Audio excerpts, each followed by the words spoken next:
All right, good morning. Thank you for joining us. Sorry for the Monday morning meeting. As we get settled in, let me go ahead and pull up the antitrust admonition to avoid raising concerns about antitrust liability. Participants in ERCOT activities should refrain from proposing any actions that would exceed ERCOT's authority under a federal or state law. For additional info, stakeholders should consult the statement of position on antitrust issues for members of ERCOT committees, subcommittees, and working groups, which is posted on the website. So the way today's going to unfold, I'm still waiting for the ERCOT package of presentations. What we had is a couple stakeholder presentations come in on Friday and another update this morning. So time question number one, is anyone opposed to the idea of us hitting the design elements for the controllable load resources an hour from now? We have some conflicts in the afternoon that take AG away. They're not irresolvable, but if we can go ahead and walk through the market comments for the first hour and then pivot over to CLR. Does anyone have issues with that? All right, seeing none in the room, we will go that way. And then let me see if our materials have posted.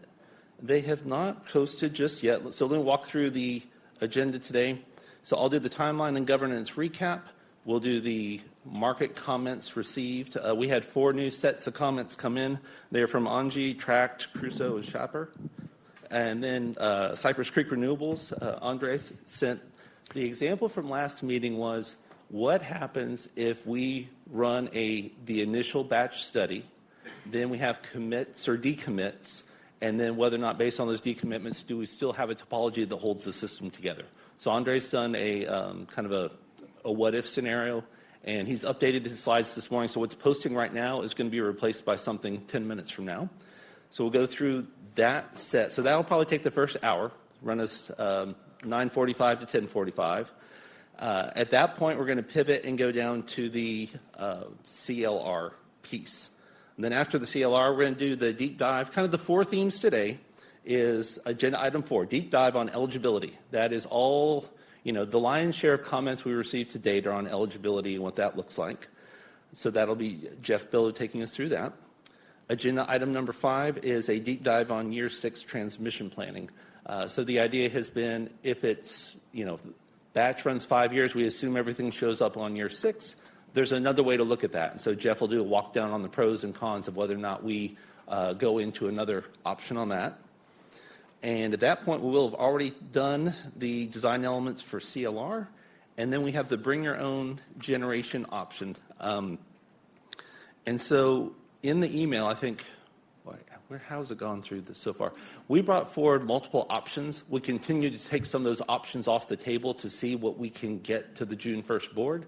Right now, what that's looking like is self-limiting is the one element that we think we can latch onto and finish well. The Pun Plus, I know that Sam Brandon wanted to do a little walk down on that, so we'll still give the idea of what a Pun Plus could look like, and we may be surprised. It may simplify some things that we hadn't thought about. So he'll have the floor for that time with slides that are being posted also. So with that, let's hit the refresh button. Oh man, I've got good people. Okay, just in time. Literally. Woo! Amen. Okay, we're ready for our meeting now. And by the way, thanks to a lot of people who work nights and weekends on the ERCOT side. I know TAC keeps saying nice things, but Jeff, AG, Christina, Evan, there's a lot of weekend work going into this to make it happen. All right, so let me tee us up. Of course, yeah. And we're getting some feedback on the phone. If you can mute yourselves, and off we go. Yes. Yes, we hear you talking. If you're laughing, we hear you. If you can please mute yourself. We're going to try to find the hammer, but if we can't, there's only 166 to go through here. Let's see if I can find it. All right. Okay. Well, yes, so I looked at... Got him. There it is. Okay. That's fun. Such power. Anyone else? Okay, let's start the meeting. Okay, it's Monday. Good morning. Have some coffee. My name is Matt Marinas. On behalf of the team, welcome. We're honored to be here and start to walk through the update for workshop number 6. I just did the voiceover on this. Again, these 4 stakeholder sets will hit plus Andre. terms of timeline and governance, we are already at workshop 6. Time flies, and we're going to have another meeting next week. And the idea is, as we get to the end of that workshop 7 next week, the assumption with TAC leadership has been to then pivot into dedicated ROS workshops and or PRS workshops to get us the rest of the way. You say, well, will it change? Well, in some ways, no. It's still here. It's still everyone's welcome and can say what they say. But we start to have the voting members around the table because it's the voters that are going to get this off of the, especially on the planning guide revision for ROS, is the voting structure to get it out. And then on the PRS side is the NPRR. So that's where you start to say, why, if the workshops go away, what takes their place? Because if you notice, we're still going to have a meeting every week for all of April. So we get to see each other all the time.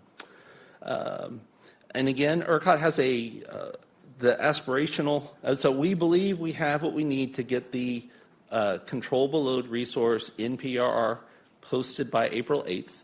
That's still a lot of work to be done. Again, AG and the team have been working on that.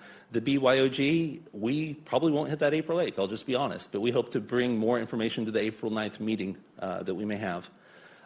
One piece, I can't remember if it's in the slides here, is we do want to get our next round of comments out a week ahead of the next meeting. I think that's on the next slide. Reminder of how to file comments. So on the PUC side, I'm going off script here.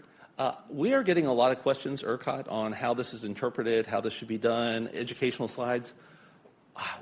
We're struggling to keep up with all the other technical details. If someone wants to own and or present on financial stuff at the next meeting, I would welcome that person that says, I want to tackle this and talk about follow the money, follow the example on your understanding of how it works. And Barksdale, I'm seeing if I'm getting shooting darting eyes at him. But if you are someone that's deeply in tune with this, you're asking a lot of people that are working the engineering side. The financial side, we'd like to offload that to someone for the next workshop if someone wants to volunteer. So whether you want to be the superhero today or email me after the fact, that would be fantastic. Superhero? All right, Broth, thank you. Thank you. What does Broth need to bring to us, folks? Be thinking about what is it? So he's going to bring us a rock? I don't want him to bring a rock. And people are like, that's not the rock we need. Here's what we're confused on. And maybe today as the meeting unfolds, some of the comments that came in are about the financial side. So, we can kind of mentally be keeping track of any confusion that we have and how that might come forward. Thank you. And again, people may say, why aren't we, oh, go ahead, Jeff. Finish your thought, and then I would add a couple comments. Why is ERCOT not trying to take this head on? This has been, again, we're trying to shadow what's happening at the commission. The idea is all of that financial and the decisions around it that is the model that we're following. Barksdale at the last meeting talked about there may be a fork in the road based on timing as we get to batch 0 where there may be a, break left and then finish it off. But when it comes to right now following the money based on what's already in the PFP, that's where I'm concerned whether or not to use some help. But, Jeff, you can override me on any of this. Go ahead, Mr. Billow. Well, I think you covered part of what I was going to say is a lot of this is at the commission for 5841. So I think what we don't want is I don't like what the commission rules are. That's not to discuss here. Like we're going to take whatever direction we get from the commission, and that's what we're going to implement. So if you have comments on specifics on 5841, Barksdale's mentioned it multiple times that there's a comment process at the commission for that. The other thing that I think that we have been taking for granted, but we've got a lot of comments about this, and so we added a note in red on this slide to clarify. So our intention is if we think about batch 0, we're going to follow whatever 5841 draft PFP says. We're going to take that as we go into the batch 0. So eligibility to get in will be based on that 5841 rule. However, so that starts this summer. The rulemaking we expect to be done. I don't remember the draft timeline, but I think say early fall roughly. Batch 0 gets completed in January of next year. So our intention is if the interconnection agreement requirements, as an example, if those financial requirements, if those change, that financial security requirements, if those change in, say September, or whenever it is that 5841 gets finalized, then we will file a PIGR to update those requirements in the planning guide such that in January, when batch 0 is done, the requirements that loads will need to meet will match whatever the final is in 5841.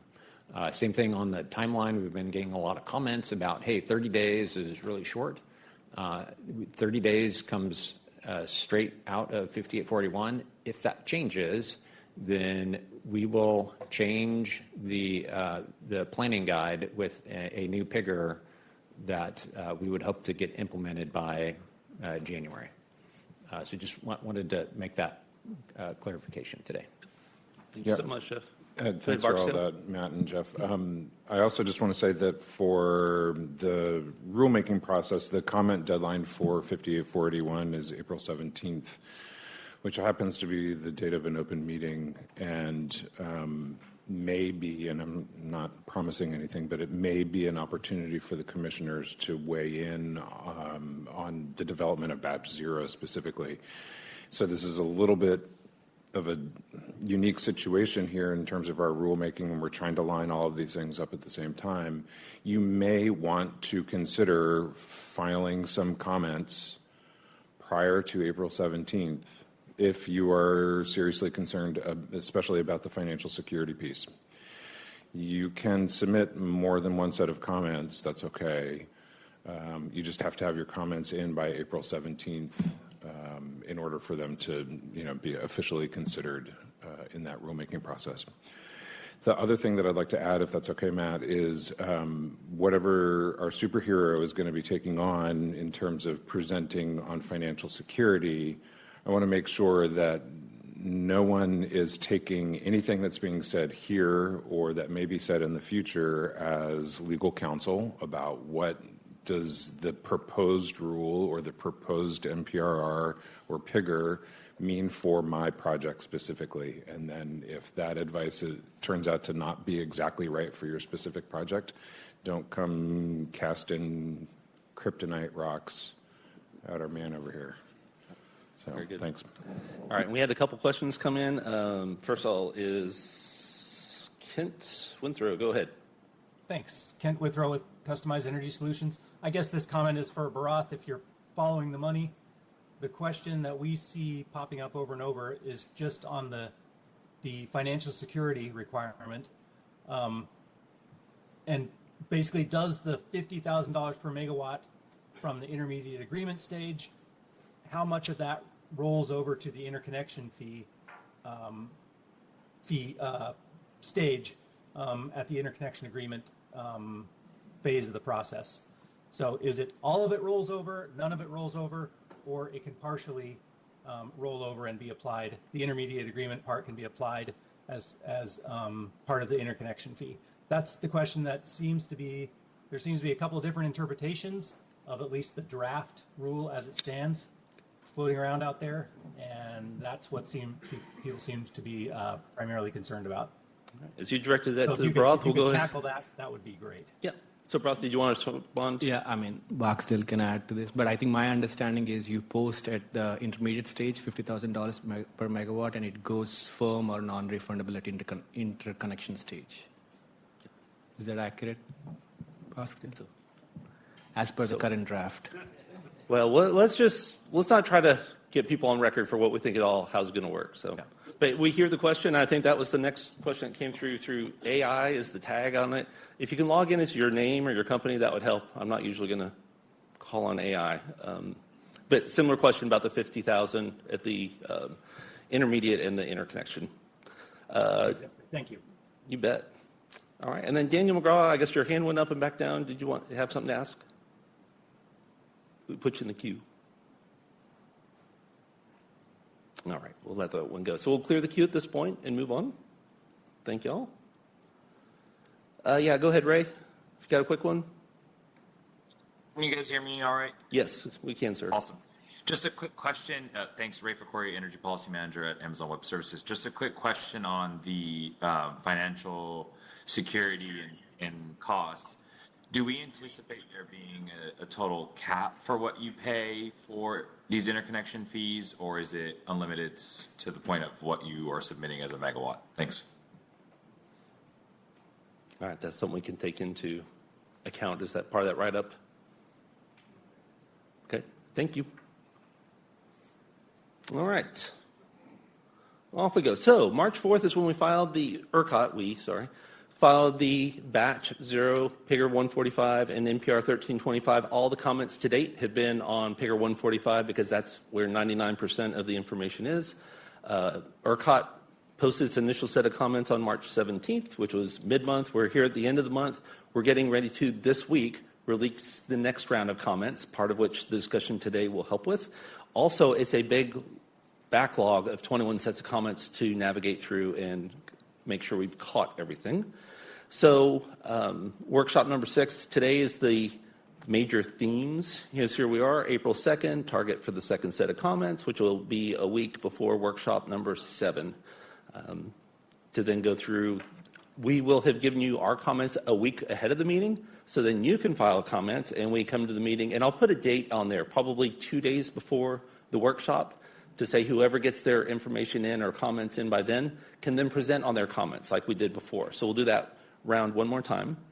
And then again, the idea of controllable load resource and BYOG, getting that out, and the long-term batches out of scope for now. Hey, Matt, real quick. Yes, Jeff. Just be transparent. I think April 2nd is aspirational target. I think Friday is more likely for our second set of comments, but we'll see what we can do. All right, very good. Thanks, Jeff. All right, PIGR 145 feedback. So here's where I'm going to pause. So again, ANGI, Tracked, Crusoe, and Shopper all filed comments, and we can go in order of the as received. I emailed them, but I did not try to ask for confirmation one way or the other. So Bob Helton, did you want to take on a set of comments that I can open for you? Sure. Yeah, mine's real quick. So. Yep. You can start while I'm getting there, or you can pause 10 more seconds here. Yeah, I mean, really, I'm not going to read through them because they only hit one issue, and that's the using the retroactive dates, which is the March 4th date, rather than looking at a date, after approval of the PIGR by the commission, which we, kind of tied that in with what was in the Oncor comments of the July the 10th, so that we could keep that all consistent. And actually, if you go back and look at our comments back before, when you were going after the good cause exemption, we commented on the same issue, different date, but the same issue. So we just are trying to carry consistency through that and to implement this once it's approved, rather than having pieces of it being implemented before it's approved and using those dates. So that's really our early comment. So I think they're pretty self-explanatory on that. Great, thank you. So that's one comment. All right, any questions for Bob? All right, go ahead and shut this one down. Next one was Tracked. Did somebody Sure. Good morning. This is Orajit Ghoshal with Tracked. Matt, can you hear me? Yes, we sure can. Go ahead, sir. Great. Thank you. Thanks again to ERCOT for this whole process. I've been the unfortunate veteran of lots of generator interconnection and load interconnection queue reforms, and this has definitely been the most the most amount of feedback we've received from the reforming entity. So really appreciate all the feedback and the changes. We've made 6 proposed revisions to the PGRR in this comment. I'm not going to go in depth on all 6. But I'll touch a few of them in particular. So the first is requiring the refund of the batch 0 base load non-refundable fee if that base load is invalidated and kicked to the studied or allocated bucket of batch 0. The way it's proposed in July, an ILLE would have to put down the non-refundable fee in order to get into batch 0 base. But in August, that ILLE could be told that their studies are invalid by ERCOT, and therefore they would be studied as part of batch 0 studied or allocated. when they go through BAT 0 studied or allocated, they could end up receiving fewer megawatts than what they've requested, including the 0 megawatts. And so we think it's inequitable and unintended that an ILLE with an allocation of 0 megawatts would have to be charged a non-refundable fee in the amount of $50,000 per megawatt. We think in the last workshop, ERCOT acknowledged this issue, and so we hope you all are working on changes to it. What we recommend is basically you have one exception for when this non-refundable fee does become refundable, and that only exception would be when ERCOT deems the ILLE studies to be invalid. That ILLE would still have to put up the non-refundable fee if they proceed to the January or February full batch study. And at the point that they have to put down their commitment in that February or March 27 timeframe, then they'd have to put down the non-refundable fee. Second argument. Hey, real quick, let me just point. So, as you said, ERCOT needs to consider, that would be the world, that's the PUC decision. So what we have in the PIGR is reflective of the PUC. Oh, whoa, sorry. That they were working on that. ERCOT acknowledged this last time that they were working on this. We just want to make sure that's the case and that we're available to work on language with you guys. Sorry. Nope, that's all right. Christina Switzer, ERCOT Senior Regulatory Counsel. That is something we acknowledged last time and are working on. It's the timing of which agreement you have to provide when and how you, and which bucket you're then in for whether you're studied or baseload. So that is something we're aware of and are looking at how to address. All right. My complete apologies, Orajit. So your question is valid. I was wrong. You're right. Let's keep going. All right. Thank you. Point 2. No worries. Thank you. The second point is the same one that Bob just hit, which is allow projects whose studies are completed by the time that ERCOT's PGRR becomes effective for those studies to be used to get into BAT 0 base. We think that the March 4th cutoff is unjustified, results in waste. Those have all been talked about. The one reason why we think that this should be changed that I don't think has been talked about as much is because of the existing guidance by PUCT at their February open meeting that said that, Planning Guide Section 9, PGR 115 is the law of the land. That is what is effective. And if you move with this March 4th cutoff date, then essentially that doesn't allow for the existing law of the land to be the way that projects move forward. So those projects that have been moving forward, some of these RPGs that were submitted in spring or summer of 25. So it's not like these are late deluge issues, which we totally understand, and we think that the December cutoff takes care of the deluge concern.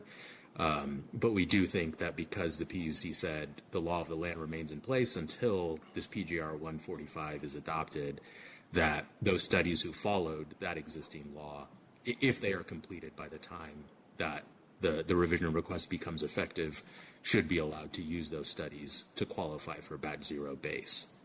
We think that ultimately takes care of the underlying concern, which is that those studies should have completed, reliable ways to interconnect to the grid in a reliable fashion.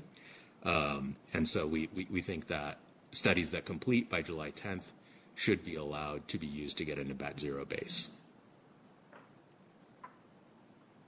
Third argument, I won't get into much here, Matt, because as you said, really these are arguments in front of the PUCT for 58481, so we will address those in comments due to the commission by April 17th. The only thing I want to point out here is that, while the PUC is deciding what should be the standards for new interconnection requests, we think it's well within ERCOT's discretion and ERCOT's jurisdiction to decide who gets into BAT 0.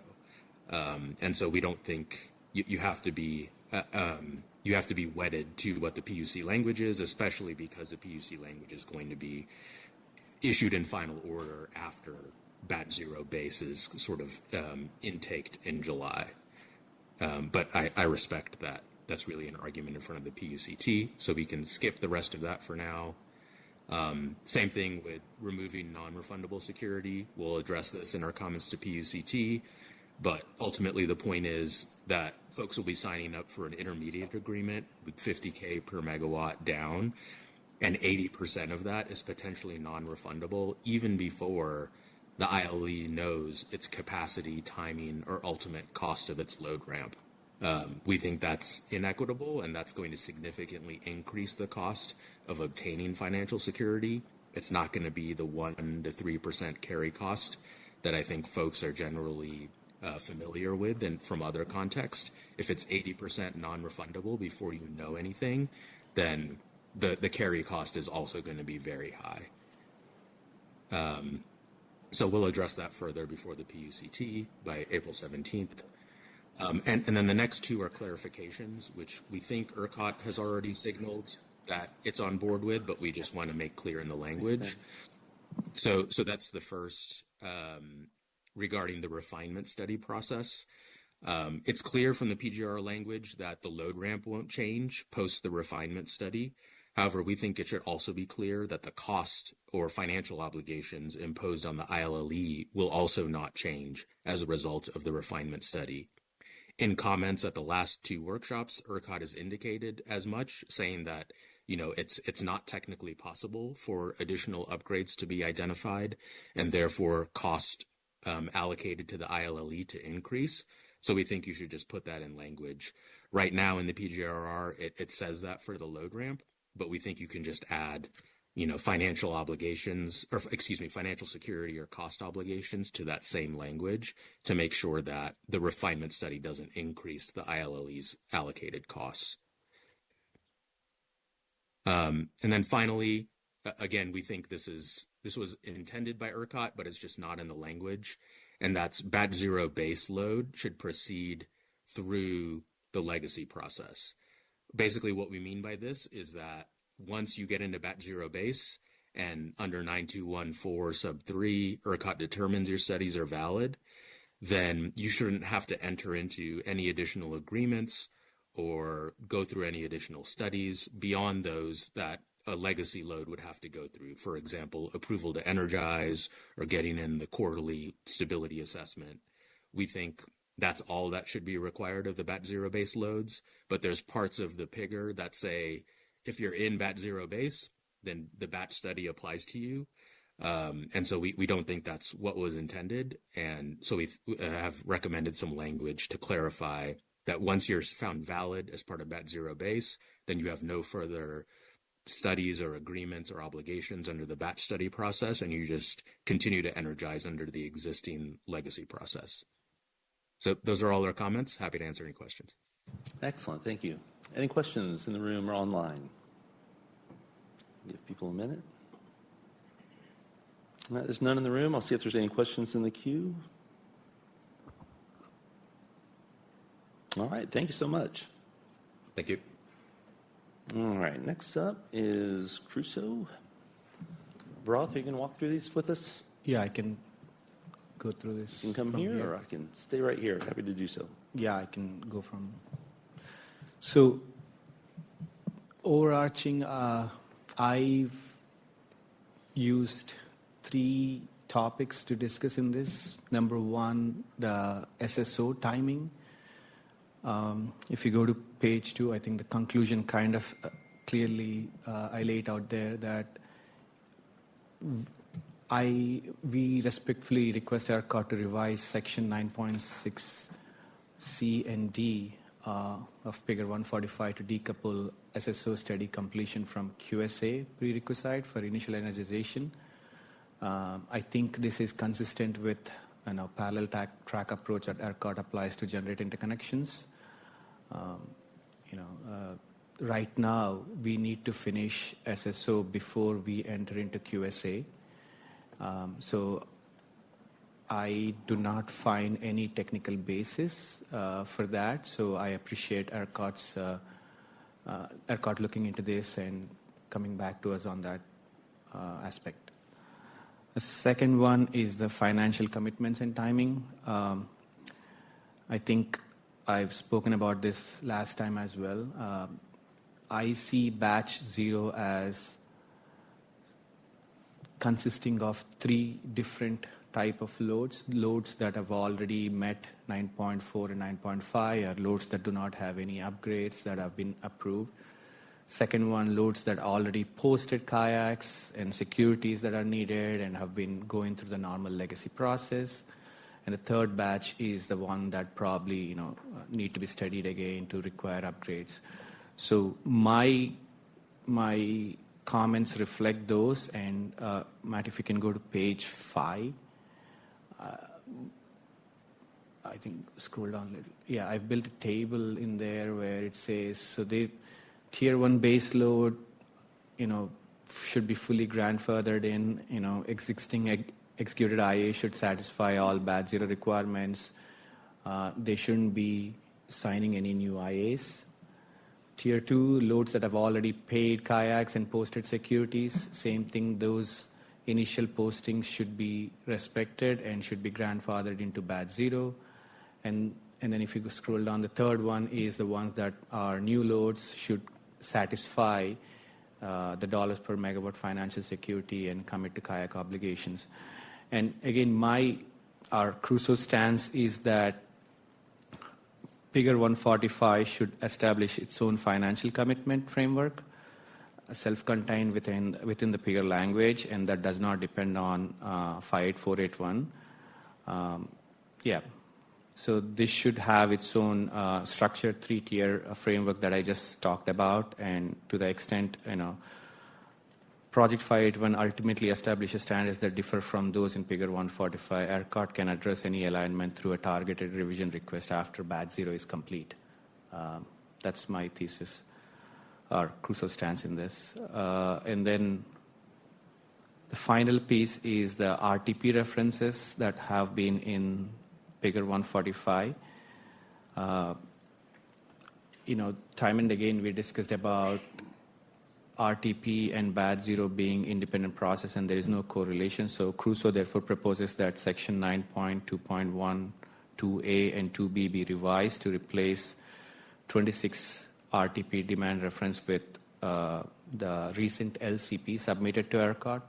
We believe that the LCP indicates updated information coming directly from the developers. So that will be most accurate and latest data rather than taking a minimum of 26 RTP and LCP. So those are the 3 comments that we have. Very good. And some support has come in from Skybox and Satoshi on your comments. Any questions in the room or comments online? Questions?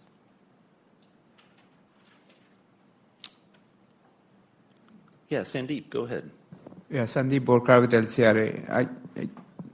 Not specific to what was presented by Bharat here, but I see the references to valid studies. And I want to understand from ERCOT what exactly that means in terms of modeling loads in this. I'll give you an example. If a load is valid because of a RPG study being approved, the RPG study usually identifies a set of projects by a certain future in-service date, say 2031.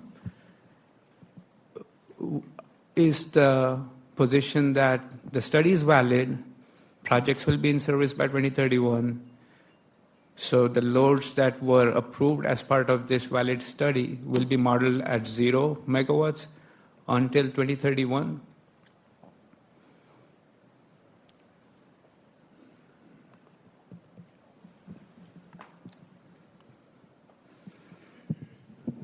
So maybe on your example, Sandy, clarification. So what is those projects in LLIS process?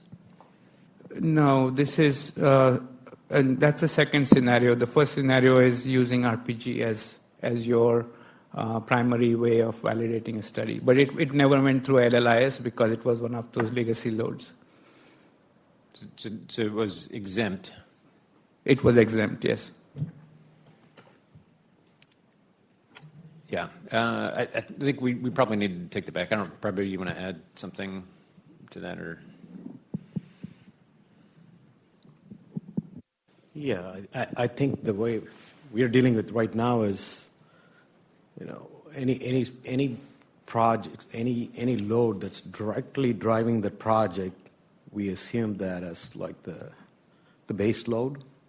Again, the current process is they have to go through both LILS and the RPG approval. So we probably have to think about it, right?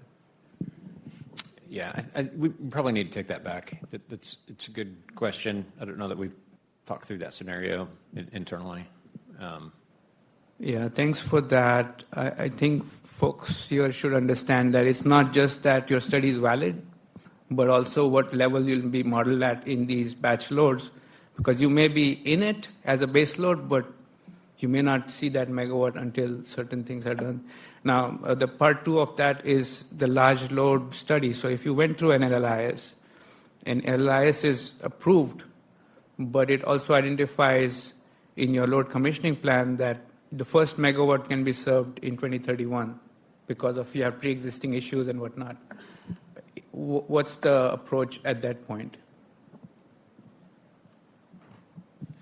Yeah, I think for that one, it would be consistent with what has been studied already if it's baseload. So if the study indicates the system cannot reliably serve, the valid study indicates the system cannot reliably serve until 2030 or 2031, then that would be where the load would assume to be coming on the system. Okay, that's helpful clarification. And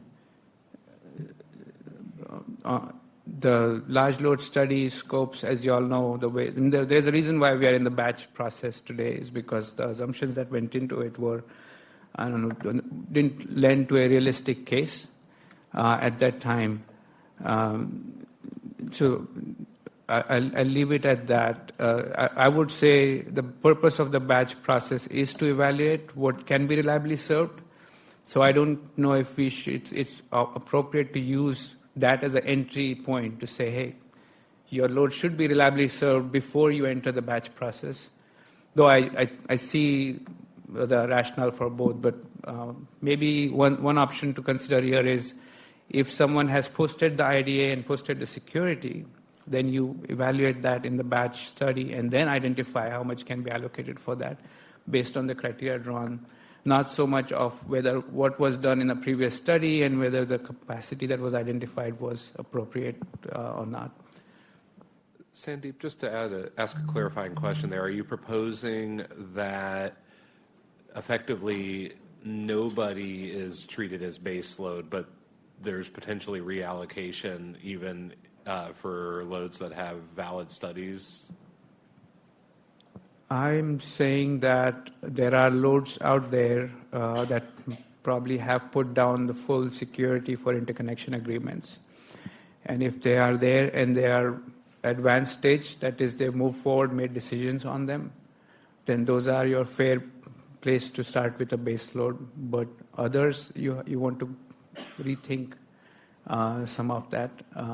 The main thing is it goes back to how the studies were conducted, what scopes of work were used, what loads were included in it, and not in a position to answer your question whether they should be considered a base load or not. All I'm saying is you have to revisit it because finally the question is going to be, okay, say you assume 500 megawatts as base load, model it as such, but you find reliability issues in the batch load. What are you going to do? Are you going to curtail them, load shed them, or readjust their allocated forecast, regardless of whether they were base or not?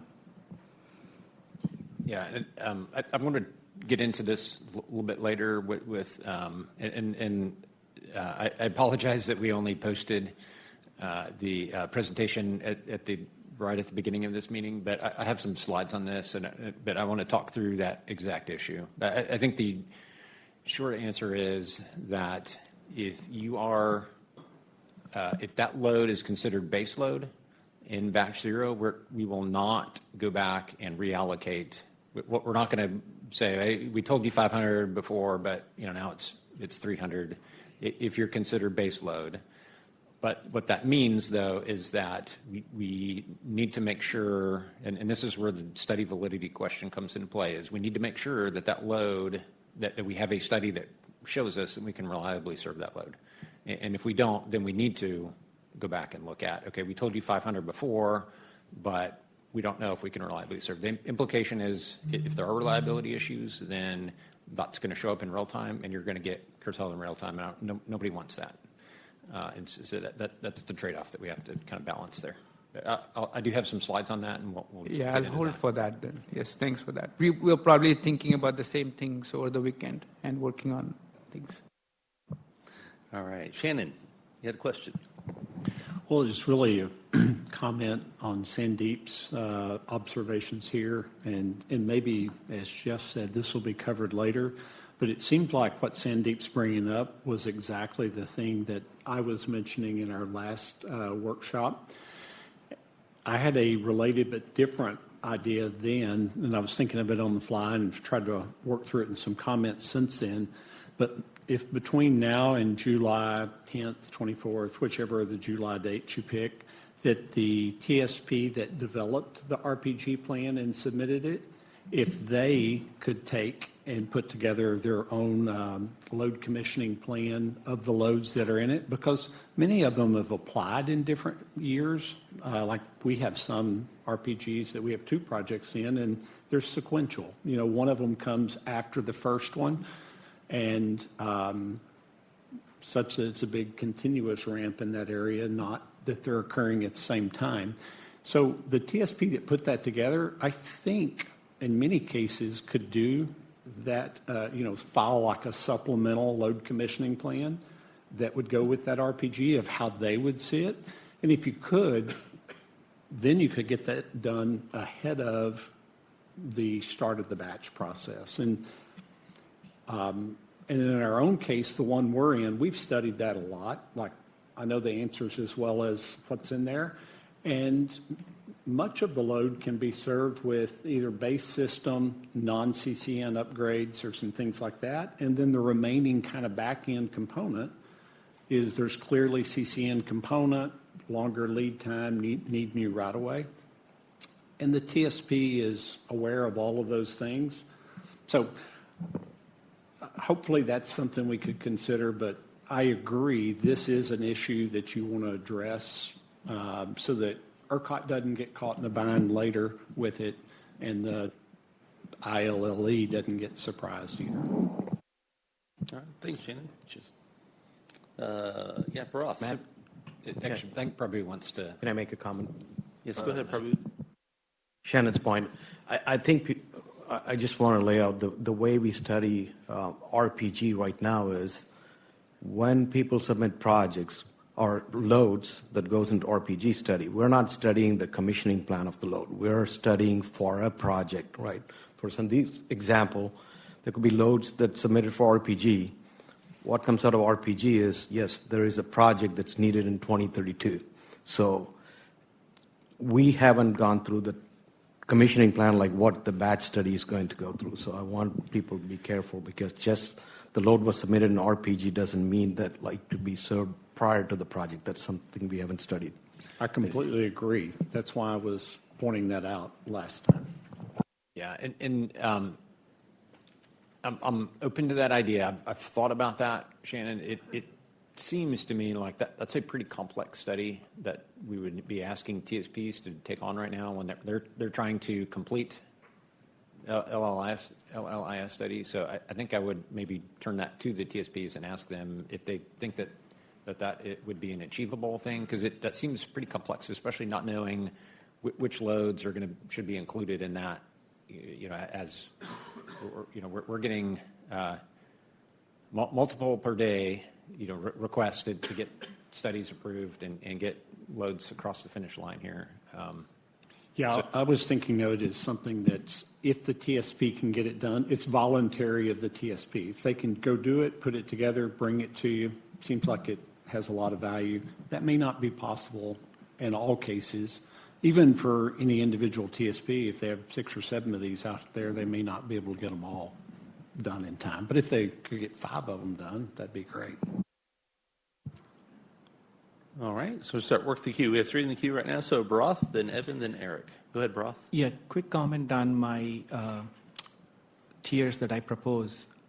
Right now, for us to sign any interconnection agreement or different languages that each TSP uses, it takes us anywhere between 60 to 120 days in terms of signing one agreement. Now, think about the huge amount of applications that we need to sign, the TSPs need to handle, and we only have 30 days to sign all this after the study. So I think, and that's why it makes sense for us to filter out these loads that have already signed so that it's not going to be an administrative nightmare in terms of signing them in 30 days, and the loads that actually have finished studies stand a risk because they have not, without them doing anything, standard chance of risk to not signing that in 30 days as well. So that's an important piece of information I wanted to convey. Yeah, thanks, Broth. We're just going to go right down the road. Then Evan, then Eric. Maybe we can get Ian in here after that. So just to go back to the RPG conversation, 2 quick comments. So the first one is, I understand the argument that the RPG is not solving for an LCP, but it is kind of solving for an LCP. The LCP is just a cliff. I understand we're solving for the transmission plan, but we are acknowledging that the transmission plan can reliably serve the loads that are justifying it. So in that sense, the LCP is the load receives 100% of its requested amount once that transmission project goes live. So, I agree with what Shannon's saying, but I'm just saying that already does exist to some extent. And then the other thing I wanted to bring up is what you were talking about, Jeff, at least I think so, of kind of reconciling, we're getting all these new load requests now, and how do you reconcile that with the RPG? I would make the counter argument that is also happening in the LILIS process. The LILIS process today involves a process where you do your study and you say, well, I do need transmission for this. And you include that in your LILIS study, and it goes into the LCP. The only difference is it's not in RPG or has been really formalized with the transmission provider in some cases in any way. And then the subsequent LILIS study has to include the previous LILIS's imaginary transmission upgrade in that, and you just kind of have a stacked card tower of imaginary transmission upgrades. So I don't think that complication solely exists in the method that Shannon has laid out. I think it exists in the process we're doing right now as well. All right, Eric.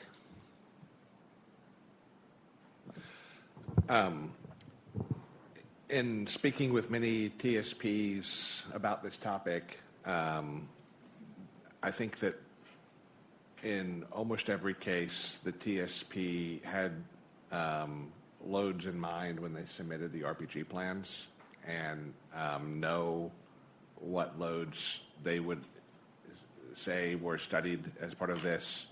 And, the TSPs also do all of the required RPG studies that are listed in the RPG section of the protocol that include, the stability analysis and other things that are parallel studies to what's required in the LILIS. So I do think it's possible to identify, what loads are there, and if it's unclear, the TSP would know. All right, thank you, Eric. All right, well, thanks again, Broth. Going down the line here to Shopper Energy Consulting. Andrew, you're up.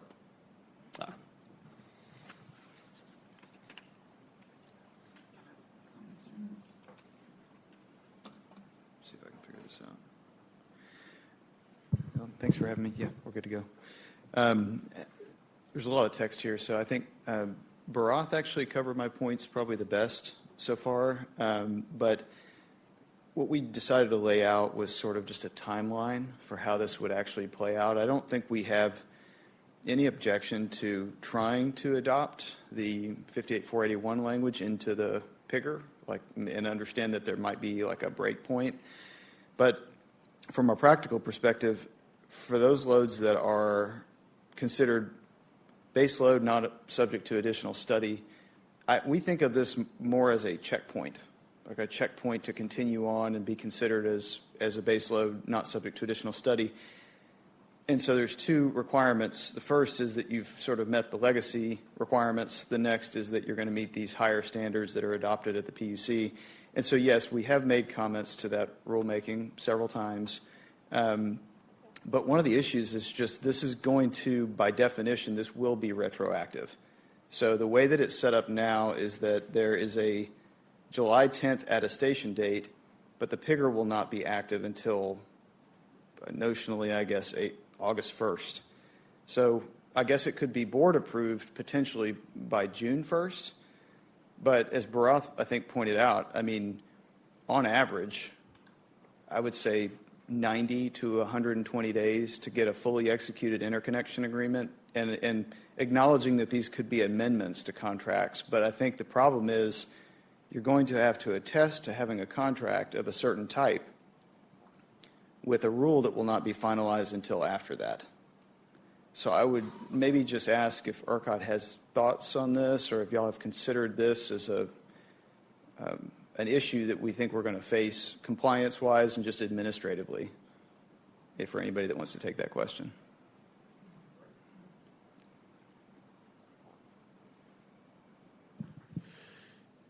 Hey, Andrew, this is A.G. Springer.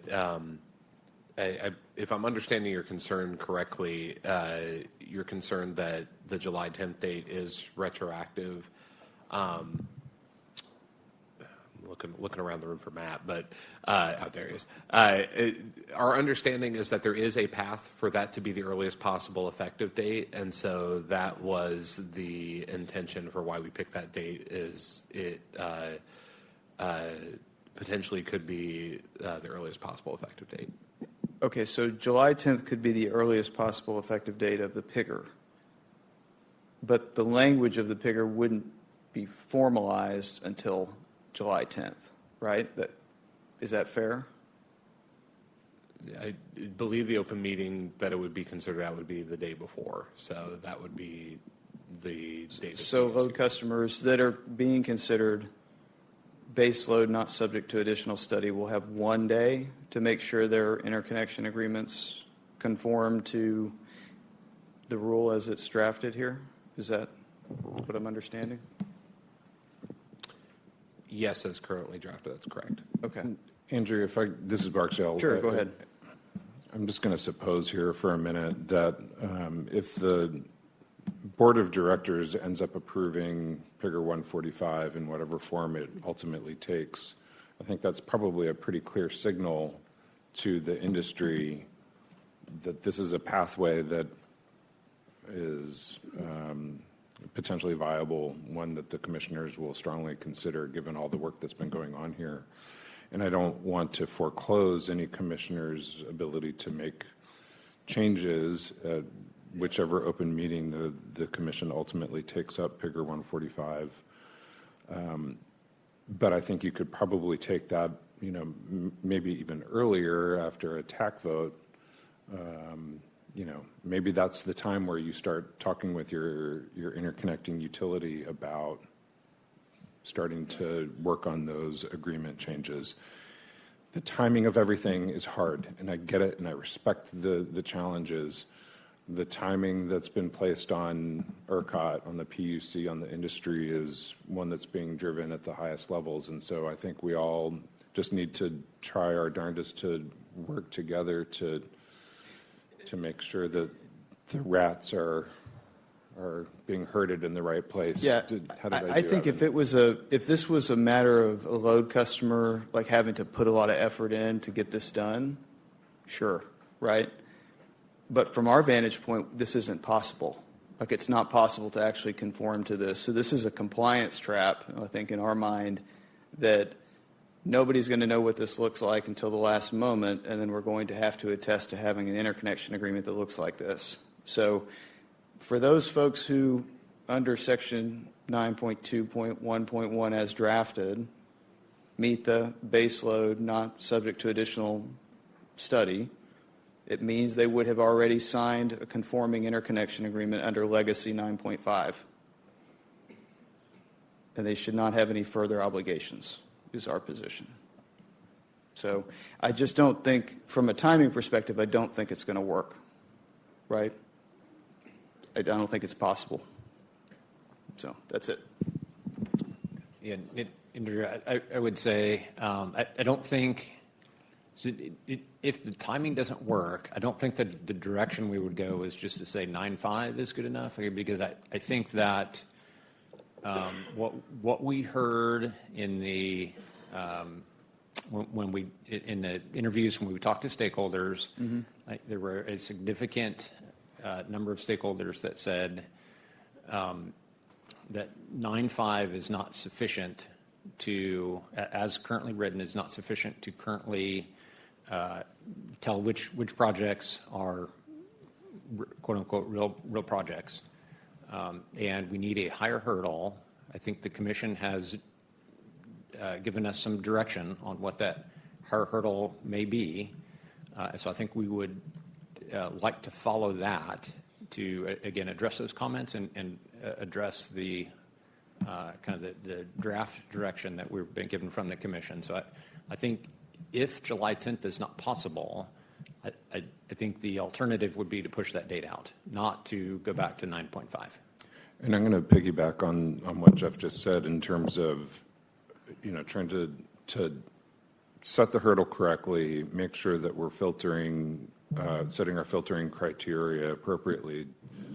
If there is a different set of, I'm going to say, project maturity criteria that we should be considering for batch 0 that significantly accounts for the probability of a project to move forward, those are the kinds of ideas that need to continue to percolate up here so that when we get to this point of divergence, which we will get to in the next few weeks, we know what project maturity means for batch 0.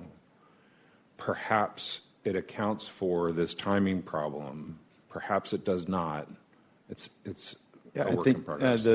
I think the main issue, and Jeff, back to your point on, hey, what is the intent of the Commission? What are they trying to make sure that we do here, right? We're trying to make sure that loads are committed.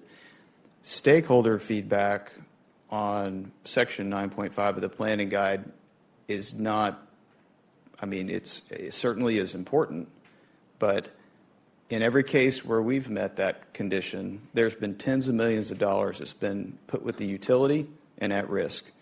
So I would candidly like to hear those folks speak up here at this meeting if they have objections to having that as an interim criteria.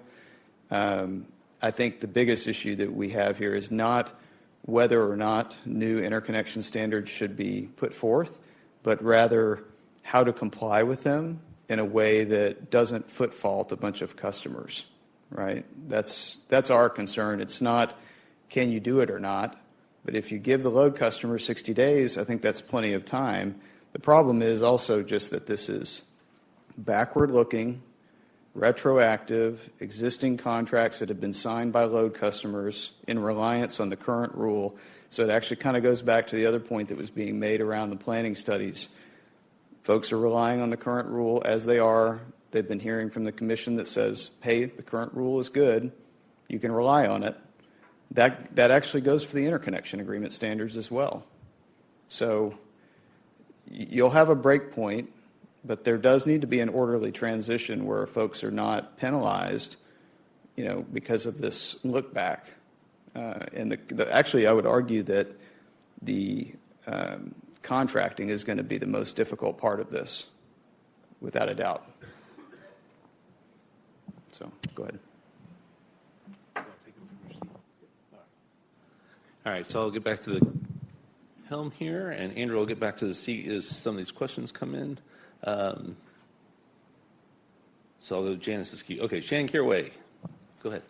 I want to say, I think Andrew's brought up some outstanding points here that we need.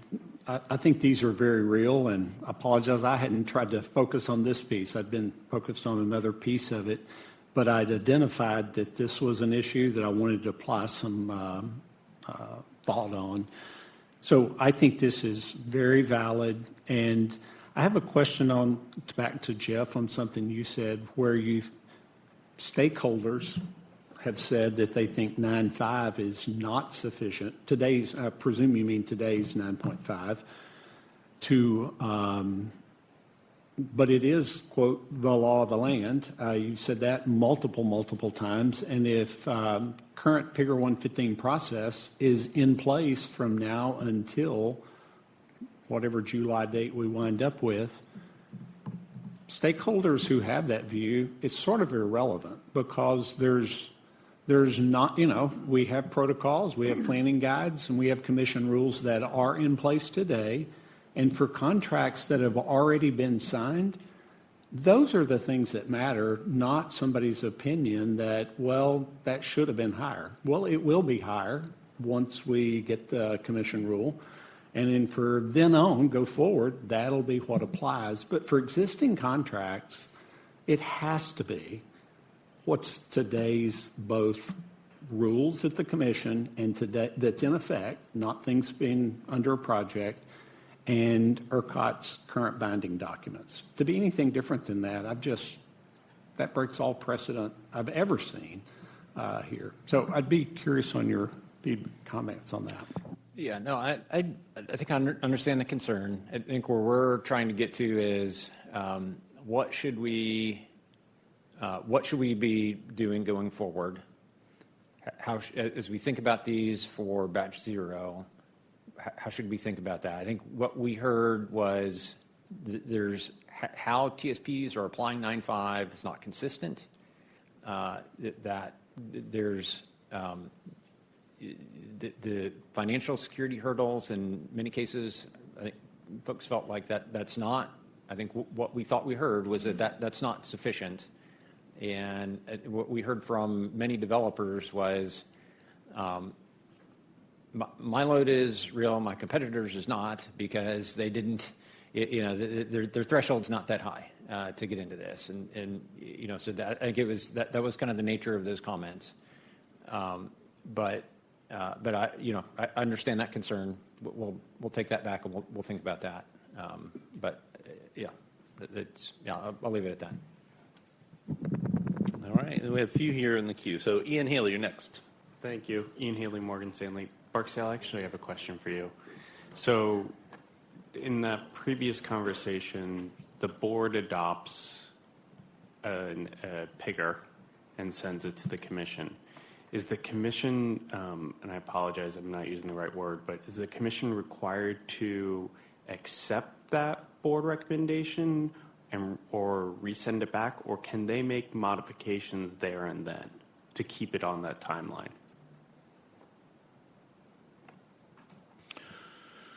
I'll want to double check with our attorneys, but my understanding, or at least our typical practice, has been to either approve them or to send them back for refinement. Yes. Whether we have the ability to make changes at the commission itself, that's something that I would want to investigate. But it is not part of how I'm thinking about the process for Figure 145 to work. Absolutely. Barksdale, do you mind getting back to this group? Because I think that'd be an interesting understanding for us. I'd be happy to follow up. Especially because the commission has been so adamant about keeping on the timeline. I want to understand fully their tools as well to keep on that timeline. So thank you very much. No problem. All right. Next, Lee Bratcher. Lee Bratcher, Cipher Digital. Barksdale, sorry, another question for you. Would the commissioners be open to perhaps a memo indicating that they would support the language adopted by the ERCOT board, or not deviate significantly, or something that could give developers more certainty? That's kind of more like a 30-day window for people to really know what 58481 is going to look like. When you say a memo, can you tell me a little bit more about what you mean? Just some sort of outward signal from the commissioners that they won't significantly deviate from what is, and maybe they don't want to commit to this today, but as it gets nearer and it's past Ross and it's on its way to TAC, and it goes to the board, just an outward signal that they would not significantly deviate from that. Yeah, I feel super uncomfortable making any kind of commitment of that nature. I will say that the chairman and Commissioner Yaltman are members of the ERCOT board, ex officio members, non-voting, of course, and all of the rest of the commissioners typically attend board meetings. And I think at that moment, one might anticipate that if any of those commissioners have concerns, they may choose that moment to raise those concerns. Of course, they don't have to. They can wait until the issue is before them in an open meeting. I will also say that our typical practice is to give any revision request 30 days in front of the commission before the commissioners vote on it. I think that's given the sensitivity around the timing and the compliance traps, which I very much appreciate that concern. Maybe that's a thing that we at the commission think about is, can we get the revision request in front of the commissioners for a vote earlier than 30 days? That's maybe another tool in our toolbox. All right, very good. Durga and then Bob King. Durga from SoftBank Energy. I'll go back to what Jeff said about 9.5. So we put boots on the ground, basing everything on PGR 115 legacy 9.5, and TSPs confirm that we are meeting the 9.5. If you think that 9.5 is not good enough to show that projects are in advanced stage, I believe the attestations that are needed in the 145 should be able to show that. And if more attestations are needed from the loads, that could also be an option rather than retroactively going and applying the March 4th. And another thing on the March 4th thing, right, we have been working with a lot of DSPs and co-ops. Even if we are applying the March 4th deadline, because that's the day PGR 145 was filed, one other thing that could be checked is if the co-ops and DSPs already had IAs in place, right? Everything sorted out and the IA format was agreed upon and there was a system in place for us to sign, right? I say that because I know for a fact that few DSPs and co-ops didn't have their board approvals on those IAs. So there's no way we could have gone back and signed by March 4th.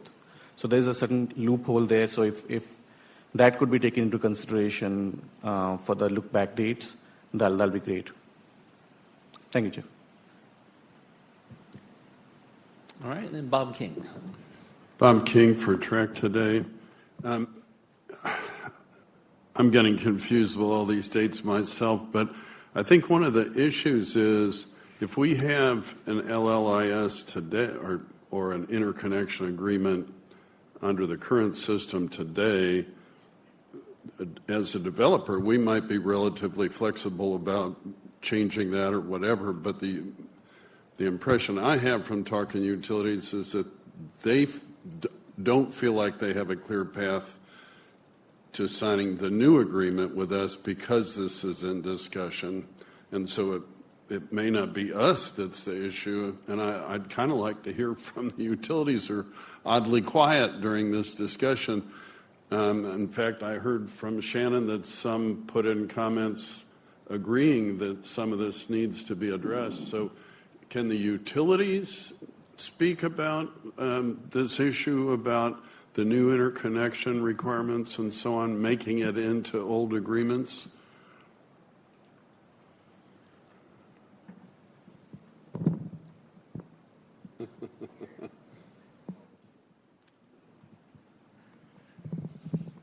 Can you go back through your question again, Bob, please? Well, I may not even understand all this conversation, but I think part of it is if you have an existing agreement with a utility, can we quickly, between now and some date, upgrade it to equal whatever the interconnection agreement will be required under the draft or proposed 58,481. Our conversation with utilities, not yours in particular, Martha, but they're not clear about whether they can do that yet, or they don't, they're a little less flexible often than we developers on this sort of thing. So how are the utilities feeling about trying to update or upgrade interconnection agreements they already have signed to the new requirements of a proposed rule according to Figure 145 before it's adopted? Okay, so Martha Henson with Oncor. I think it's not apparent to us at the current time that the interconnection agreement itself needs significant revisions under the rule language. We don't have a standard interconnection agreement being proposed at this time, although maybe that's something that gets worked on later. It's more an issue of the attestations that are required under the proposed rule. Oncor has been collecting some of those attestations for some time now. So we've already started to work on that because it's in SB 6 to some level.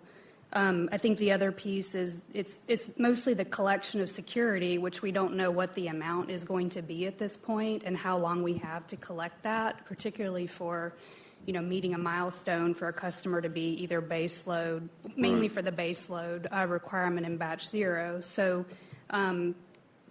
Oncor will meet whatever is necessary under the planning guide revision and the rule ultimately.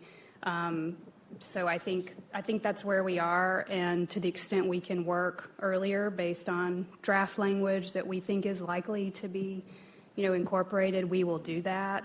But it's all tight timelines for us too. Yeah. We will do what we need to do to make it happen. Okay. Great. And I see Sandeep from LCRA jumped in the queue. Go ahead, I'll Sandeep. just, I guess, add that what Martha said on all the things we generally agree with what she said, the position where LCR is at. The reason why I got into the queue was more to point out, I think it was Centerpoint's comments that I looked at and I liked. It didn't talk about changing any agreements, but it talked about if you have a interconnection agreement already signed, that should be extra. There was or added in the criteria for what gets into included as a batch, as an entry criteria for the batch studies. So if you have an interconnection agreement already signed, then that should hold the same value as you don't need to post an interconnection agreement. At least that's how it read. So we were also looking at filing some comments to help with that position. But yeah, not necessarily changing anything in the agreements itself at this point, because those are all the past agreements. But all the points that Martha laid is, I mean, that's applicable, the amounts, the timing for collection. But I see your point. If you already committed full security to build the project, do you need to again go back and post another fee to say, okay, now study me? Well, and are you prepared within the timeline to help us do that? Because we don't want to fail to be baseline because of your failure, right? Well, we just went through a semi-Herculean effort to get the 2026 RTP compliance IDA, the interconnection, intermediate agreement signed and monies collected. And so we've done that, and we'll do whatever is needed to support the PIGR process and the batch process. So, and that's why that advance notice will definitely be helpful. So we can start working on communicating this, calculating the necessary security and all. Okay. Thank you. All right. Well, that takes us to the end of the formal comments, but still on this agenda item, again, Andre had, at the last workshop, brought up an example, and so I'm going to let him present his example here. And we'll let you go. Let's see if I can get a better view of this. There you go. Thank you, Matt. Morning, everyone. My name is Andres Maines. I'm a Director of Grid Integration at Cypress Creek Renewables. I want to start first by thanking ERCOT for the opportunity to speak here about this batch study concern that we have. And we also want to say thank you for all the work that's been put in for this Figure 145. So I want to start by laying out CCR's concern that relates specifically to the refinement study phase, where ERCOT's currently proposing not to adjust megawatt allocations or load commissioning plans. We see a fundamental risk on this approach. Once a load commits and executes an IA, its megawatt allocation will be fixed, even if other large loads drop out. Without a restudy to validate updated system conditions, ERCOT may face a scenario where an approved load is unable to receive its allocated megawatts without causing reliability violations, especially if new network upgrades are identified during the refinement period. So next, I'm going to walk you guys through a simulation that we did internally using Tara, just to show that this concept exists. When a large load drops out from a planning study or power flow, it can cause reliability issues. So what we did is we just grabbed a 2029 summer peak case, SSWE case. We looked at the transmission system. I think Belle East and Buzz Lake is around the Temple area, Central Texas. We looked at those 345 kV lines because they were heavily loaded already. And I just want to note that the analysis presented here is restricted to N-0 conditions base case, just to illustrate the concept of load withdrawal triggering new reliability violations. It's not a representation of a full interconnection study. I also want to note that the transmission planner from CCR, who helped prepare this power flow, is not here today, so I'm going to do my best to walk you guys through this. So this is what the study shows, right? When I pull the case, I'm looking at two buses, Belle East, Buzz Lake, two lines connecting these buses. The lines are loaded at 90% of their MBA rating. So what we did next is we added two loads, load A and load B. Each load, 750 megawatts, a unity power factor, and then we solved the base case. And this is what you see. You see no overloads, right? You have load A pulling 750 megawatts. You see load B pulling 750 megawatts. If this was a batch study and there was a load commissioning plan, then, I mean, most likely you would get your 750 megawatts because there's no violations, right? The load can be served. The lines are not above 100%. So I just want to flag and mention that neither load A nor B would be required to provide security for network upgrades in this scenario. But if we move on to the next phase, which is the commitment period, 30 days or 60 days, whatever we decide, it's possible for some loads to drop, right? I mean, it's going to happen. So in this specific scenario, let's assume that load A does not sign the interconnection agreement, and let's assume load B signs the interconnection agreement. They pay the $50K per megawatt interconnection fee, non-refundable. They pay for CIAC, financial securities, upgrades. In this case, there's no upgrades, of course, but you see my point. So what we did next is we're going to turn off load A at Belle East 345 kV bus. So this is what happens. Once you turn load A off, once load A withdraws from the process, now you see an overload that was not there originally in the batch study process, right?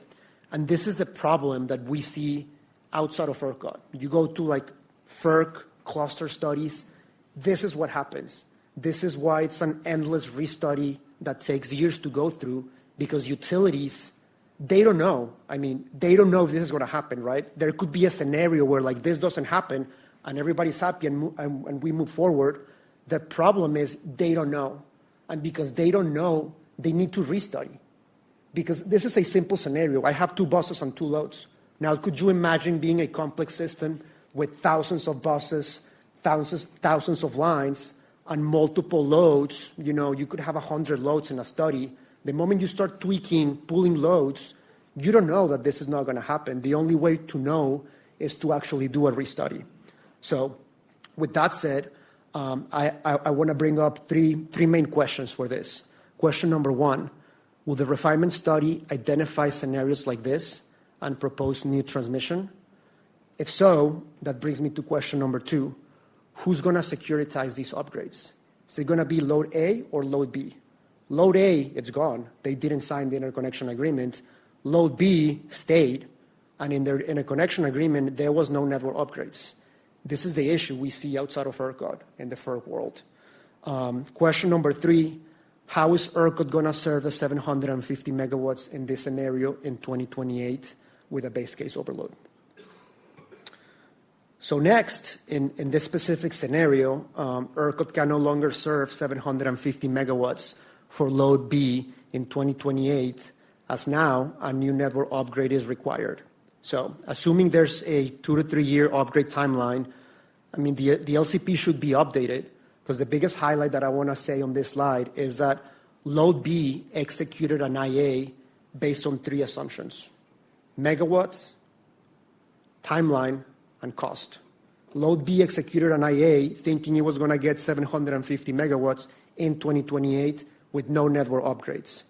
And now they're learning after the fact that there might be a problem to serve that load.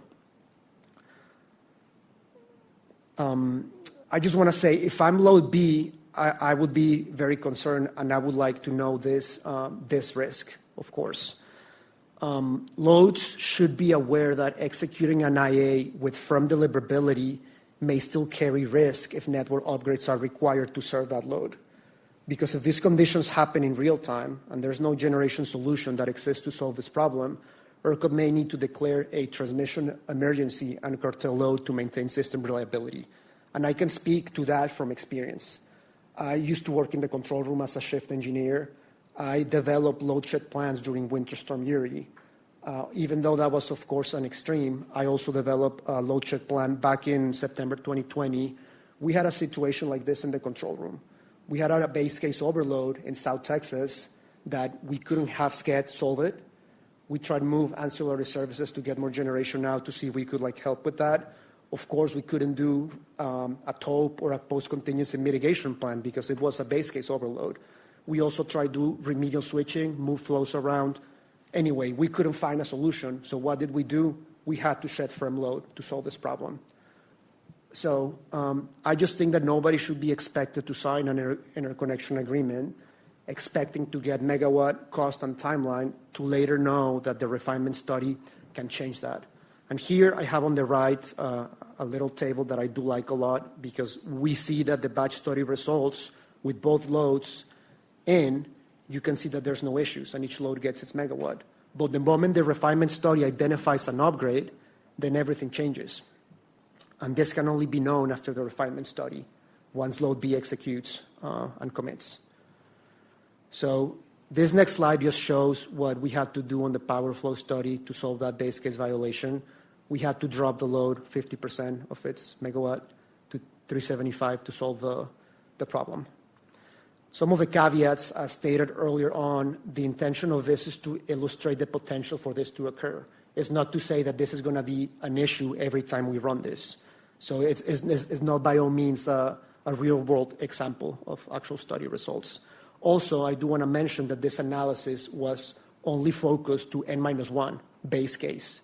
But this risk actually occurs with every single contingency, right? Like you're running P0 through P7, and there's multiple withdrawals permutations. As soon as you start removing loads, all the possibilities of where that power flow could flow, it could cause a lot of issues, and you won't know that unless you restudy. So, lastly, well, what's the solution? If we have this big problem, how can we solve it? Well, and I'm sorry to say this, but there's no perfect solution. I mean, every single market solves this outside of the ERCOT by doing a restudy, not by choice, but by necessity. It is the only way to make sure that no new violations happen when projects drop. And to my knowledge, no market in the US has eliminated this problem except ERCOT. ERCOT has solved this problem with its connect and manage approach for generation when you go through the FIS.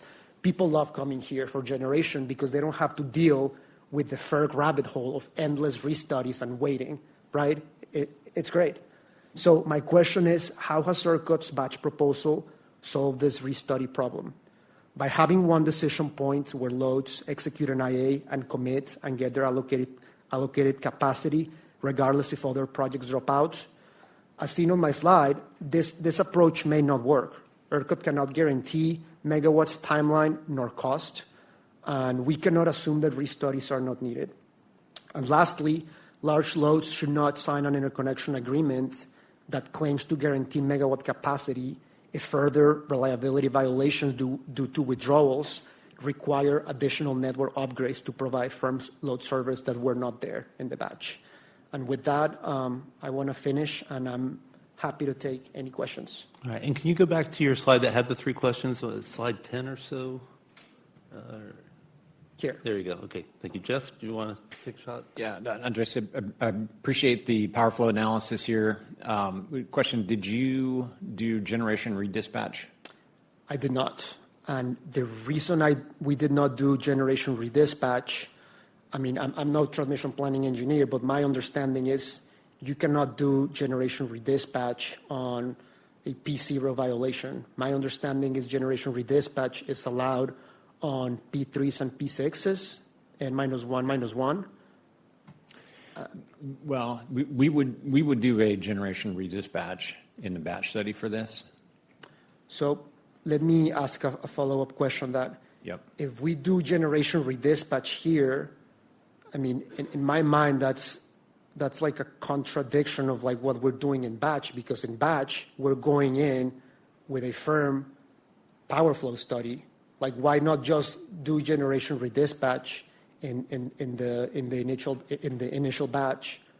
I mean, I guess my point is, like, why would we go through the batch study to do a firm load study and then midway change to a generation redispatch solution? So we would, as part of batch, there is a security constraint optimal power flow is how we will solve that. So that is fundamental. That is how we would perform the study. So as I see this, if you had 750 megawatts of less load, you also need 750 megawatts of less generation. So you have to do a generation redispatch anyway, because now you've lowered your load. So to get your power flow case to solve, you have to lower your generation. And so I think the way that we would look at this is we would dispatch that 750 megawatts of generation down on the left-hand side of your diagram, which should theoretically resolve those overloads. But you say, I mean, it may or may not solve the generation redispatch, this problem, right? I mean, I'm no planning engineer, but like per NERC standards, are we allowed to do generation redispatch on base case overloads in planning studies? I mean, that's a question for TSPs here. Yeah, well, yes. We already do that. I mean, that's how we perform. And I think what makes this slightly different, and I am not an expert on FERC jurisdiction, but I think generators get firm transmission in the FERC world, and so that's why they have more of these issues, where we don't have that in ERCOT. Because of what you said, it's connect and manage on the generation side. So we would look at this and we would redispatch generation to solve that overload. And I think, and we've run studies on this previously, and I think that it shows that in any drop in load, like you can't have more overloads if you redispatch a generation. And if there's no generation solution, because that does happen, I mean, in real time, like sometimes with my example, in South Texas, sometimes there's not a solution. Right, yeah, but you should see that in the study. And if we see that, then how would we, if there's no generation solution, then how are we going to answer these questions? But again, you've lowered your load. So if you've lowered your load, you can also lower the generation. So this is kind of the same, to use the South Texas examples, it's as if I had 750 megawatts less load in South Texas. I can lower the generation coming out of South Texas by 750 megawatts, and I'm still transferring the same amount of power from south to north as I was before that. Okay. I mean, if that's the case, I just worry because this is a problem that nobody else seems to be able to solve outside of ERCOT, because they're in this restudy loop where they don't know if generation redispatch is going to solve this problem. And that's the main flag that I want to raise, that there might not be a solution to solve this problem. I mean, this is a simple example. Like I said, there could be, with multiple buses, multiple lines, there could be a scenario where generation redispatch is not a solution, and now we're going to be stuck with this. But I hear your point. Yeah. Okay. Yeah. I'll just say I don't think we don't see this, and we've run studies on this in just normal transmission planning, and so we don't see this scenario as being possible in ERCOT. I understand in FERC world where the generators they have firm transmission, that could be an issue, but I don't think that we have that here. Okay. All right, we have 4 people in the queue, so we can keep talking through this here. Sorry, can I make a comment on this? I'm sorry, if you can get in line. Process with Google. Sorry. Whoever's speaking, you can jump in the queue. You can request to talk. Okay, next up is Bob Whitmire. Yeah, Jeff, stupid question of the day. When we do these large load studies, do we assume the load is always consuming, or is that factored in when we're doing the batch studies, that some of these are going to be off and some are going to be on? We would assume that they're always studying, except we will run the contingency loss of that load. That is a valid contingency in the planning guide. Okay, so we are sort of looking at this already, right? Under that contingency scenario. Right. Okay, yes. Thank you. Yeah. All right, next, Sandeep Borkar. Just a clarification. Will the batch process honor the MDC criteria that you cannot redispatch around non-renewable generation?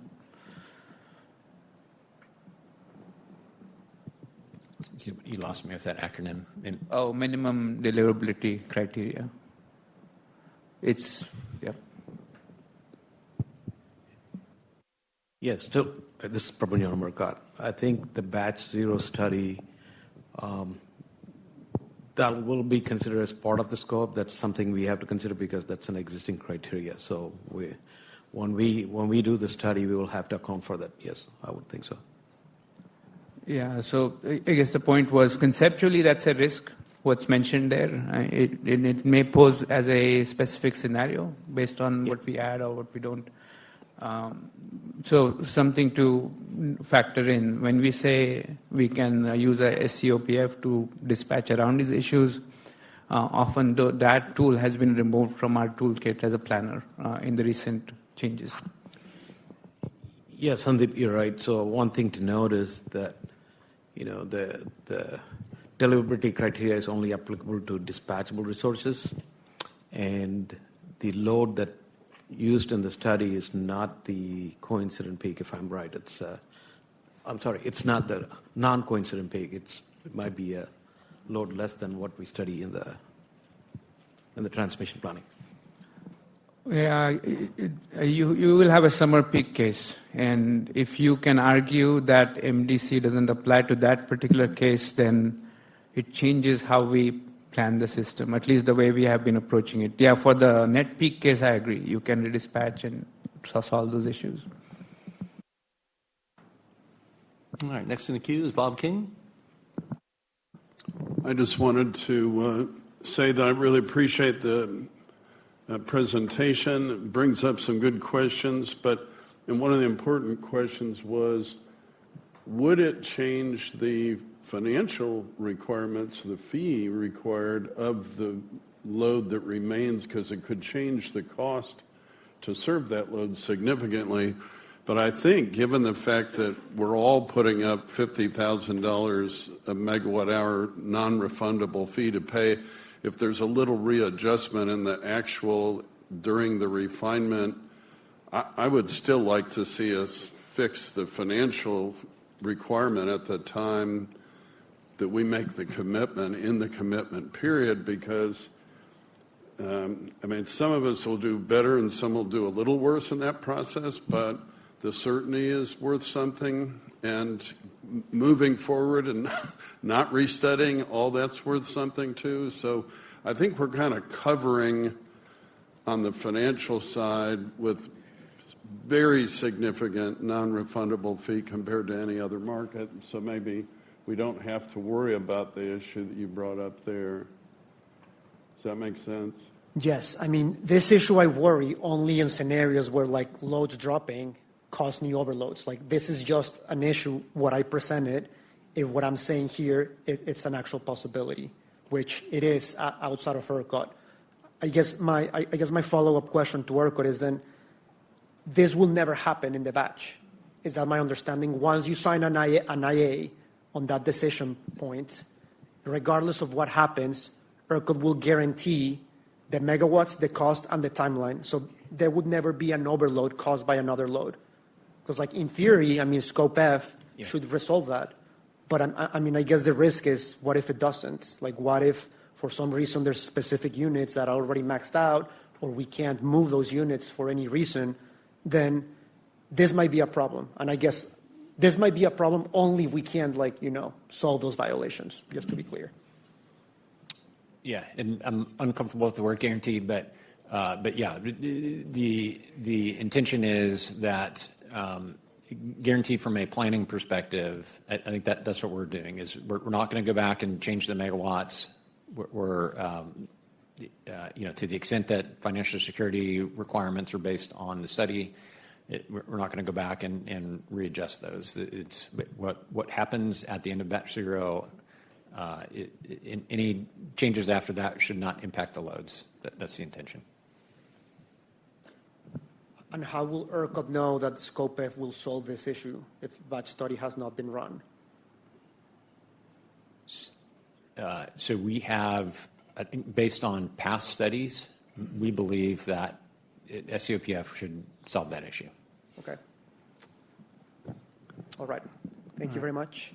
There's still some people in the queue. Stay up there. Here we go. Durga. So there's three more, and then hopefully we'll move on to the next one. So Durga. Thank you. Durga from SoftBank. So just to confirm, so once a batch study is complete and the load signs an IA and we go forward and sign all other stuff with financial stuff, you're saying there's no way the IA is going to change, right? There's no need for an IA amendment in the future, saying the megawatt capacity has changed. Is that true? That's true. Okay. Second question on the solution, right? So you said that generation dispatch is going to solve the issue if the load drops, but generations also drop, right? How comfortable is ERCOT proposing solutions based on generations, especially if a BESS is there, which has a negative shift factor on this load, and dispatching that is solving that transmissions problem, and the BESS drops in the future? I just want to understand how ERCOT is thinking about it, because there's going to be a lot of speculative generation as well, especially BESS. Well, so a couple thoughts there. So generation won't be added to the case unless it meets 6.9, unless we have to get to Picker 127. But on that methodology, but on the BES, the batteries specifically, there are different dispatch assumptions depending on the case that we're running, and we won't respect those dispatch assumptions, which I think typically for summer peak is 0, right? Yeah, this is Prabhunyam. So the battery dispatch, it has to meet a certain duration to be considered as dispatchable in summer peak conditions. I think to answer your question, the generation change, especially looking at the near-term years, Jeff is right. You only model generators that meet 6.9. So even if generation expectation changes, I think, especially related to this load issue, I don't think I'm not saying this could not happen. There could be rare situations, but the likelihood of that happening based on the way we do planning, where we do dispatch generation, like Jeff said, so that takes into account, right? On top of that, we also study the G-1, N-1, which is kind of a N-1 criteria within ERCOT. So there are some safeguards, how we account for this, uncertainty with generation. Yeah, so just to double down on what he said. I mean, this is already how we do transmission planning in ERCOT. So this is not new. We're not breaking new territory here. This is what we already do. Yeah, the reason I was asking this question is because with so much speculative load, I think a lot of fictitious generations are going to get added as well to solve the case. And that's where my question was alluding towards, like if that generation drops, then how do you handle that, basically, is my question. And especially for a no solar scenario, it becomes more critical because you don't have any solar in there, right? So any generation that you're using to redispatch and solve issues, the solution is extremely sensitive to that generation going online or not, right? So that's where my question is heading towards here. Again, this is Prabhu. Yes, you're right. So if you've been following the last few planning studies, including the RTP, the generation, what you define as fictitious, are probably outside the planning guide. That's more applicable for the further out years. Again, we don't know the load projections for the upcoming studies. Yeah, that's something we take a look. I mean, if we did add those kind of generation, we do some sensitivities to make sure that's not driving or masking the problem or driving transmission projects. So it's something we take into account in our studies, but the way the batch study is defined right now, the batch zero, I don't think that's going to be a significant issue for the near-term years when you're looking at the load allocation plan or the load commitment plan. Thank you. All right, thank you all. 3 more commenters. So Sam, Brandon, go ahead. Thanks, Sam Brandon with Agentic Infrastructure. So I guess now I have a question on that dialogue just now. So to be clear, energy storage today, in terms of how it's reflected in the planning models, is based off the ELCC curves in the CDR report, right? Like it's no longer zero. That was like the legacy approach. I got to go and look back at I can't recall that, but you're right. It's based on but what I'm saying is, it has to have a certain duration to be modeled as a dispatchable resource. Yep. No, that certainly makes sense. And then, separately, my point was just that, so the conversation just now just made me think about Picker 127 and how that, the high level is that Picker 127 is going to allow for projects that are not at 6.9 to be included in this model. And especially if we get to the particularly discretionary kind of level of those decisions, that could impact this sort of dynamic in a pretty meaningful way. So I'm not sure if ERCOT has any immediate thoughts on how you guys plan to, is there any special case criteria that's expected once we get to that level of study? Yeah, Sam, you bring up a good point. At this point, we're not planning on doing anything special around that. There is a risk there, and I think we understand that. But at this point, we're not planning on doing anything special to address that. All right, next is Russell. Hi, everybody. Russ Thompson here with Esvolta. I'm not sure if this is too simple of a question, but I'd like to be educated on it. There was a note earlier about megawatts not being able to be changed during the application process, but since megawatts at the application are theoretical, because we don't actually have the reactor study to be complete, we don't have the factory accepted test reports of the equipment.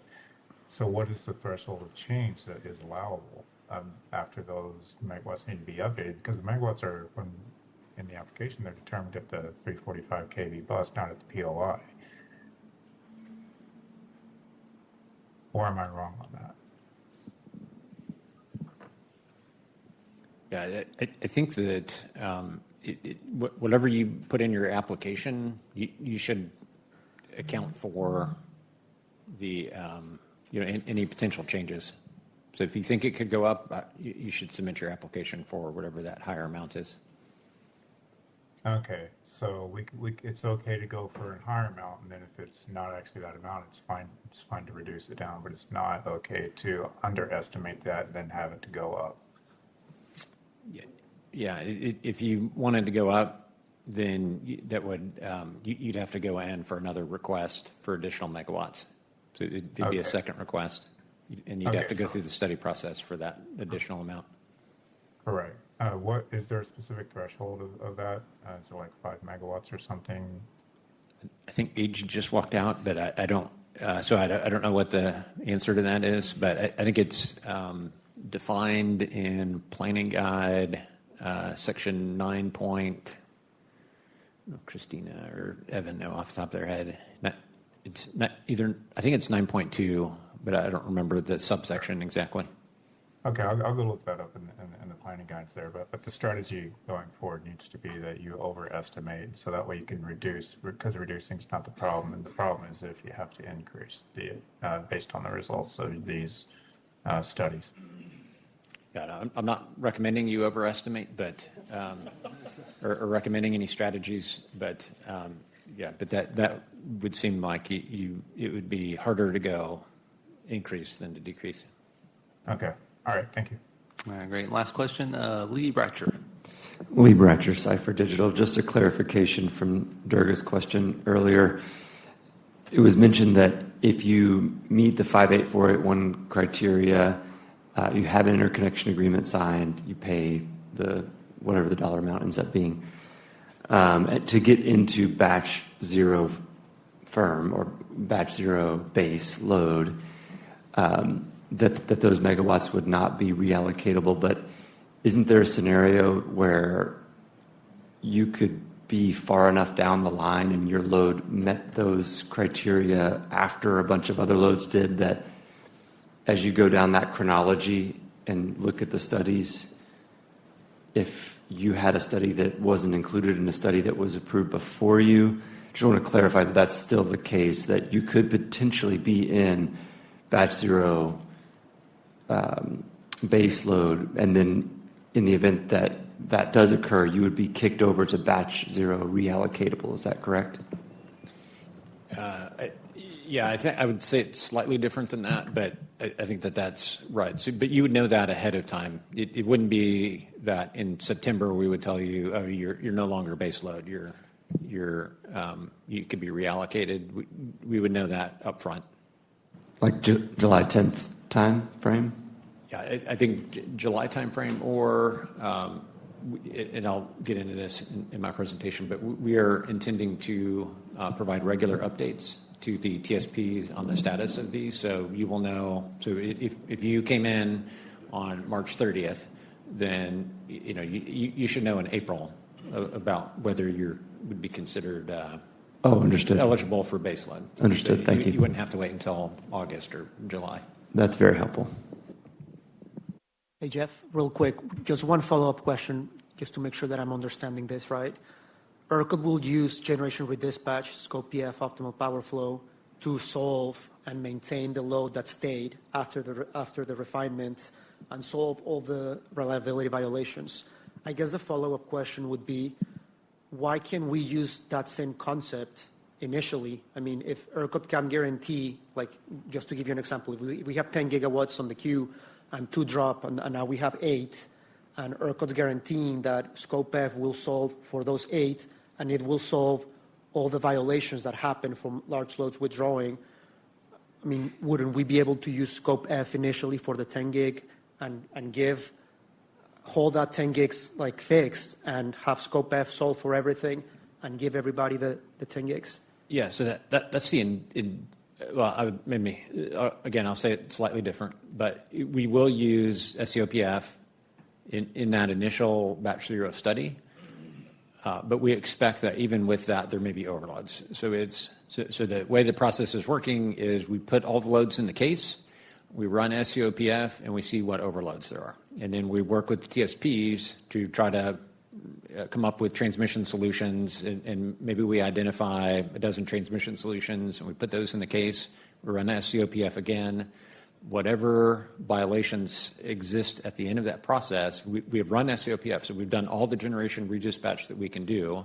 If there are still overloads, then we will run an additional analysis, and it's also SCOPF, but it will reduce that load amount until we get a solved clean case. But it may not be possible with the generation that's in the case to resolve all of the overloads because that just may not be possible. Got it. Thank you very much. Good discussion. Thank you, everybody. All right, so we're going to transition. So if you're following at home, we are now jumping to agenda item 6. This is the design for CLR. So we're going to go back to the main ERCOT presentation, and I'm going to turn this over to AG.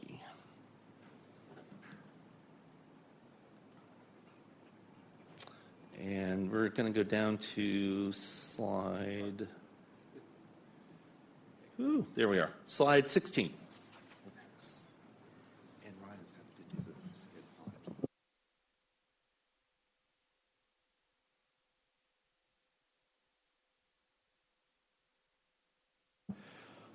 All right. Good morning, A.G. Springer, ERCOT. Thank you all for accommodating us for going a little bit out of order. So I think at the last workshop I had indicated that we were hoping to have language to review at today's workshop. We didn't quite get there. There's still a number of topics that we are still vetting internally, and because of that, we're not quite ready to share language today, but we are still targeting the April 8th date that Matt talked about earlier in the workshop for filing these revision requests.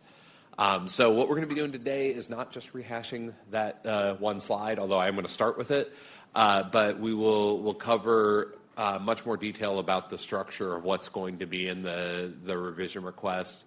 And so hopefully that will give you all a bit more visibility into the direction we're heading, and we can take questions as we're going through.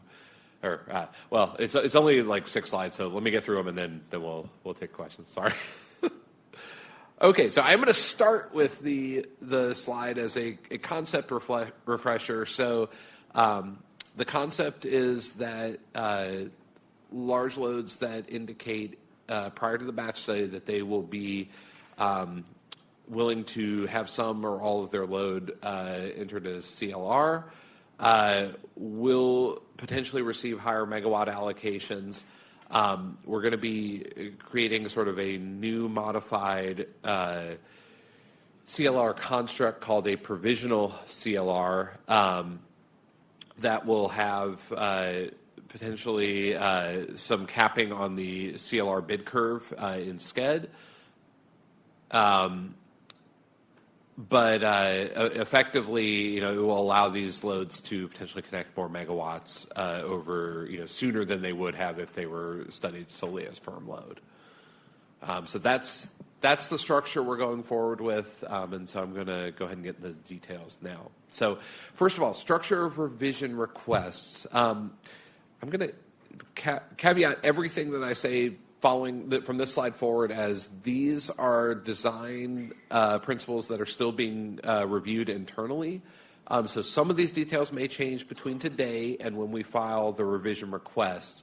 There's some areas where we're still determining whether or not what we are drafting is feasible. So I just, every single slide is going to have that footnote on it, and that's because it's also the reason we're not showing language today. Okay, so this will consist of a PIGR and a companion NPRR.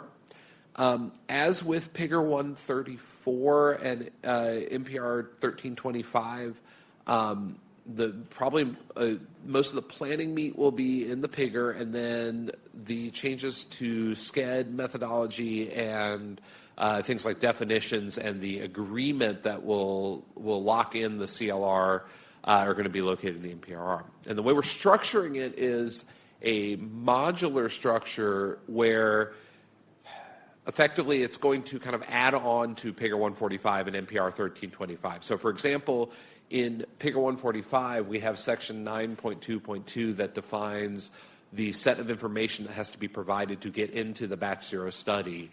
What we've done in kind of each of these cases is added on a section +1 number that will define additional information or additional study parameters related to a provisional controllable load resource. So the idea is it will plug into PIGR 145, but not be tied to it directly in the event, so that'll allow them both to move to June board if that's possible.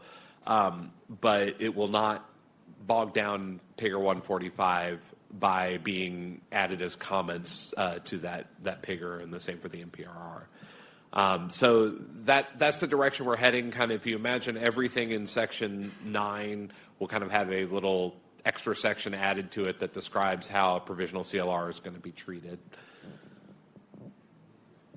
So before we talk about the process, the definition, so I mentioned that we're creating a new construct called a provisional CLR. This is effectively a CLR, but with a few key differences.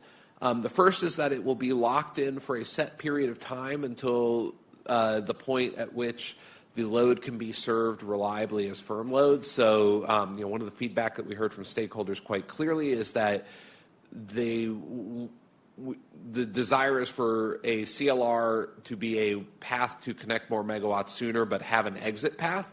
And so part of the batch zero study for these provisional CLRs will be to identify that exit date when the load would be eligible to become solely firm load and deregister as a CLR.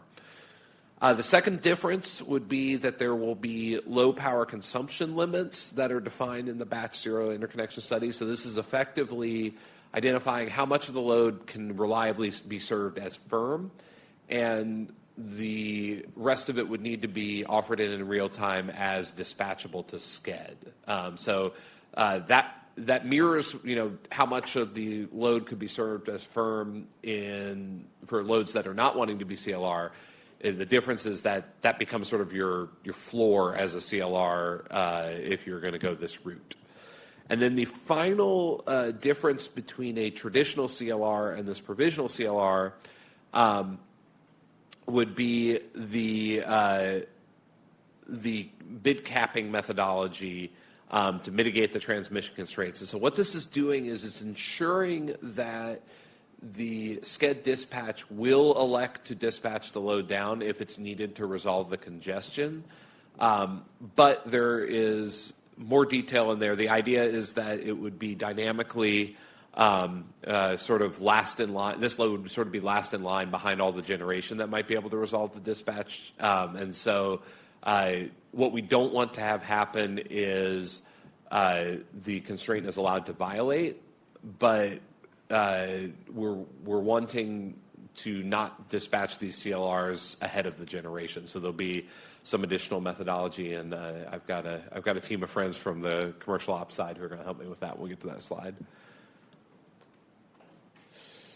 Okay, so what does this mean then for the batch study process? So effectively it means there's going to be some additional information collected up front, some steps in the study process and the commitment process, and then the refinement study will still build the the transmission needed to serve the full load. So if we start at box 1, there will be some extra information and a declaration of intent to register as a CLR or a provisional CLR that will be due to ERCOT along with everything else that's coming in on the July 24th date. So if your load is going this route, there's just some additional documents and information in terms of modeling parameters that will come into ERCOT by July 24th.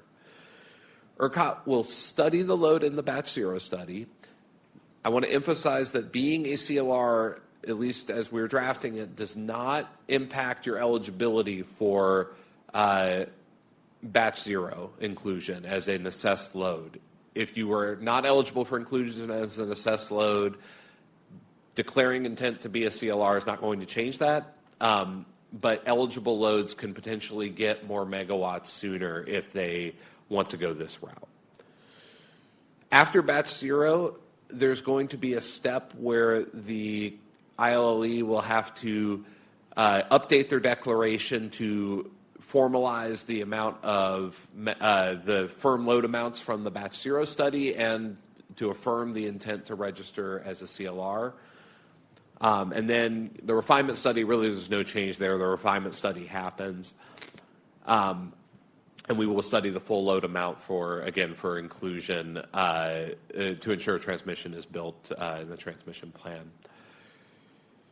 The next 3 steps are effectively existing steps that have to happen today in order to register as a controllable load resource, and these will still need to happen.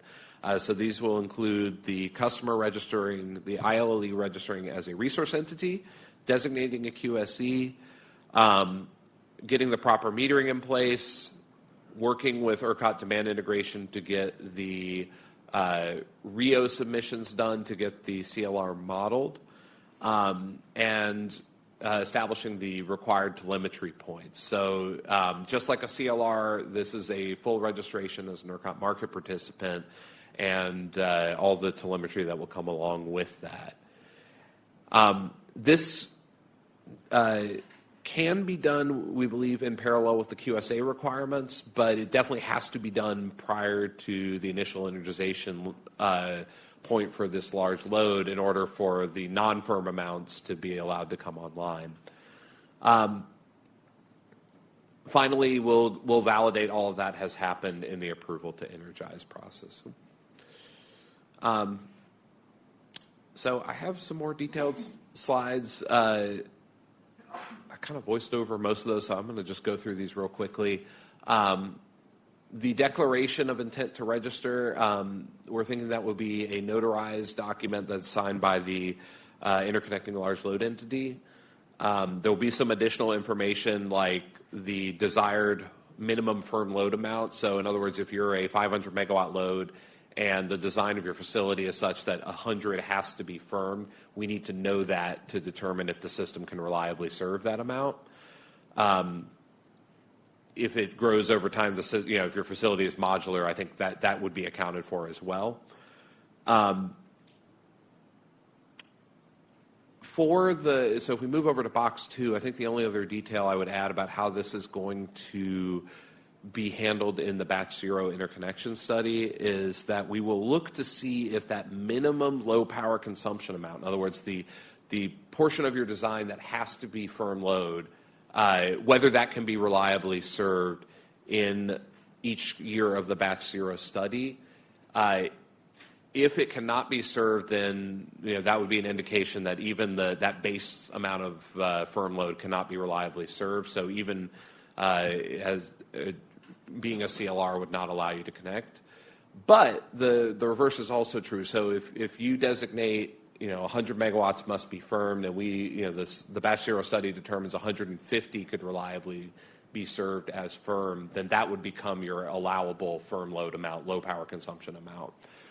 So there's still that reliability aspect. We will also study the full requested amount for both determining the potential transmission upgrades as well as for the stability analysis. Because the load is variable, we need to assess the impact of potentially the full consumption amount on the system, even for the earlier years when the full load amount may not be able to be served. During the commitment period, again, there's going to be that update with the details of the batch zero study being included in the agreement and agreed to by the customer. And then again, in the refinement, we will study the full requested amount to ensure the transmission plan fully reflects the requested load. And then again, existing steps have to be taken to register as a controllable load resource, and then we'll verify that during the approval to energize process.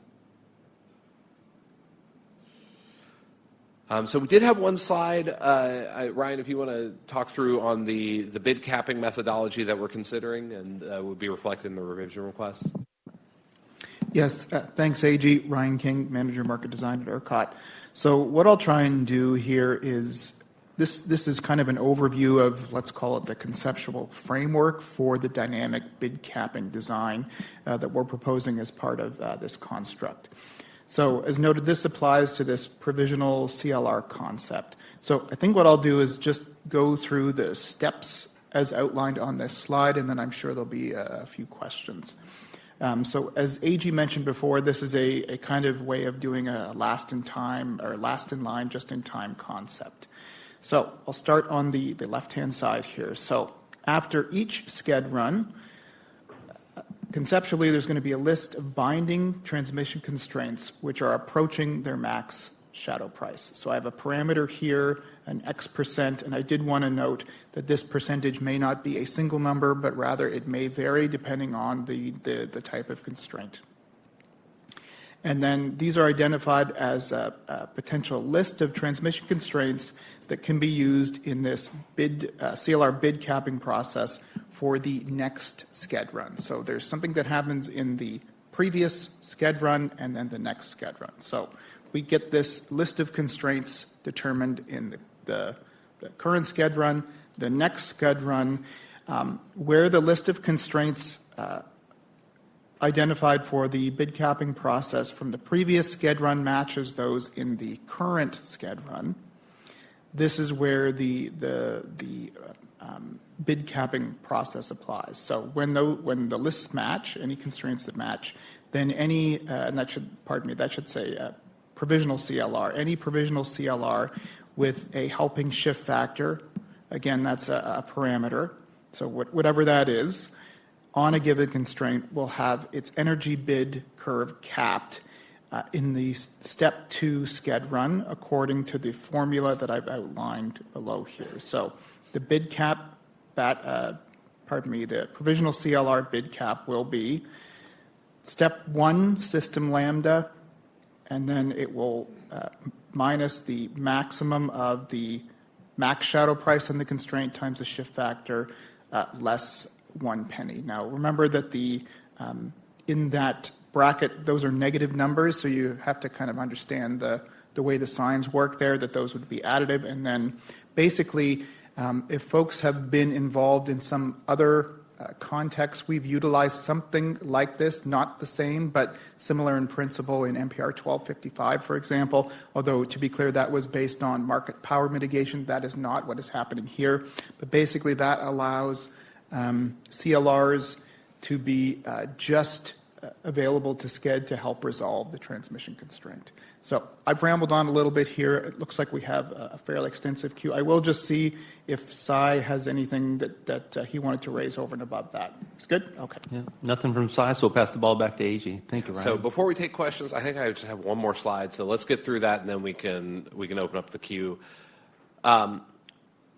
I just want to emphasize again that while we believe that this is a viable path forward, and we are still targeting the April 8th date to have this filed, there are a number of questions that we are still working on internally, and this again is part of the reason why we don't have language to share today.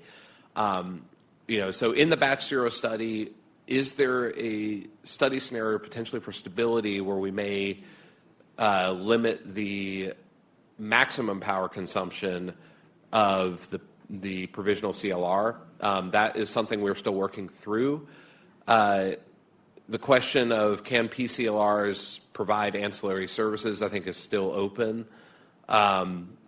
Things for how does the current CLR process ensuring that lines up with the overall batch study process? I think we have a path forward there, but we're still working the details there, and things like the details for the bid capping process, the percentages and the slide that Ryan just talked through, and identifying the specific system changes and ensuring that those are achievable by the point at which loads that want to be treated as provisional CLRs in the batch study, when they come on the system, we need to have some realistic chance of having those, if there are system changes needed, having those in place. One last point before I open it up is that I talked about how we're writing this revision request in a modular fashion. One of the advantages of doing that is something that we've heard from these workshops is the desire to, could we treat these loads this way in the planning portion of batch zero and just not allow them to come online until the system changes are in place? Doing this in a modular fashion allows for that to be a possibility. That if we think about Figure 145 in Section 9, sections 9.2 to 9.5 are really defining the planning study portion of what we're doing, And then 9.6 defines the initial energization and ongoing operations portion. By putting language in 9.6 in a separate section of 9.6, we can potentially leave that gray box until the system changes are there. So it may allow for this to be included in batch 0 as a studied, part of the planning study, and still hold off on these loads coming on the system until the system changes are there. So, that's the direction that we're headed, but plenty of open questions still to resolve. So, Matt, I'm going to kick it back to you, and we'll start the queue. That'd be great. And just a quick time check. So it's 20 till noon. We're hoping to so we will have a lunch today. Obviously, we have a lot more to cover, but we'll see how much of this we can get through in terms of questions by 12 or 12:10 to see if we can wrap it up before lunch. So we'll start the queue at Bill Barnes. Thanks, guys. Bill Barnes, NRG. Really appreciate the meat on the bone here that allows us to kind of see where things are headed.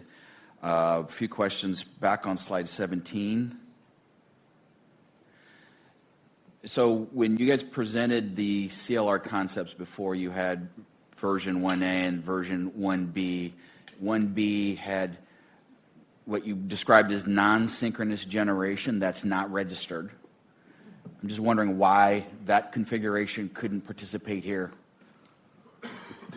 It can. I mean, ERCOT is not interested in how you give the CLR thing, unless it's synchronously connected generation. Great, thank you. Appreciate that clarification. I'll just clarify, Bill. I'm sorry to interrupt, but just to clarify, to add to what Sai said is, I think the inclusion of 1A on top of this was probably an oversight. The intent was to condense this down into one slide of, we felt like the other configuration was starting to create confusion within the conversation. And so the CLR, for clarity, is a load that reduces its consumption from the ERCOT system by leaving the system effectively. And what happens after that is, kind of up to the operator of that load, if that makes sense. Thank you. And then slide 21. So in the designation of intent, I'm just wondering why we couldn't do that in the intermediate agreement. We already have to, under the proposed commission rule, which I think is in Figure 145, we're already telling you whether we're CLR or if we're BYOG. Is there any reason why we can't collapse step 1 into the intermediate agreement and just do all of that? We'll add all the information to be submitted if we're a CLR. That way there's not another form that we have to fill out. So unfortunately, Christina has left the room, and she's already punted this question too. So we'll be happy to take that back and look if that's feasible. And we're certainly not. We are already anticipating quite a bit of paperwork coming in July, and we're certainly not looking to make more for anybody. Completely if we don't have understand that. Chris O'Donnell. Nice to meet you. Pleasure. I'm here with my wife. Hey, Chris O'Donnell, if you can mute your phone, we'll try to mute it as quickly as we can. Thank you. Thank you, Chris. Appreciate that. Which, by the way, Chris, I have my Matt Marinus #1 fan mug, so that anyone that causes disruptions to the meeting can contact Steve Reedy and get a Matt Marinus #1 fan mug. Next slide is the capping process. I think it's 24. Yeah, there we go.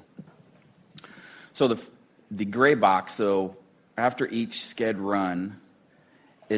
Do we think that's going to happen in step 2 or some other post-process? This is after SCED completes. The base points, everything has gone out. There will be a post-process, tied to the SCED process. We will look at all the constraints that are binding or violated that are above the X% of that constraint's max shadow price. And the constraints we're looking at is coming from the step 2 dispatch run. So if there's a pricing run, we're not looking at that. We're looking at the step 2 dispatch run. It comes out of that, and the CLR operator will just have to take whatever cap. There's no you're not you're telemetering it back to the CLR operator in advance, so they get a glimpse at what it's going to be, or you just accept the outcomes. So if I kind of sequence this, and this one, nothing is happening, right? It's when we do the capping, which is in the next SCED run. You're passing it over. We could do something. We could say that, hey, your CLR bids are capped, but it'll come out with the results. The other way of doing it is we already have a curtailment flag. We could purpose that and tell them that, hey, you're being curtailed. That would be great. Awesome. And then the words here says any BAT CLR with a helping shift factor. Negative shift factor. Okay. That's what helping means. So when you're capping it, you're reducing the bid. Mm-hmm. Any part of the energy bid curve. This is after 1188 implementation. So any part of the bid curve that is above that value will be kind of set to that value, the bid capped value. Okay. Got it. And I think you're looking for feedback on slide 25. Last comment from me so far.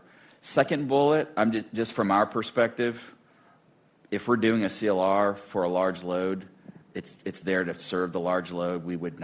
There would be no interest in selling ancillary services, and you're probably going to want grid connected batteries to provide ancillaries versus ones that are being used to operate as a CLR for the purposes of the large load. That's our feedback. Thanks. I just want to emphasize again what Sai said, that a synchronously connected battery is not eligible for to be part of a CLR construct. Correct. But I also heard you can operate as a CLR with non-synchronous batteries that aren't registered and potentially operate as a CLR selling ancillary services. And I'm just saying the purpose, if you're essentially co-locating non-synchronized generation to operate as a CLR, it's not sell ancillaries. Yeah. Thanks. And to keep the design simple, that's where you're hoping to kind of exclude, not have to walk out all those issues. So, all right. Next in line is Broth. Hey, on that price cap slide, so let's say a CLR signed up for 200 megawatts. So then every sched run, they would get, so there is a price ceiling for how much they can be, So when they get a curtailment signal, then it settles them with the amount of megawatt that is curtailed for that specific price. I'm trying to understand the mechanics on how this works. So the settlement is just based on the LMP. So whatever the LMP is, right? They'll be settled at a nodal price, number one. So that takes care of the settlement part. All that we're doing here is when we are running the optimization, for that particular CLR, it's bid to buy energy. Let's say it's a flat curve of $200. Yeah. And let's say that the cap, they submitted something at $5,000 per megawatt. You'll reduce for all that. the 200 meg. We'll reduce that. Yeah, I understand And let the that. optimization figure out whether to curtail it, not curtail it, or whatever it is. Okay. I guess the second question I have on participation, AG, is that, so if I have, let's say, base load and allocatable load, I can extend them. So let's say I have around 500 megawatts of base load. Now I can submit and attest that for me to have additional 500 megawatts of CLR attached to that base load?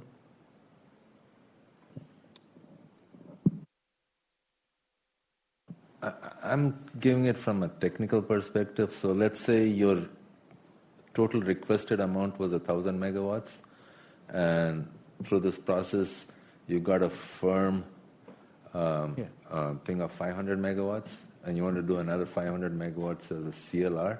There are two ways you can register with ERCOT. Yeah. You can model two loads. One is just a regular load at 500. The other one is a load it's a CLR, where its low power consumption is 0 and maximum power consumption is 500. Or you could club it together and say that the LPC is 500, MPC is 1,000. So, I guess my question was other way around. So if I already have a base load, right, can I file an extension application? Should I go through the TSP to get that 500 megawatts as a CLR load? You know what? Yeah, so if you're asking if you have a operational site that already has 500 megawatts, for example, could you file a new large load interconnection request to add another 500 megawatts as CLR load with effectively a low power consumption of zero, basically? Yeah.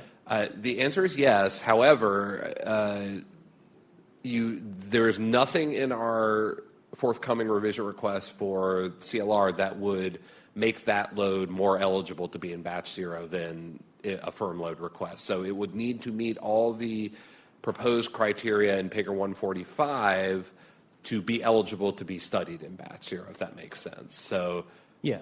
So, but yes, it is possible. Okay, so if there is a load that meets batch zero criteria, for example, for X megawatts, now can I add Y megawatts as CLR to that load? And will I be subjected to X plus Y for the financial criteria, even though this is a CLR? So I'm gonna phone a friend here. So the dollars per megawatt, I believe, is on the total request. So if you increase the requested megawatts, to try and add CLR on top of it, that would also increase the obligations for financial security for inclusion. Because we are eventually trying to get firm, so that's our problem. Okay. Thank you. All right, so circle back to Bill Barnes' question. Christina's back in the room. The question from you, Bill, was could the attestation type agreement for CLR operations be included in the intermediate agreement? Christina Switzer, Senior Regulatory Counsel, ERCOT.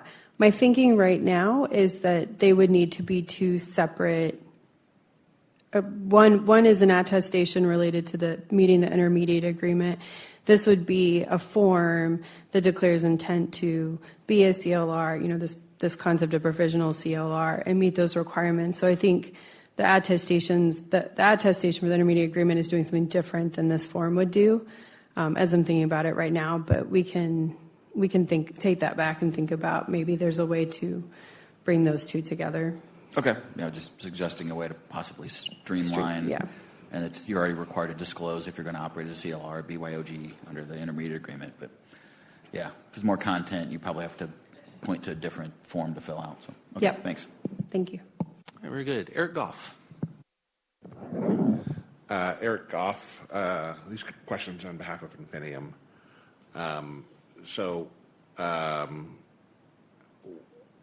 Infinium is intending to use this program and wants to make sure that they'll be able to later this year. And so in terms of the particular examples here that could require system requirements, they've expressed a willingness to take on contractual obligations to keep their bids to buy below certain levels until the system requirements are in place. I've expressed that before to some of you all. I just want to express it again here.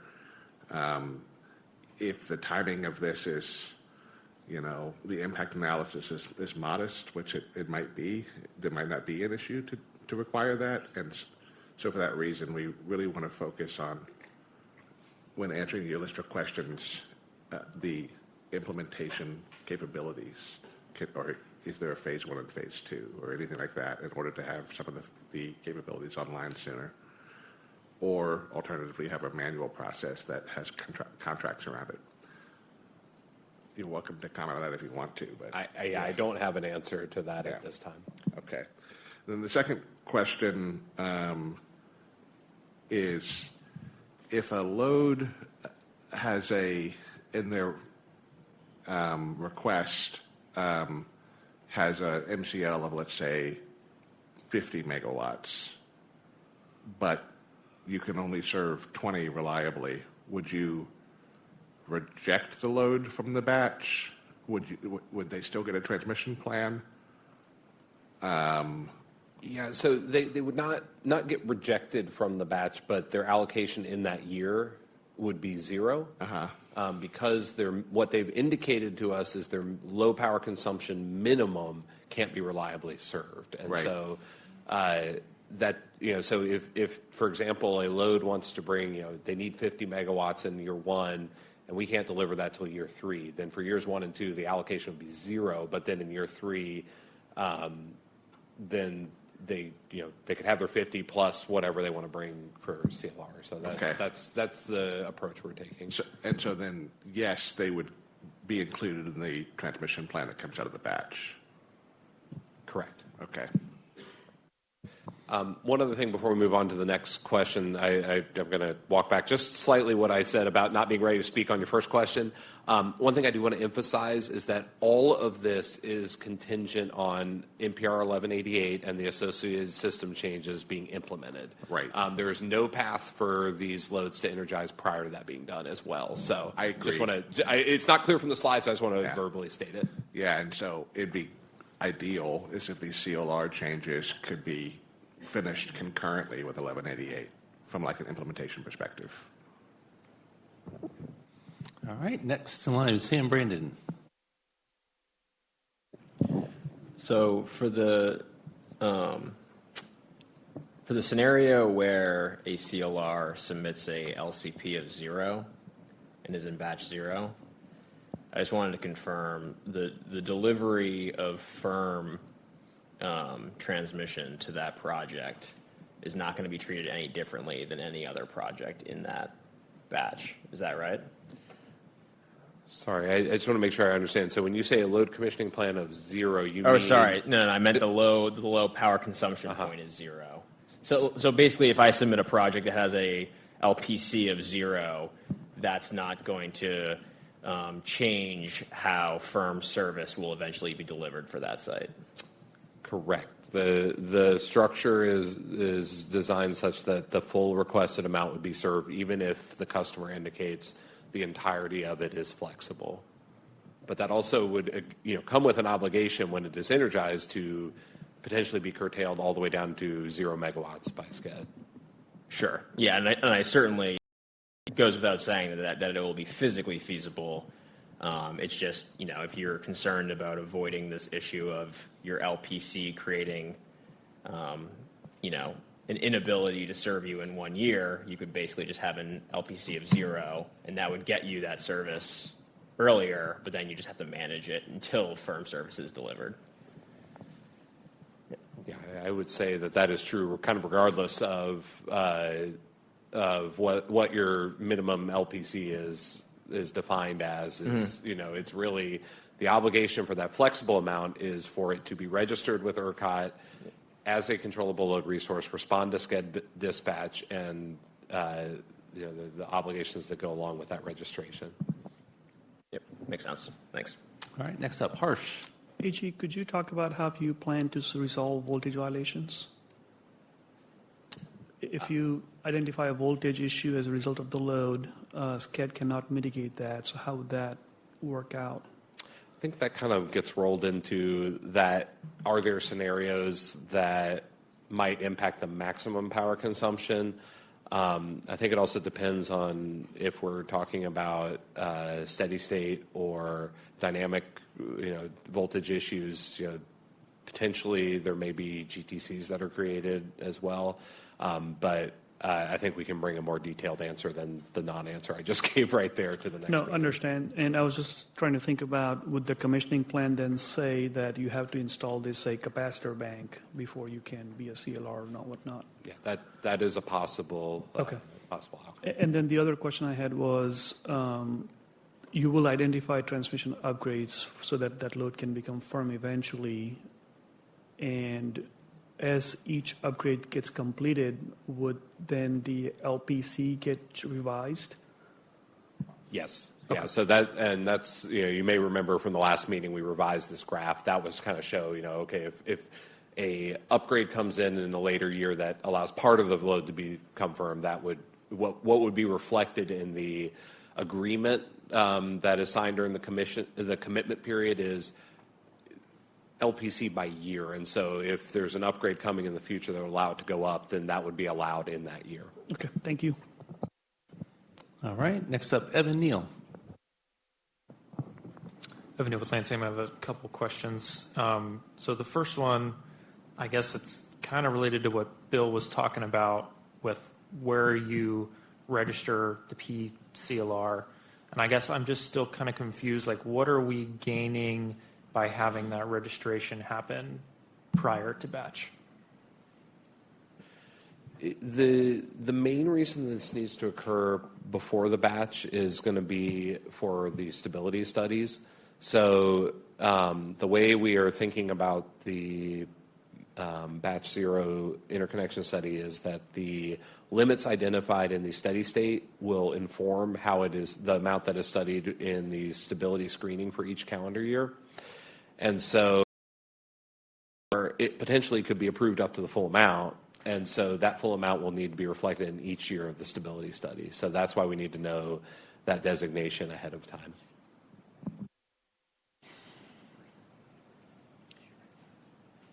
Okay. I think that makes sense, but maybe I'm not following entirely. So I guess you're saying that you'll get an outcome that could be what you requested, not what you're limited at on a steady state thermal basis, and then you would study that in stability. But I guess how is that changing the outcome of the stability? I mean, you'd still have the same assumptions around voltage in the area, would you not? Like, I guess, like, just take a gigawatt load, for example, that's limited to 500 on thermal. Like, wouldn't it still be limited to the same stability amount regardless of what the steady state is, 500 or 1,000? You'd still just knock it down to the 400 available on a voltage side. I can maybe jump in on this. So in your example, Evan, I'll say non-CLRs, how we would like to study that in batch is not study the full 1,000 in the stability, because that may create a whole bunch of problems. And so we will study that in stability analysis at 500 megawatts, because thermal is limited at 500, so we want to study the stability at 500. However, if there is a possibility that that load could be 1,000 because it's a CLR, so some days it may be 1,000, then we need to identify ahead of time if there are stability constraints that could drive a new GTC being added to the system. And so if it is a CLR in stability, we will study it at the full 1,000 so that we can identify are there potential stability constraints for which we need to implement a new GTC so that going into the QSA, we have that picture of, I think I might have a stability constraint here. That is super helpful, and I think it actually helped get to where I was trying to go. And so just to be clear, those GTCs that could be identified, are you saying that would happen in the stability screening, or that happens in, because I thought that would be a QSA thing, right? I think the batch study would identify a potential stability constraint. And then when you get to the QSA, you are identifying what exactly is my GTC. Okay. So kind of similar to how we do generators today, where it's generator interconnection study says, hey, we have a stability issue here that you need to pay attention to. So when we get to the QSA, then that GTC work that happens during the QSA. Yeah, I appreciate that, and I think that's the right way of thinking. I think I would just go back to my point, and what I think we just worked out is that we're not going to really know what the result is until after batch, right? And we're truing up stability studies, and we're doing the QSA to identify limits as that load is trying to come online, whenever it does choose to come online, because we're not going to know if it decides to be a CLR in year 1 or year 2 or whatnot. And so I guess my point is that, if the outcome is a transmission system from batch, I'm struggling to understand why we need to be jumping through all these hoops in batch rather than treating the CLR pathway as, all right, you got your firm pathway. Now, how can we get online sooner, which is going to be something that is inherently limited to something like the QSA that is stuck after batch. And so I'm guessing I'm not saying that we can't put it in batch or in the front of it. I'm just struggling to figure out what we're gaining besides more work right now when the outcome seems to be the same. Does that make sense? So I think what ERCOT is gaining is that identification of those stability constraints that could potentially go in, that need to be identified in the QSA. Yeah, I would also add to that there's been expressed desire from stakeholders in this forum that there be some visibility into the actual ability for that CLR to ever reach those higher megawatts. And if that's not assessed in addition to the reliability need to assess it, there's also no way to know that information without assessing it. So, I probably should have added that to my issues still to be worked out slide, but is the level of information that can be communicated back to the customer on the results of the analysis in terms of how it would impact the higher megawatt levels. As Jeff stated in the last workshop, we're not going to be able to do an 8760 type analysis, but there is likely some ability, much like with a generation interconnection, to identify at least the type of constraint that is potential to hold down the CLR. So I think there is value to both parties there. So thanks. I appreciate that. And so I guess the idea is that it helps inform the decision of whether or not they want to move forward with the firm agreement or not, or sorry, the non-refundable agreement. And I get that argument. I guess just one other thing that I'll point out that I'm a little concerned about thinking about this is how Picker 127 comes into play. If we're adding a bunch of generation to the cases, we're having to do that for the stability cases as well. And that is going to have a significant impact on the outcome of those cases. And so to the point we were talking about, Jeff, is if we have to identify limits there, we're going to be identifying different limits than what we identify in the QSA, which is what is the actual, I think, thing that should be binding that's going to reflect operations in real time. And so I would just be concerned that we would be setting ourselves up for a path where we are going to introduce new reliability constraints that will not just impact the CLRs that are trying to connect, but impact other load customers as well. And I think that's an outcome we need to be really cautious of. So I'll drop that topic, and I have just one other question. Hopefully it's a little easier. So we're giving the CLRs the option to not be a CLR anymore once the firm transmission is in place. Will they then switch back to a zonal price when that happens? I think the answer is under the current protocols, yes. However, I think that's another area that probably bears longer-term discussion. Agreed. Yeah, the goal here is to figure out how these loads can be accommodated in batch zero. Okay, thanks. Well, let's do one more question, then we'll take our lunch break, and we'll hold people in the queue where we left off. So last question before lunch, Sandeep Sharma. Sure. Thank you, Matt. Sandeep, NextEra.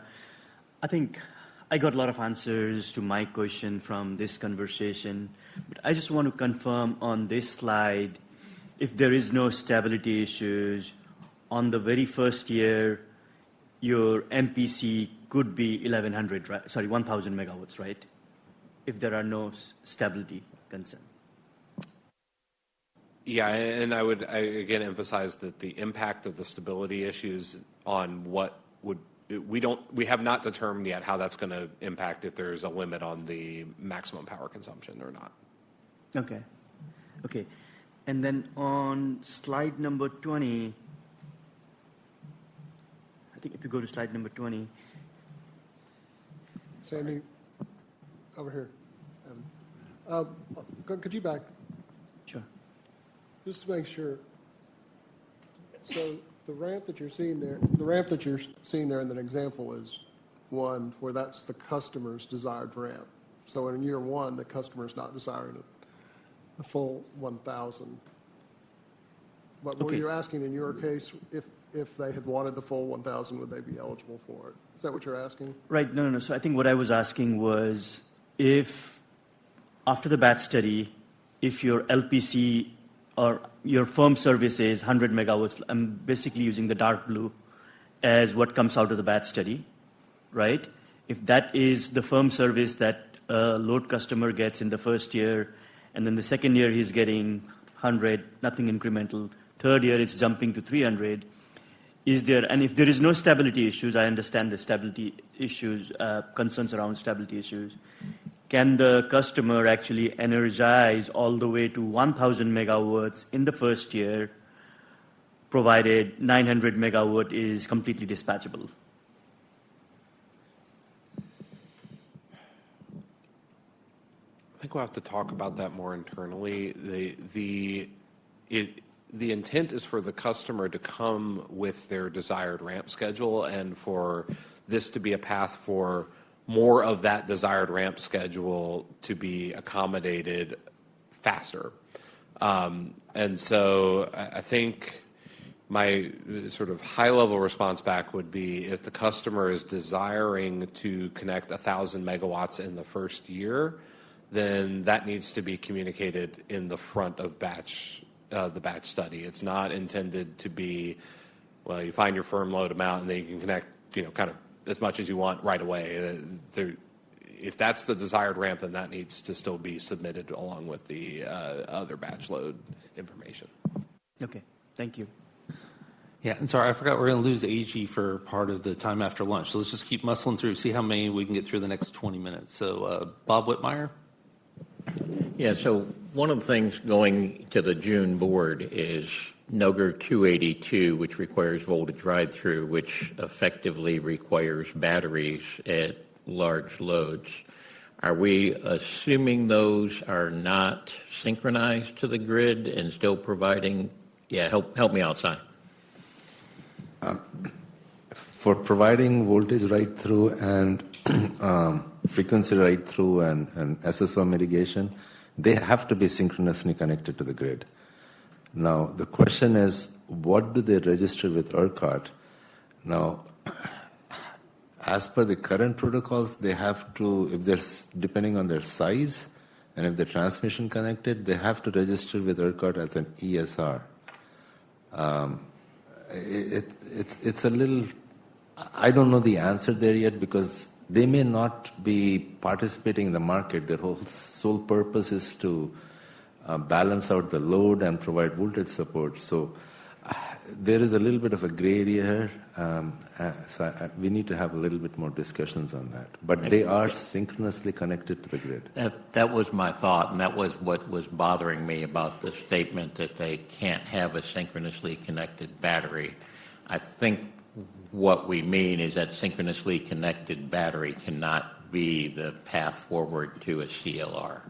Yes, right? yes, That's because we do not model hybrid resources. And the thing is, we don't know if the CLR can, if that combination can really provide the CLR service if they don't have state of charge, because CLR doesn't require state of charge telemetry and all that. So we don't want to go there. We have never done that. Yeah, and I'm not trying to, I'm just trying to make sure we got all the bases covered. Thank you. All right, Blake King.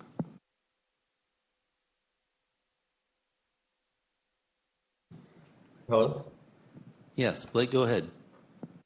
Is there a maximum LCP or maximum ratio of LCP to MCP contemplated in this sort of concept?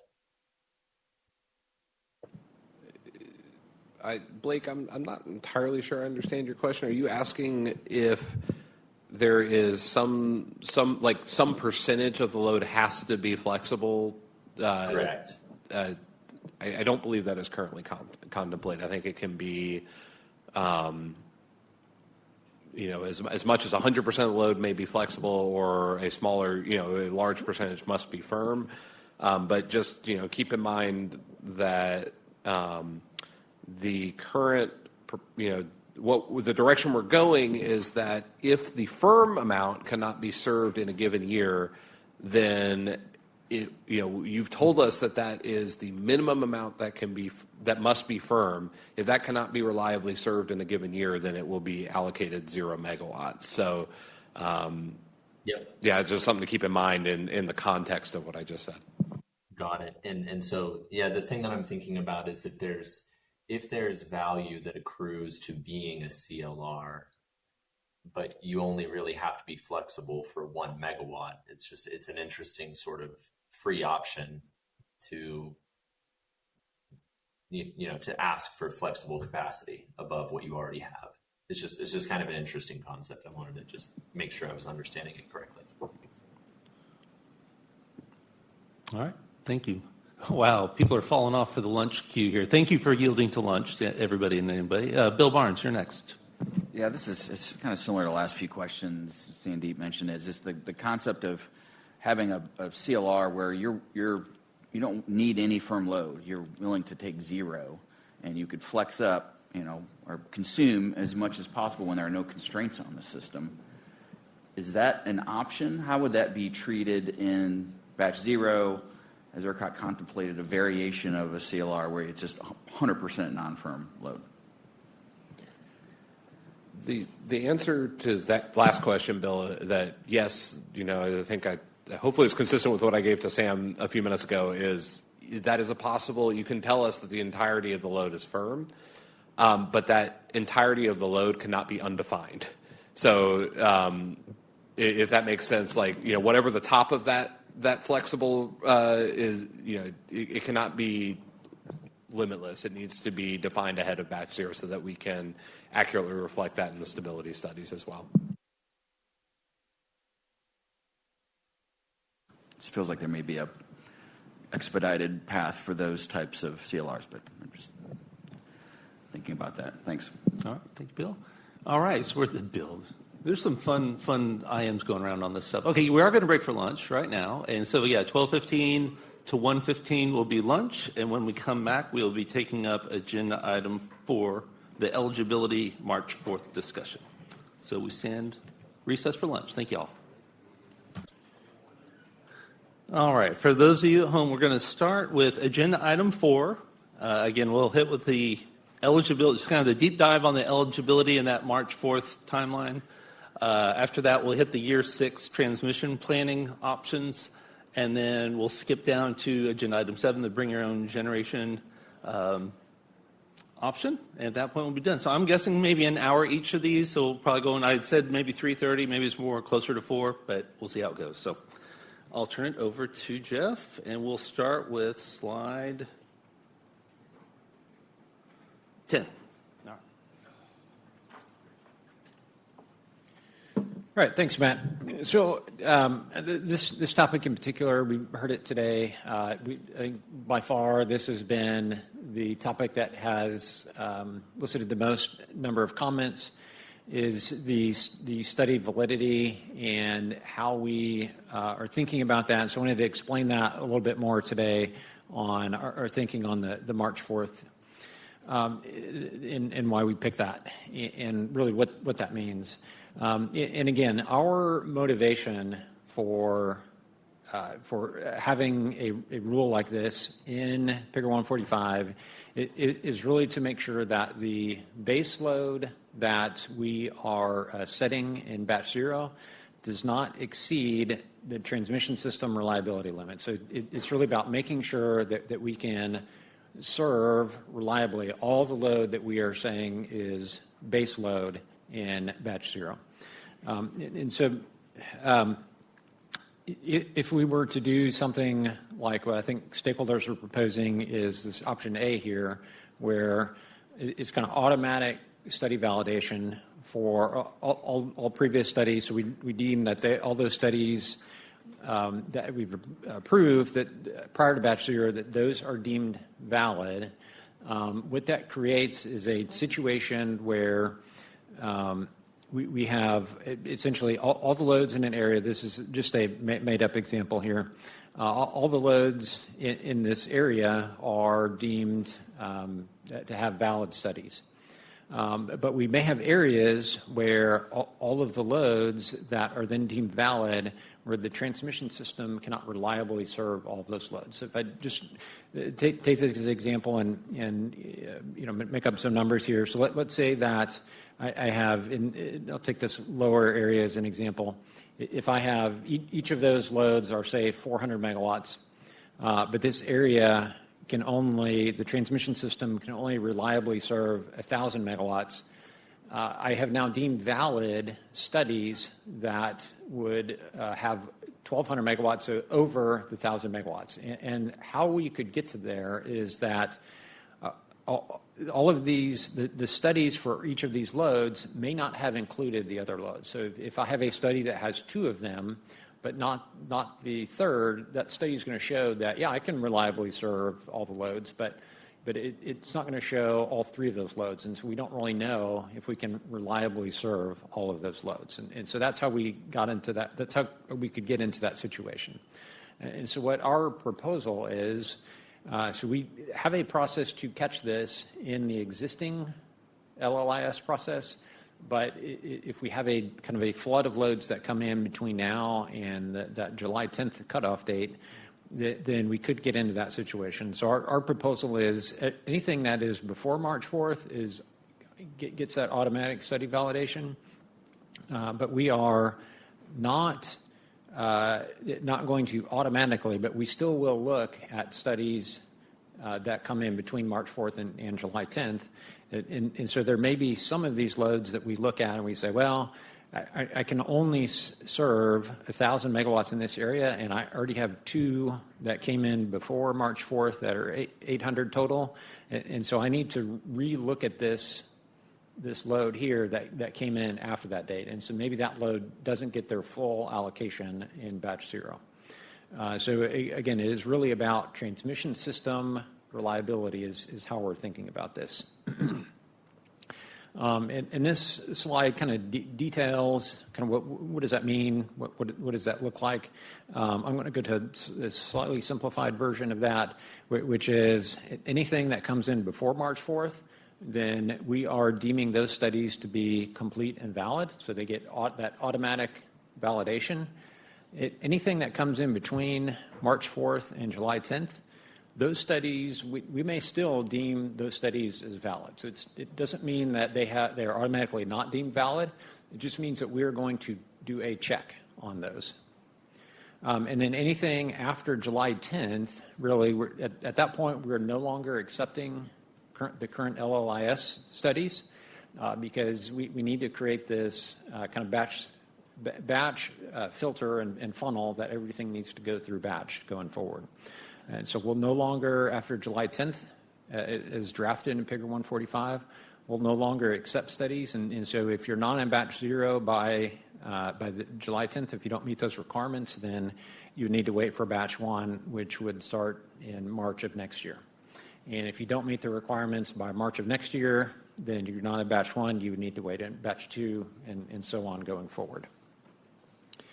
And then wanted to address some of the FAQs that we've had on this, because I do think that there's some confusion. So one thing I think that we've heard is, hey, is March 4th a retroactive cutoff date in Figure 145 for studies? And the answer to that is no, it is not a retroactive cutoff date. Loads can still qualify to have their studies deemed valid after March 4th. Between March 4th and July 10th. But we will do a check to see if there are any other loads that have met the studies and the Planning Guide Section 9.5 criteria. We will do that check to see if those studies are valid. But it's quite possible that we could do that check and we could say, no, the study is good. So even though it came in June 1st, the study is still good because there aren't any other loads that met that criteria. And so you could have June 1st studies, you could have July 9th studies that come in that would still be deemed valid under this process. And I wanted to make that clear. And I think we've heard also that there's this uncertainty that if a project is meeting those requirements later, then after March 4th, then how would they know if their study has been deemed valid? And so we've taken that feedback and are going to start producing a study report. So a report. So we've already at one point, I think a couple weeks ago, we provided TSPs a list of the LLI studies and kind of how we see them in the where they're at in the current process. We will add to that report and provide that on a, I'll say, a periodic basis.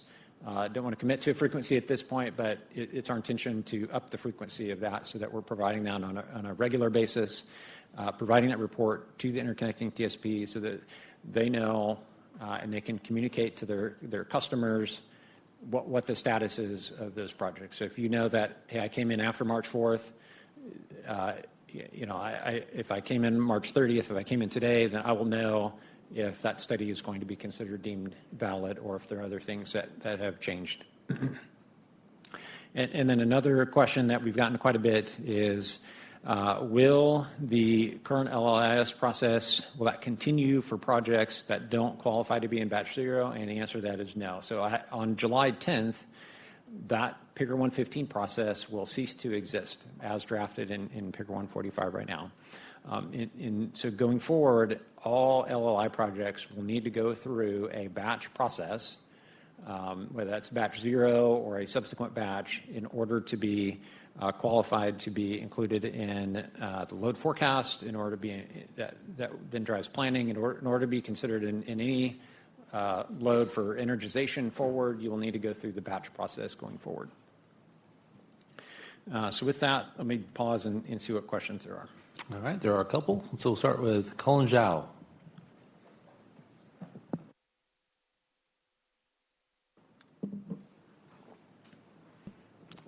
Colin, if you're online, we don't hear you yet. All right, I'll come back to Colin. Broth, go ahead. Hey, Jeff, thank you so much. So I guess my question is, in Figure 115, you're already doing this. That's where the restudies are coming, right? So the new dimension is the RPG projects that you are evaluating against. I would say that's not a new dimension. That's really a legacy dimension, is that there were, so again, RPG has and continues to be a process for project, transmission project approval and endorsement. There was a legacy allowance in the interim process where we would say that those studies could act as the studies for large load projects that were interconnecting longer than 2 years. But that, as of Figure 115, that's no longer a valid pathway for those. So all of these projects need to go through the LLIS process going forward. So I guess we are trying to acknowledge. Sorry to cut you off. We are trying to acknowledge that at one point that was a valid pathway, although it no longer is. So I guess my question is, before or before March 4th, you still considered these RPG projects when you approved them? Yeah, and apologize, AG is not here, but I think there are some nuances to that I think probably need AG to help address, but because he's more familiar with the history on that than I am, unless, Evan, if you know off the top of your head. But yeah, I think that there was kind of this path where for projects that were energizing more than 2 years out, that the RPG could kind of count as their interconnection studies. But I think that they're recognized when we drafted Figure 115 that there were flaws in that process. And so that's why 115 effectively shut the door on that. But there may be some that are kind of hanging out there that were pre-implementation of Figure 115. And so I think we're trying to allow for some allowance of that. Okay, I think the other question I have is with regards to when you're saying March 4th, it's the email from TSP that this load has met 9.4 and 9.5, not ERCOT's acknowledgement. Is that accurate, or how are you seeing this? Yeah, and I apologize because I need AG to answer that specifically, but maybe we can I'll hold that off and then come back to that if we can make a note of that. Okay. Yeah, I had another question. I forgot. I'll come back when AG comes back. Thanks. All right, yeah, we'll park that for now. Colin, were you able to get your audio working?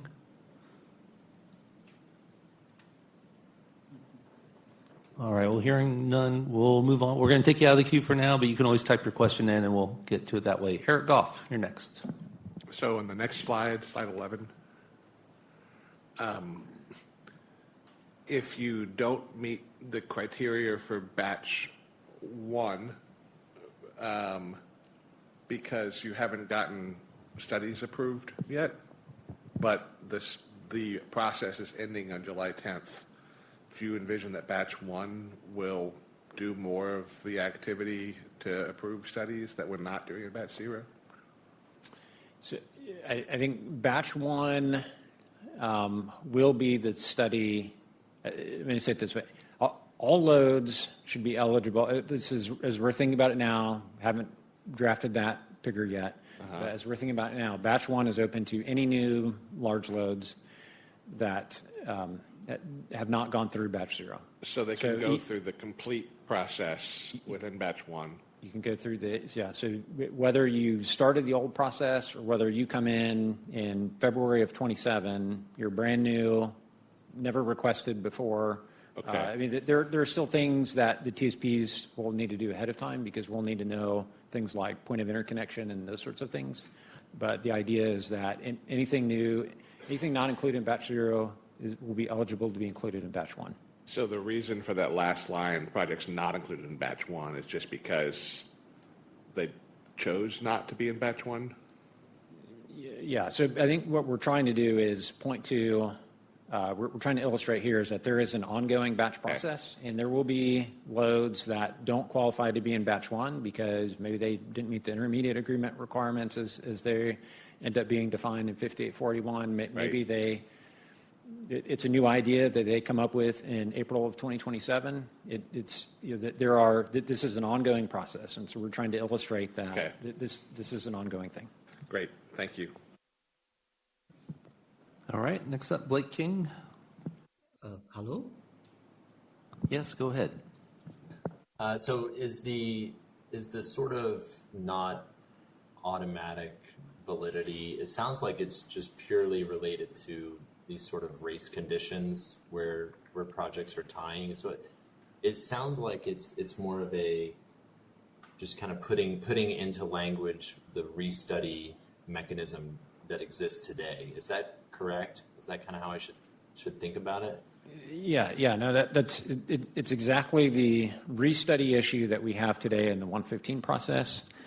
I think what makes it slightly different is that in the 115 process, once you've met 9.5, then you are no longer subject to that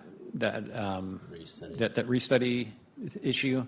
I think that, and that works fine historically if we have one of these coming in every few weeks that is meeting these requirements. But if we get to a point here where we're getting multiple of these every week, then we may not have time to catch all of those. So in other words, the process is today, you meet 9.5, the TSP then tells ERCOT, then we go and look and see what other studies are in the area that may be impacted. And again, that works fine if it's happening once a month or so. But if that starts to happen frequently, then we may not be able to catch all of those. Got it. So put another way, before, whenever there was just sort of this must study designation, ERCOT was in control of when studies met that threshold, right? So ERCOT could sort of do the diligence behind the scenes and see. But with 9.5, it's more at the TSP's discretion on when they send you the email. Is that the better way to think about it? I think it's more. So I think that is true both today and going forward. Where it's the 9.5, it's when they tell us that a project has met 9.5. I think the distinction here is that the level of activity has significantly ramped up as we have talked about this transitioning to batch 0. And so we have a significant amount of loads that are trying to reach that 9.5 milestone. and it's not at a pace where we can keep up with, looking at those and proactively telling TSPs that, hey, another load has met this requirement in the area of your studies, and so you need to, these other loads are no longer, their studies are no longer valid. So we have a process to do that today. That process is not designed to move at the pace at which things are moving now. Got it. Okay, and if I can be greedy, sorry to belabor the point, just one thing. I've heard from some TSPs that they're not really sure if the 2026 RTP, RFI stuff that's going on right now, if that's connected to any sort of project approval status. Are they connected? It doesn't seem like they are directly, but I was wondering if you had any clarity on that.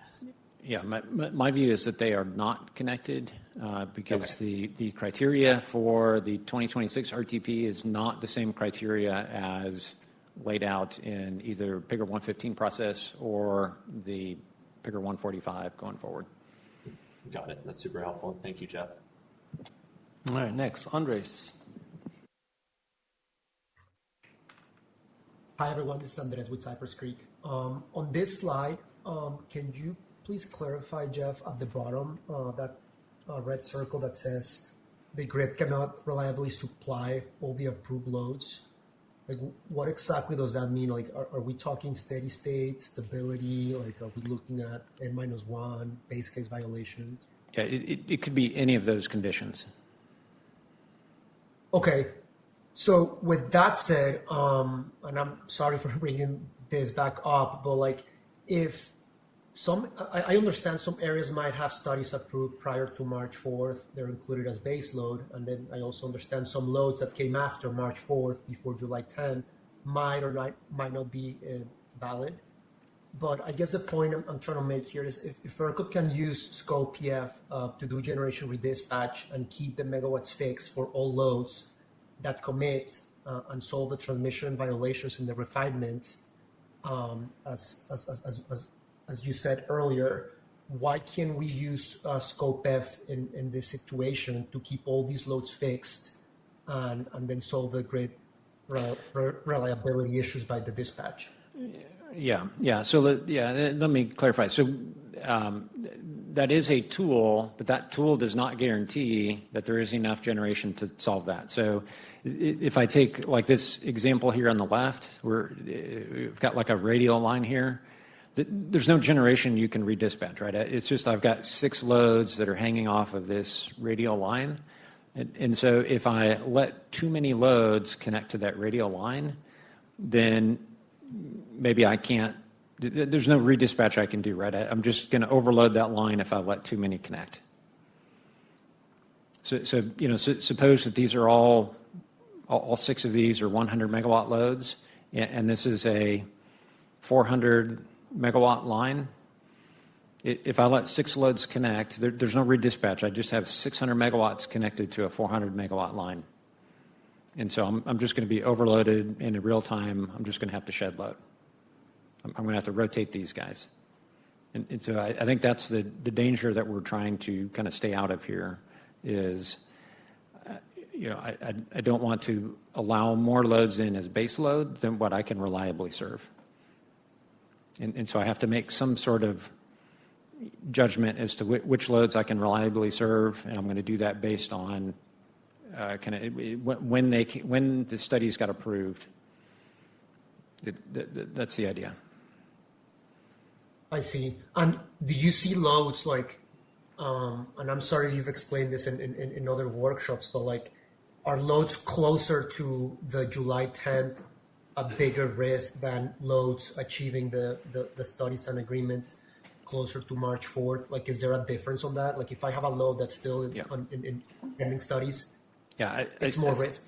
I think that's fair. Yeah, I think the closer you are to March 4th, then the more likely it is that your study would be deemed valid because as we go forward, you're going to have more and more loads that are going to meet that 9.5 criteria.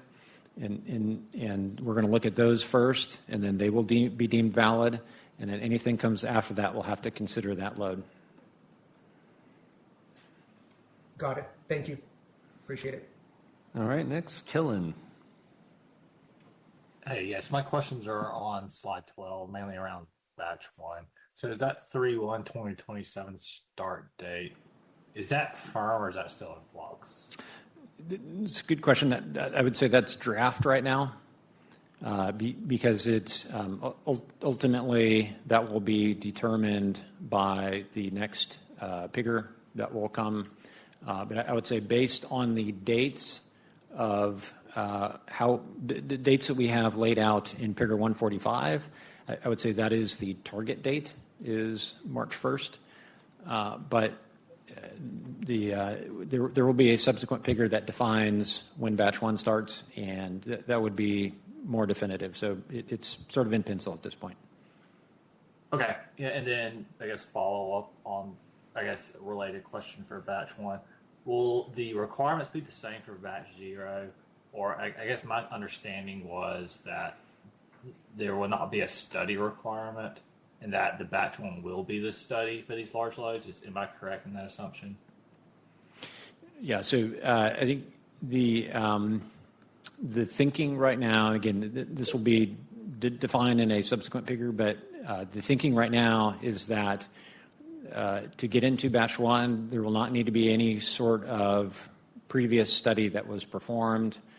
With the asterisk that we do need the TSPs, they will need to tell us what that point of interconnection is, and to whatever studies that they need to do that will need to be done. But you will not have to have it. Current thinking will not have to have a previous steady state or stability study or anything like that to get into batch 1. So batch 0 is a little different in that regard, but batch 1 is you could. Theoretically come in on February 28th with you've got your POI from your TSP, you've signed your intermediate agreement. You could be kind of brand new LLI number at that point and still show up and be included in batch 1. Okay, thank you. All right, next, Sam Jung. Sam Jung from EP. So I would assume that towards May, June timeframe, ERCOT's going to have a lot of studies submitted to be reviewed by ERCOT. Does ERCOT have confidence that these studies will be, reviewed, before July 10th timeframe, or should, I guess TSPs and the load developers submit their studies before July 10th and then just hope that ERCOT has time to review them all? Yeah, so we're bringing on additional resources to be able to review all those studies. So we are anticipating, as you're saying, that we will get a lot of studies that are coming in, and so we are bringing extra resources online to help us with that. Okay, but there's no say cutoff date on when the study should be submitted to have a proper time for review, maybe comments back and forth. Yeah, there's not. We didn't want to presuppose that. There may be studies that do get submitted. If studies submitted on July 9th, there's a low likelihood that we'll be able to review that. But we did not want to presuppose a cutoff date on that. All right, thank you. All right, next, Shannon. Jeff, could you go back to, we'll start with slide 10 maybe. So in your example here, the RPG, so these are all ones in your PIGR 115 process that make up the triangles on the page. Is that correct? Could be, yeah. Or it could be, maybe they were exempt in an RPG process or something like that. Yeah.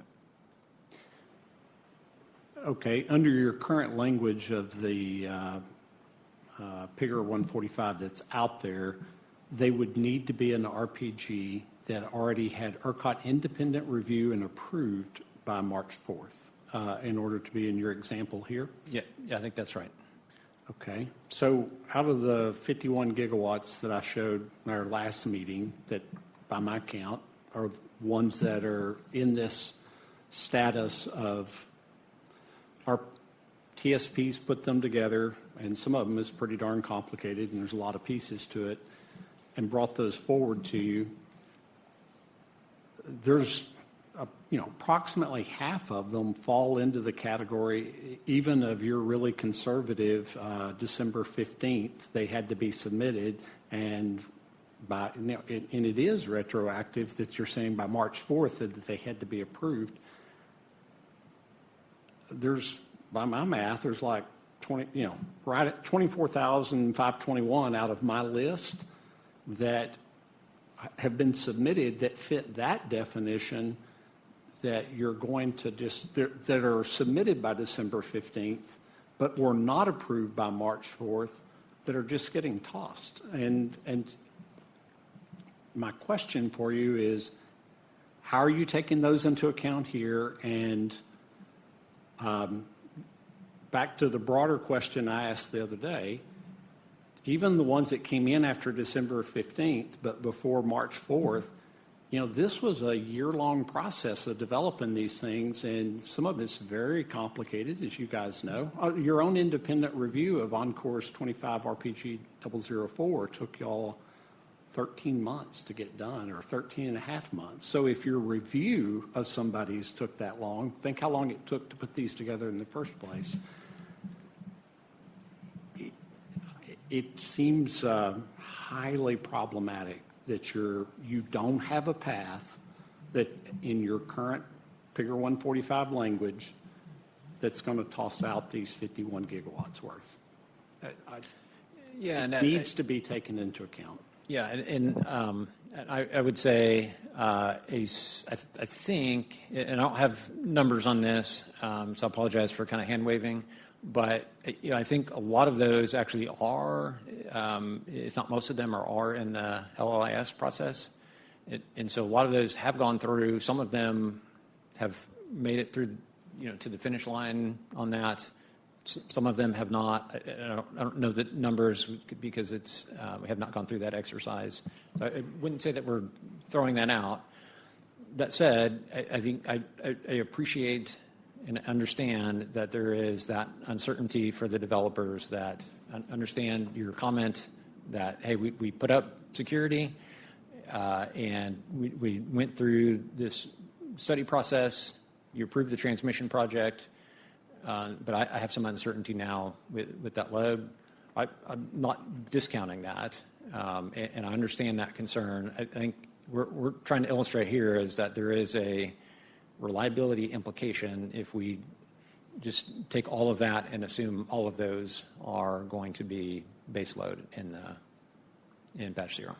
I fully understand some of it may have made it through the Figure 115 process. Just one of the ones that we're in, there's 6 or 7 loads in that RPG.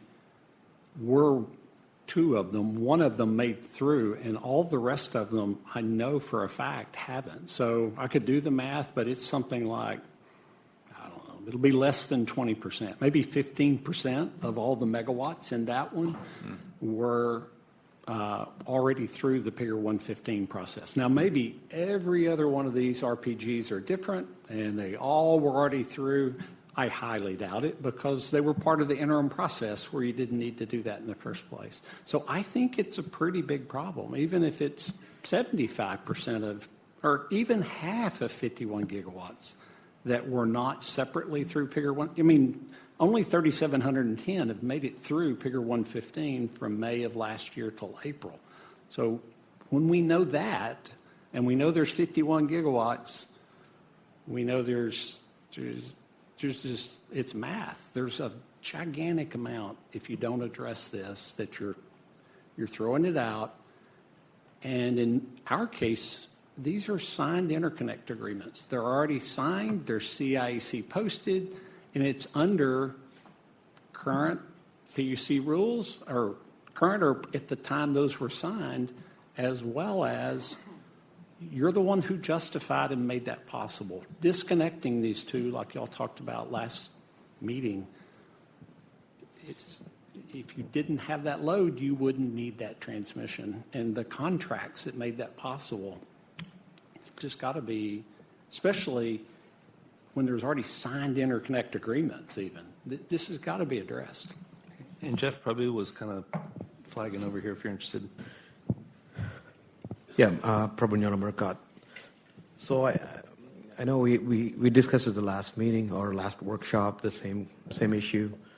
So if you look at some of the projects that you're referring to, that 50 plus gigawatts, and the associated projects that's going through RPG evaluation, those are long-term projects. So some significant projects that won't show up till year 6 or 7. That's based on what's submitted. Okay, let me finish my comment. I know you have a follow-up question, but I think it makes sense, like Jeff said, to go through those process, independent of RPG, to come up with the load commissioning plan for those.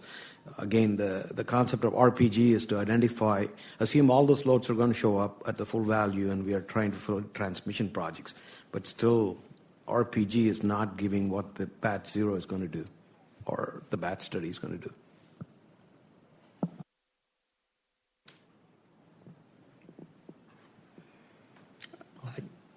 Okay. I don't see how that has anything to do with the fact that during your interim process, that was how you integrate these in. And so while this will be different than that, it doesn't change the fact that was your process, much like Picker 115 is your current process. And so if we take Sandeep's point this morning, the question that he asked is if the RPG has an in-state topology set of improvements that will serve it. I'll just make something up and say it's 2030, but there was a 2026, 27, 28, 29 component of ramp of load that made that up before you got to 2030. You need something that allows you, back to your point, Jeff, you need a study you can point to know that in each of those years, in 26, I have a way to serve it. In 27, I can serve some more because some more components of that come in.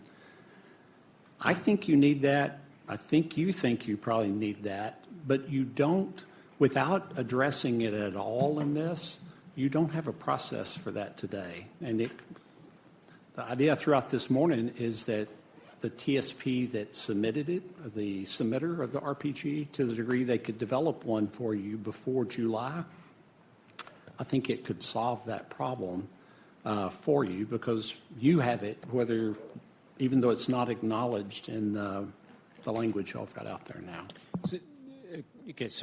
That sounds a lot like batch 0, that analysis. Why wouldn't we just make those loads as studied loads in batch 0? Well, I'll give you a real simple answer of why.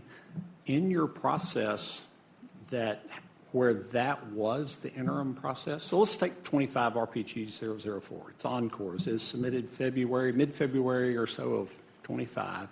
Y'all did not approve it till March 19th or something. Correct me if I'm wrong. There was 4,096 megawatts in that. This was submitted before you even had Picker 114. Under your current language, all of that load, none of it is actually getting treated as base load. And I'm picking one that's an extreme because it's one of the first ones in the list. None of it gets any base load treatment here, yet it was submitted by the TSP under the interim process long before you had Picker 115. Why do they need to then turn around and wait and go through the batch process yet again as an allocated load when they were the ones who were in the one that was submitted in February of 25? So I'll pause and let you explain why that makes sense. I might need Prabhu's help. I thought I may not be remembering this right, but I thought at TAC, I thought this question was asked. I thought all of those loads met the requirements. Have they not all gone through? They met the 9.5 requirements, Yeah. but RPG was the 9.4 requirement, right? So, Okay. So there is no traditional LLI 9.4 for those. Got it. Okay. Do you see? Yeah, no, I understand. I'm using that one as a poster child. It applies to all of them, but that's the most extreme because it was long before there was even Picker 115. Yeah, so I understand that. But since then, I have had other loads that have come in and gone through the process. And so I need it now. If there's no other loads that have come in, then I don't have a reliability problem. Then, right? They will go through this check, and it will identify that there's no issues. Did your other loads that come in under Picker 115? Did ERCOT ignore the? I can't imagine you would have ignored the RPG filing that was the one that was the way you were connecting these 25 RPG 004 loads. There's just no way y'all, well, I don't know, there's no way. It would seem illogical that y'all ignored all that. Am I missing something? That those wouldn't have been loads you would go into the Picker 115 studies when those were studied? Because you already had an RPG filing on it. Yeah, and I don't think I have anybody here today. Okay, go ahead, probably, if you think you can speak So to that. for that specific project, I think at the RPG, we did mention that there are other loads which came in after the project was submitted. And we focused on the project need based on what was submitted, the project, transmission project, and the load that was supporting that. So obviously, since the project was submitted, there's a lot of other loads that came in there. And we did identify in the RPG project, this is not going to solve all issues. This is just addressing the particular load that was submitted.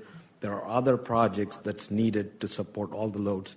That's an ongoing process that will be identified in the other planning studies and other RPG projects. So I think it's like Jeff said, there are loads that's change or added to the system, and every time we do a study, that number goes up. So it's an ongoing process, right? So that makes, in my mind, that makes the case to like why we have to study that again. There are projects that has been approved to RPG recently as the South DFW project, but that's not the end point. That's all like the projects that's needed to support the ongoing additions, so there's a lot more projects needed. Maybe a solution, because I'm not just trying to think of problems, I'm trying to think of solutions with you on it. The idea I'd laid out this morning is if the TSP could develop sort of this, whether you call it a load commissioning plan or a year-by-year ramp, whatever you want to call it, to the end point for their RPG submittal.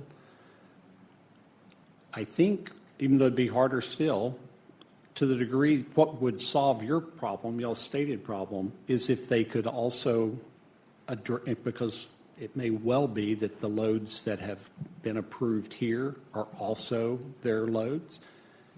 If they could submit a step, a year-by-year piece, and any loads that you have approved here that were not in that RPG, they also addressed that for you and got it by July 10th, then I think it solves all the problems I've heard stated technically that is your issue. Would that work, or am I missing something? Well, I'd need to think about that because I think there are complications in thinking through what loads do they include in that study. Because what if there are loads that come in on July 10th? So that I imagine that study would needs need to be the date when they kick it off. So theoretically, you said, I like this idea, tomorrow each of your TSPs go do it. It would be at the time you kick them off, it'll only be the ones that's already been approved since here. It can't be ones that continue to come in. Those will need to be studied with, this RPG load plus the Picker 115 ones you've already approved prior to whatever date, tomorrow or hypothetically or whatever day it is. You see what I'm saying? Would that solve your problem? I need to think about that. Potentially, but I also don't. I'm curious if TSPs want to weigh in to say whether they can perform such a study. And the reason I want to hear that. Keep laying it out from the TSPs. It can't be fun being a TSP and thinking about you did all the work on this RPG submittal and then it getting tossed. Or the alternative that I heard last time is, well, ERCOT will go ahead and approve the transmission, but and if the load that justified it and put up money for this doesn't get it allocated to them, I bet somebody else will show up and will use it. How's that going to go during the next rate case that they've got when somebody's in there whining that proved to me all this was used and useful? The way you solve that is not doing something you've never done before, which is disconnecting the drivers of the RPG project from the RPG approval.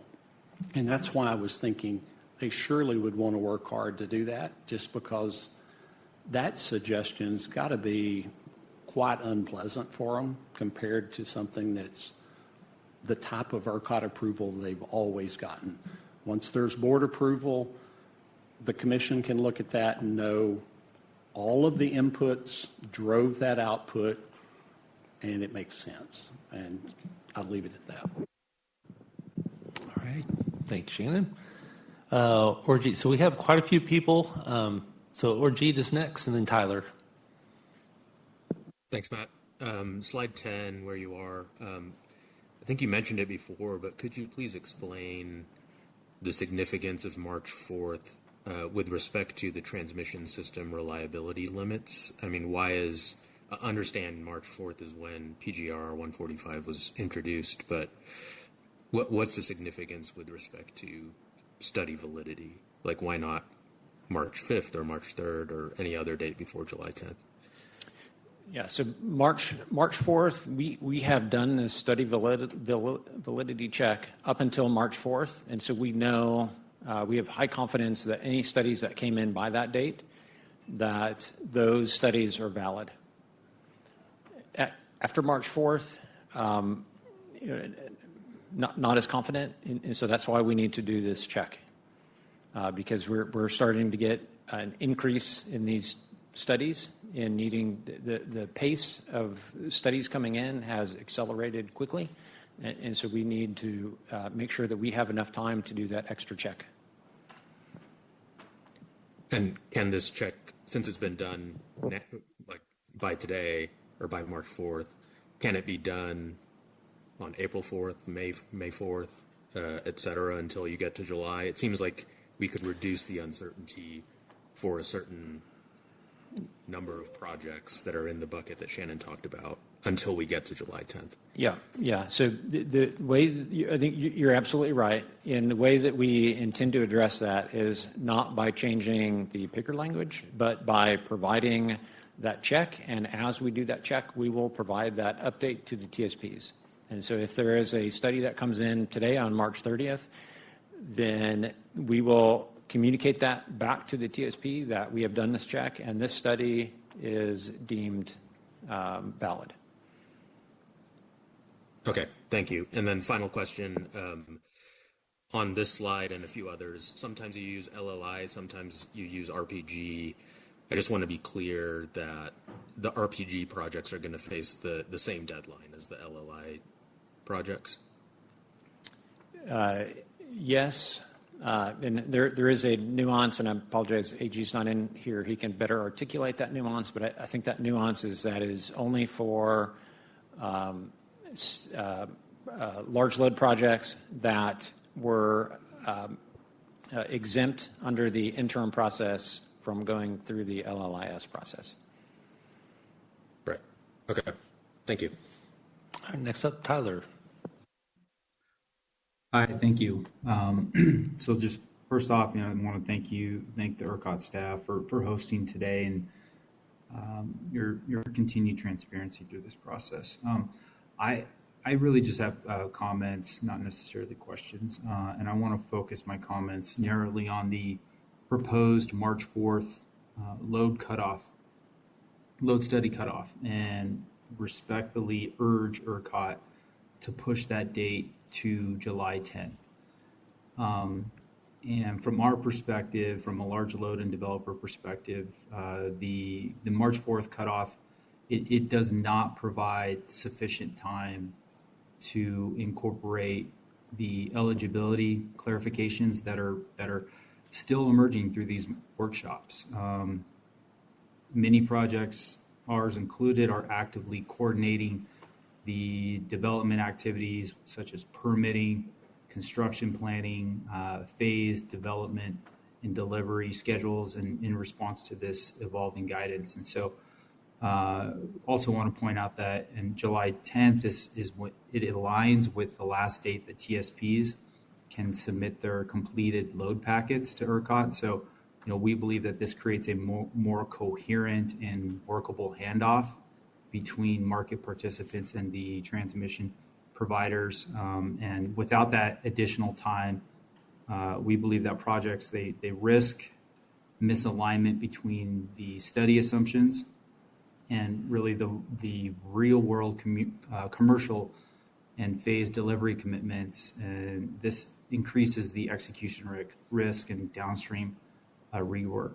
So, we view this as a practical adjustment that help to improve data quality and then also strengthen the planning discipline internally here at Rowan, but also we believe within ERCOT. So, we would appreciate your consideration in this and continued engagement. Thank you.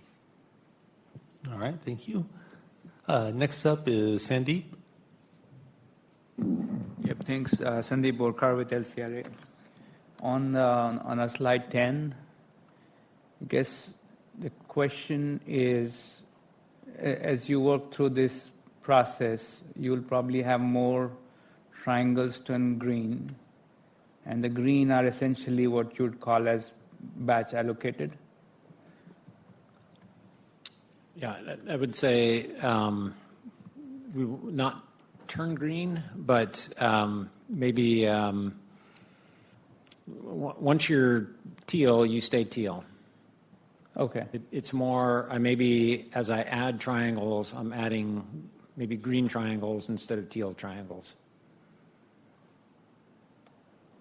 So the ones that are not study approved prior to March 4, essentially they will be treated the same. So I'm thinking of the batch 0, the study that you're running finally. You will have some that you'll not touch, but then there'll be this other batch which will include the greens, and you'll have batch 0 allocated, and they'll all be treated the same, yes, essentially, yes, from a power flow standpoint. Right.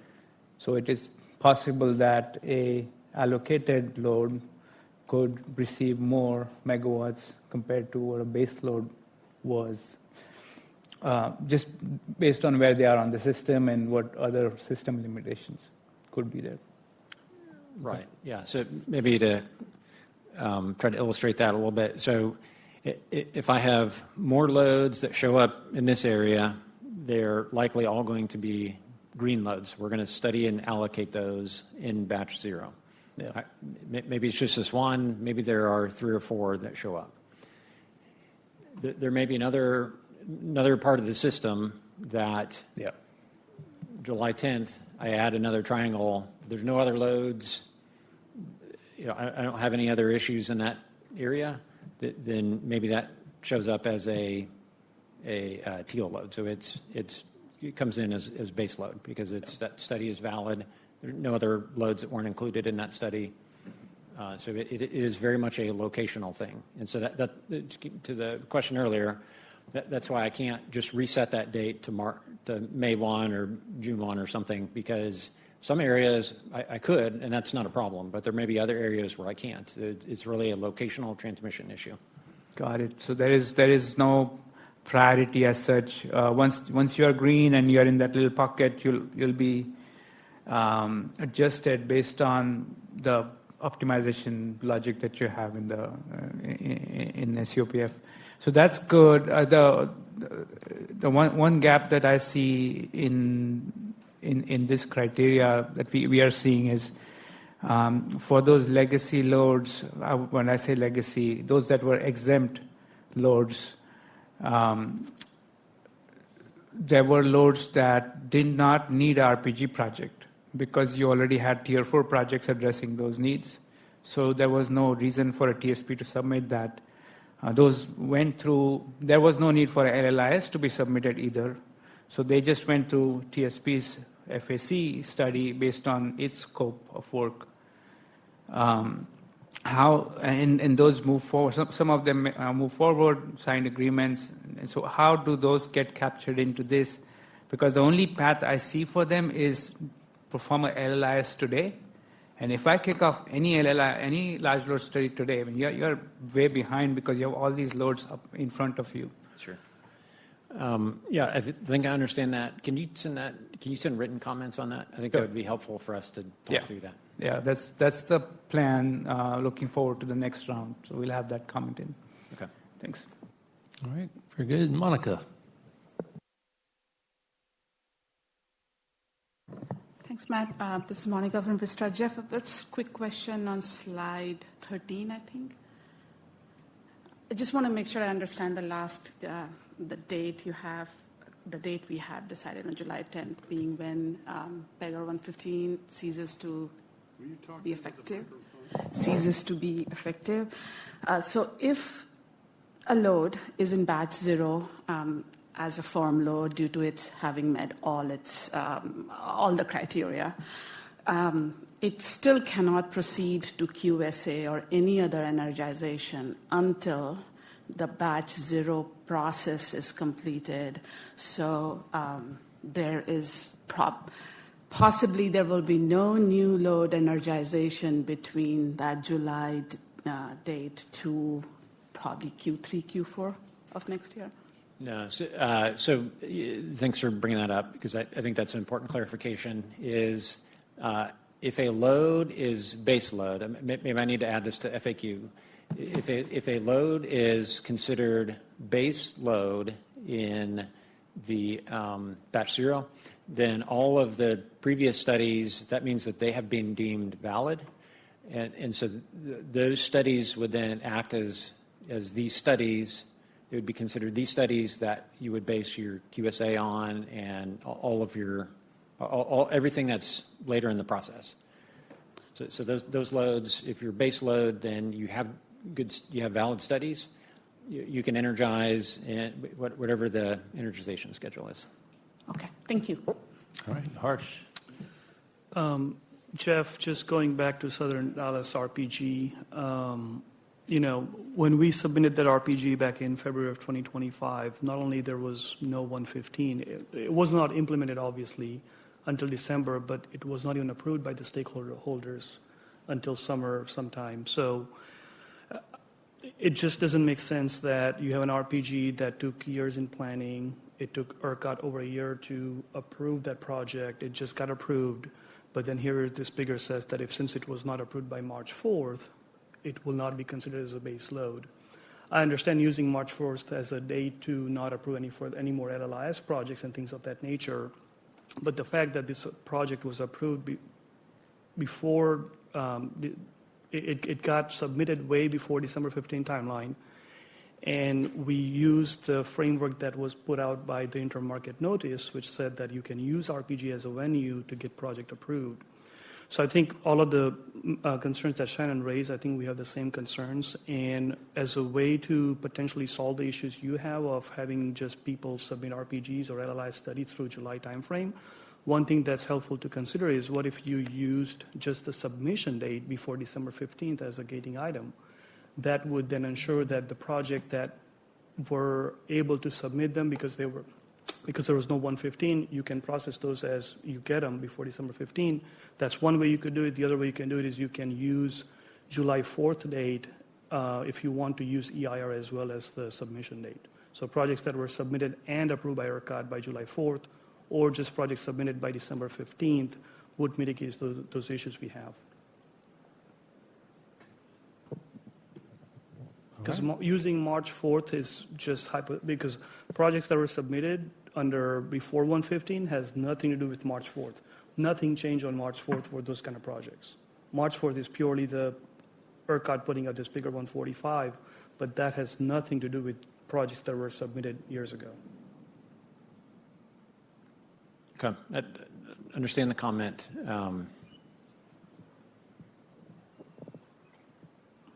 I need to think through the liability implications.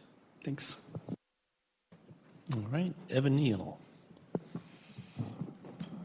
Evan Neal with Lansam. I have two things, but maybe I'll start with the RPG stuff since Harsh just talked about it, and definitely agree with a lot of the stuff that Shannon was talking about. I will just say I think we brought it up last meeting, but Harsh just threw out the December date. I think we would recommend the April 1st date instead, based on what ERCOT has said they deem as acceptable criteria for approving an RPG project. I think it's a lot of similar concerns to what we've already heard is where we'd be approving RPG projects, RPG transmission, and holding the loads behind by not including them in batch zero. And we see that as a huge concern, both as a load developer and as a ratepayer. So I would just touch on that. And then, I think what I heard in the back and forth between you and Shannon earlier is that there's a concern of reconciling those RPG plans because other loads have come along in the LLS process. Okay. And so I think, at least how I'm thinking about it is that, batch zero is the place to reconcile that, right? I mean, if we're agreeing that the outcome of batch zero is going to be an RPG submission, and not only an RPG submission, but an RPG submission that already has EIR achieved, then taking what we have in RPG and this inconsistency that's already been identified and rolling that into batch zero with the loads will let you achieve EIR for those as well, and kind of reconciles this whole kind of just 3-4 month gap that we currently have. And then if we can reconcile all of that, then we kind of start with batches going forward as now this is the only pathway for RPGs for large loads, right? Because if you don't include them, then you're kind of leaving a bunch of projects behind in limbo. So that would be my recommendation there. Happy to talk about it more if you'd like offline. My second point, or my question is, so for existing loads that went through the LILIS process before March 4th, so they're going to be considered firm in the base load, are those LCPs going to be respected? So it's let me make sure I understand. So it's, you had what ERCOT deemed a valid study, or you were before March 4th, you have an LCP, then are we respecting that LCP? I think the answer in 145 is yes. I think that that it is the LCP from the study.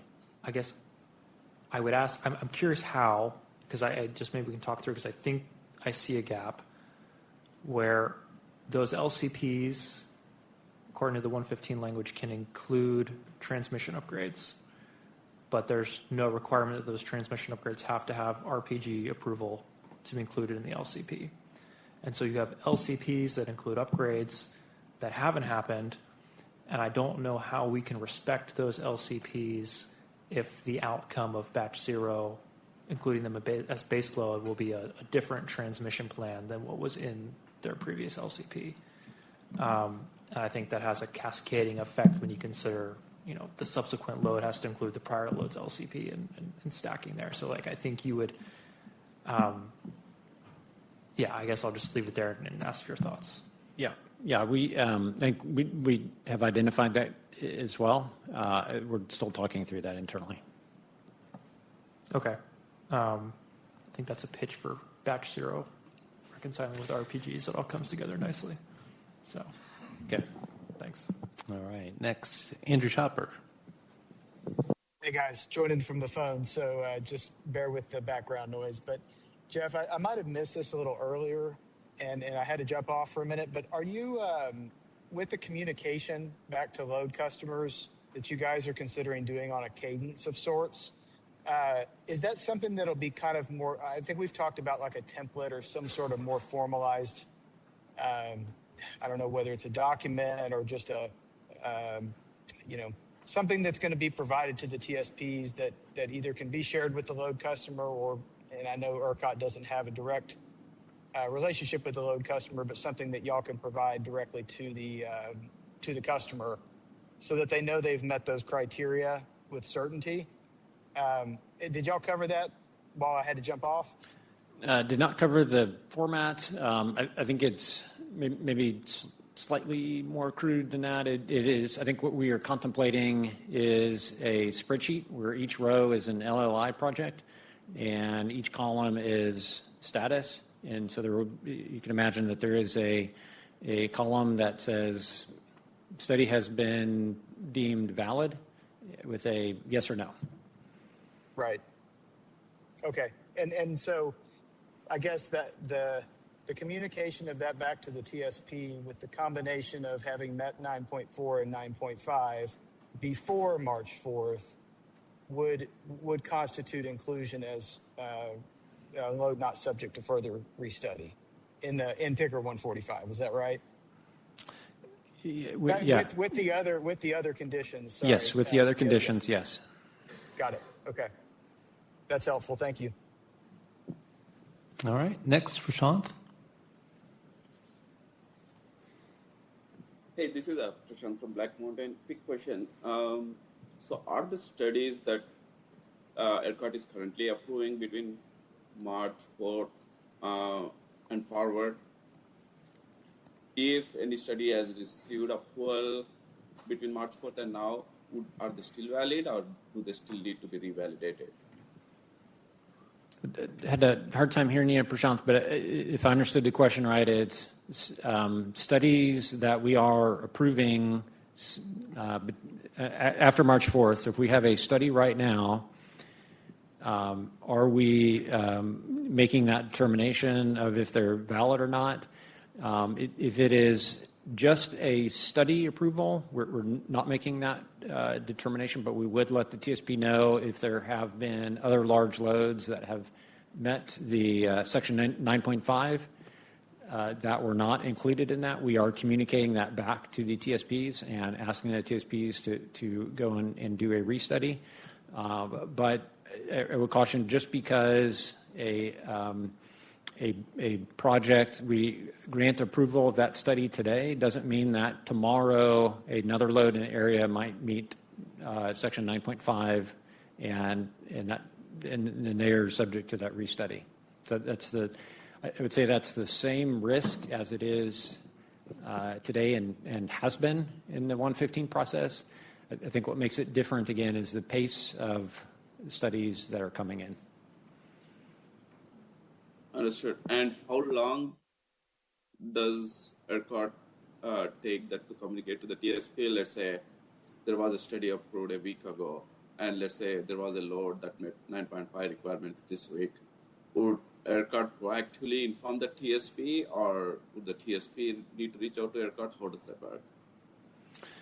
Yeah, I might need some help on this. I think the question is, if a load today meets 9.5, the other studies that are in the area, how long does it take? Are we proactively reaching out on those other studies to let the TSPs know that they need to restudy those? The process is, yes, we are proactive. I do not have a time, we try to do it as quickly as possible, but I don't know exactly how many days that would take. Okay. And let's say the study has to be redone. Is there a definite time frame upon which that sensitivity study need to be performed, including that particular load? Is there like 10-day timeline or something? What I'm trying to see is how can we avoid that loop again? Let's say the studies are done, and then it just goes into the same loop. Let's say another project comes while the restudy is going on. How does ERCOT make sure that it's avoided?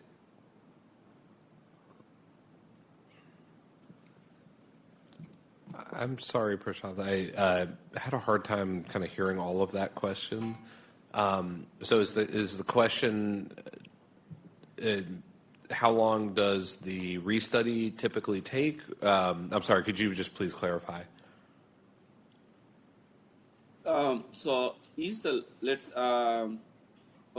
say a study is approved last week, and there was a 9.5 load that met this week, and ERCOT basically asked the last week's load to basically restudy. So how the process goes? My question is basically, let's say is there a 10-day timeline or something that ERCOT would give to the TSP to resubmit the restudy? I'm trying to see how we can avoid the restudy loop. That happened for the first time here.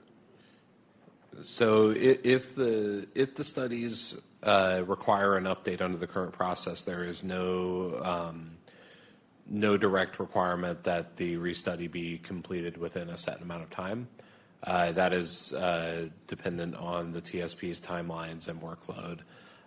Once it is updated and resubmitted, it's reviewed according to the timelines in the current Section 9.4 of the Planning Guide.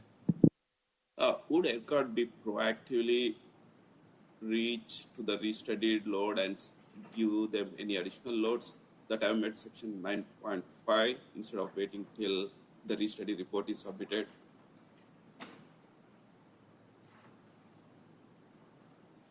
I'm sorry, could you repeat the question? If you could maybe move a little bit closer to your microphone, it would be helpful. Yeah, let's say a restudy is going on, okay, with a new load. But a week later, there is another load that basically met Section 9.5 requirements. Now the TSP do not know that there was another load. So the restudy will be done based on that one load. Would ERCOT be somehow proactively involved and basically ask TSP, okay, this load has met, this should impact your restudy, so please add this load, instead of waiting for the final report to come to ERCOT? Yes.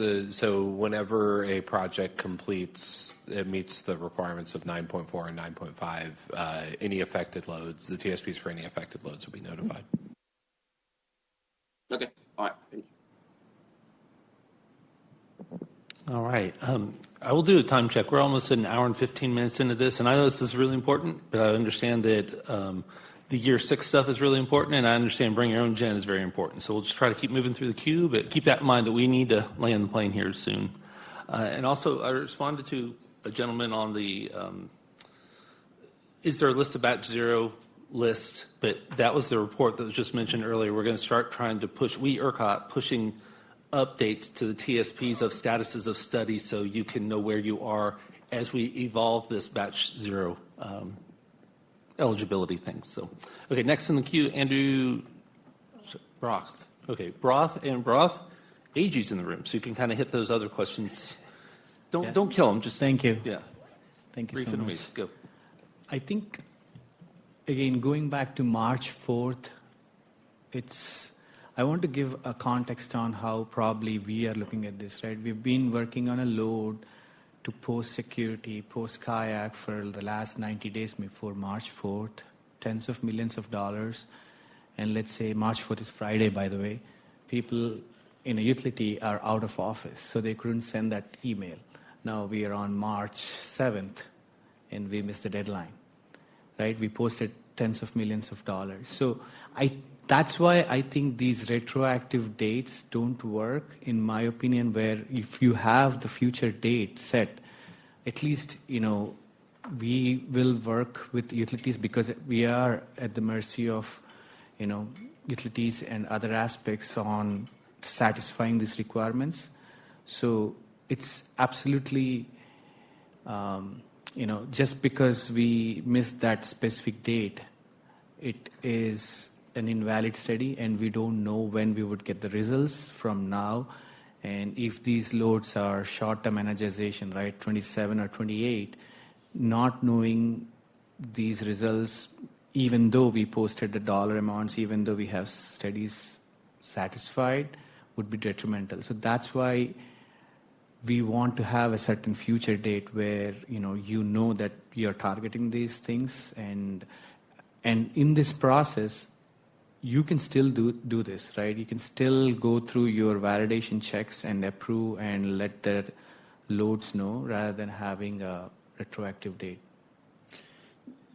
So again, I don't think it's retroactive because your March 7th example, that can still qualify and be a valid study. And likely if it was March 7th, it's unlikely that anything came in March 4th that would invalidate. Right? It's possible, but we have to that's check. Uncertainty, right? I think we are looking for certainty here, right? That's the whole point. I understand. So that is where the whole uncertainty kicks in, and it's super tough to manage on how these things go forward. So and I appreciate that. Yeah, I think I forgot.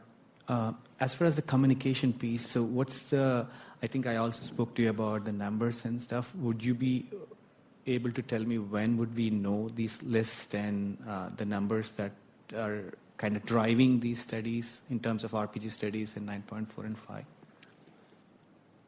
I don't know if that's a matter in AG question, but I think I don't. Aspirationally, we're trying to do that soon. Yeah, soon. I would agree with Jeff. We're trying to do it as quickly as possible. Okay, so no certainty on that. I can't commit to a date, but I will say we are behind the scenes working as hard as we can because we understand that uncertainty risk, and so we are trying to address that. Okay, thanks. Next is Richard McMichael. Go ahead. Yeah, I had asked, if I have an interim facility extension agreement, does that mean my load studies are complete? Can you repeat it one more time? He typed it in earlier too. So interim facilities, does it qualify as what? I have an executed interim facility study agreement. I have my load queue number and all that. Does that mean my studies are complete?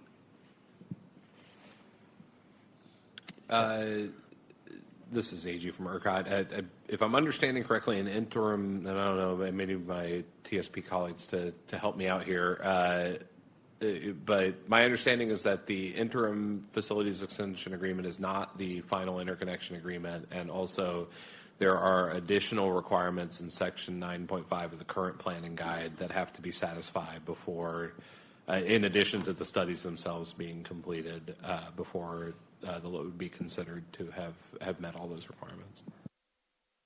And my TSR ID number, that doesn't tell me anything either? I'm not sure what a TSR ID number is. Well, that's my key.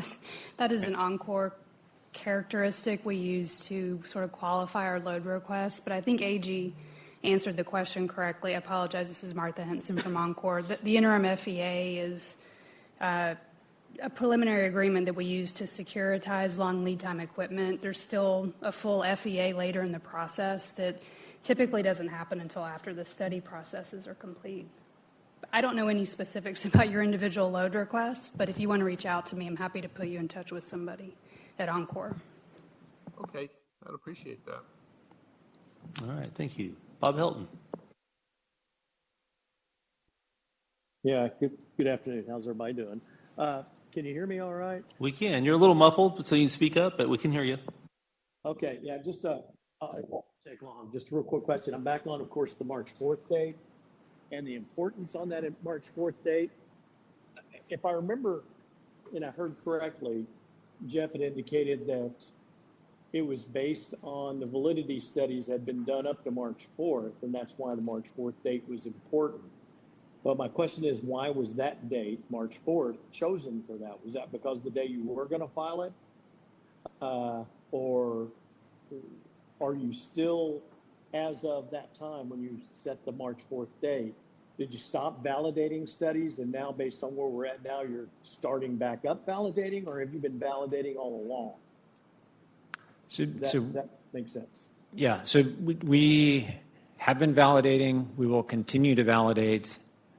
So March, because you came in after March 4th, does not mean that your studies are deemed invalid. It is just after March 4th, we need to check. And there may be some that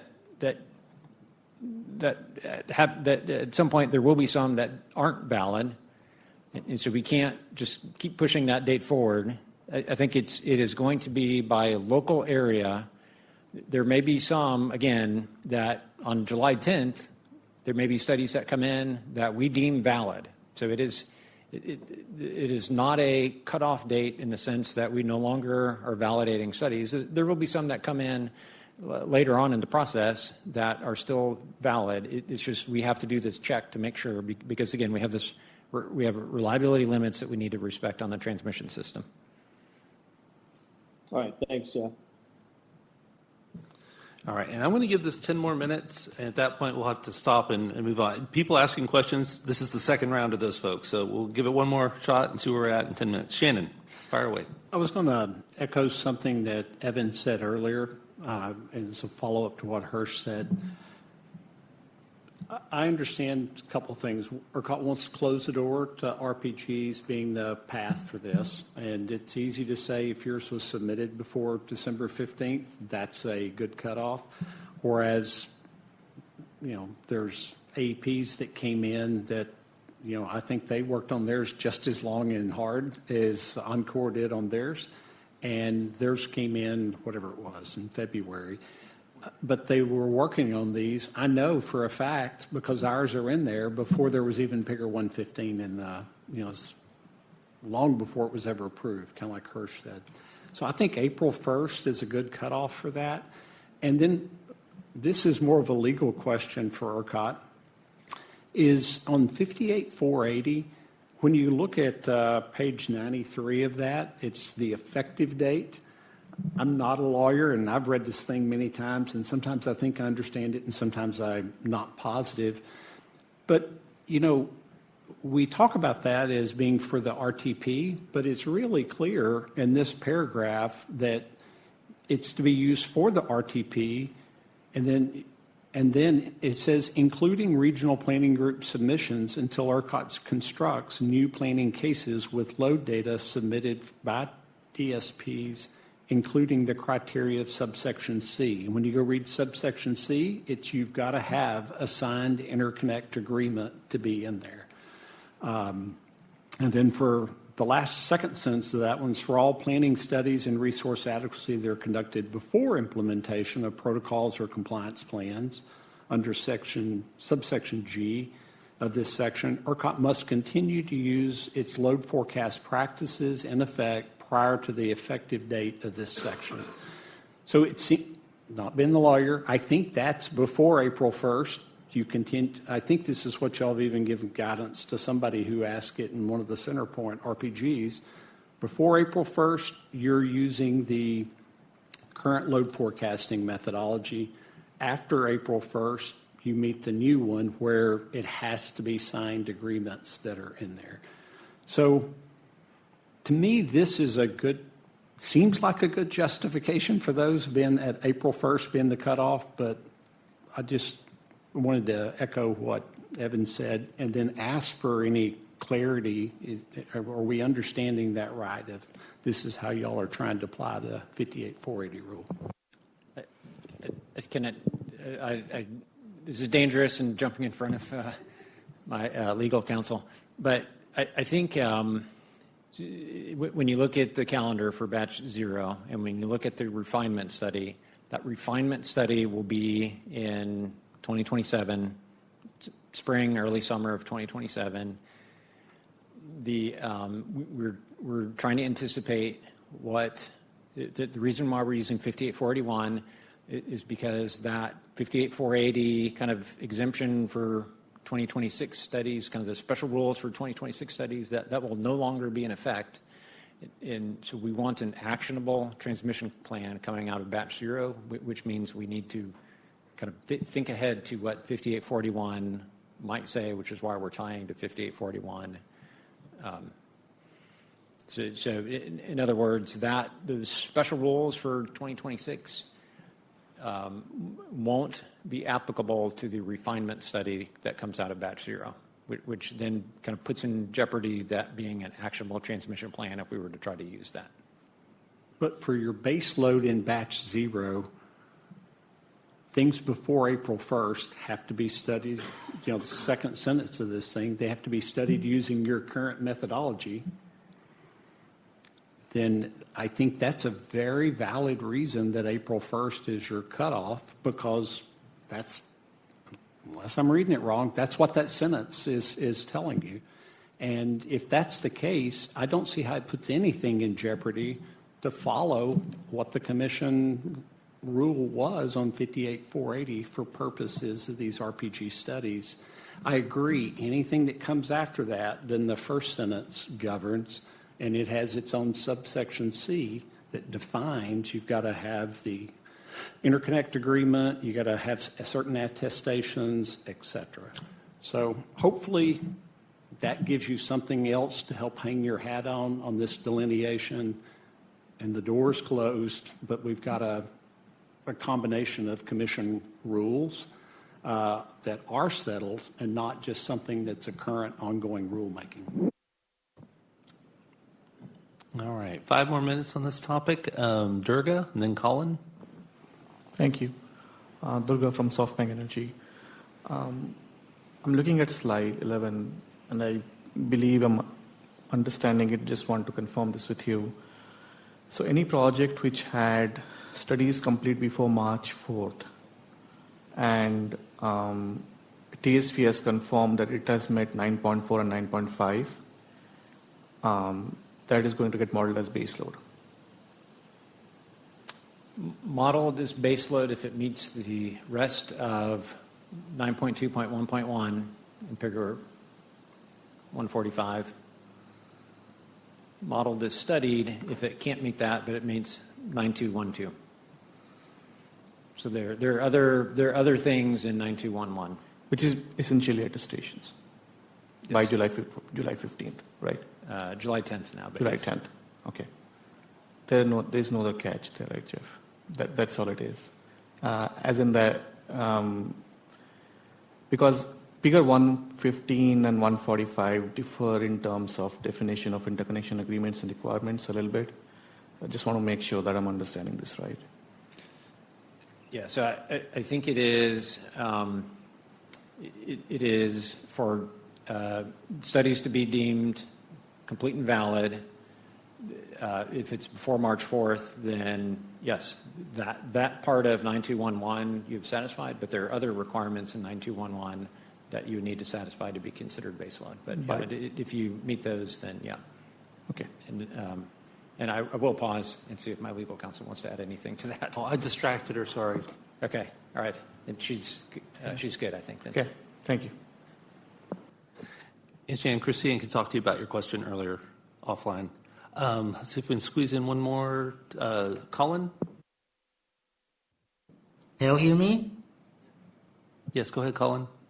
Yes, I have one question regarding the figure 145, 9.2.1.4.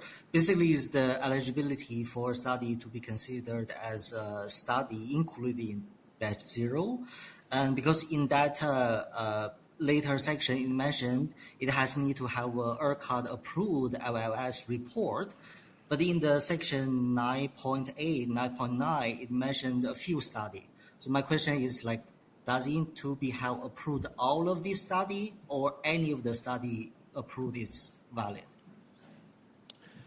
This is AG from ERCOT. So it depends on, in order to be considered eligible for treatment as baseload, it would need to have all of those studies approved per the legacy language.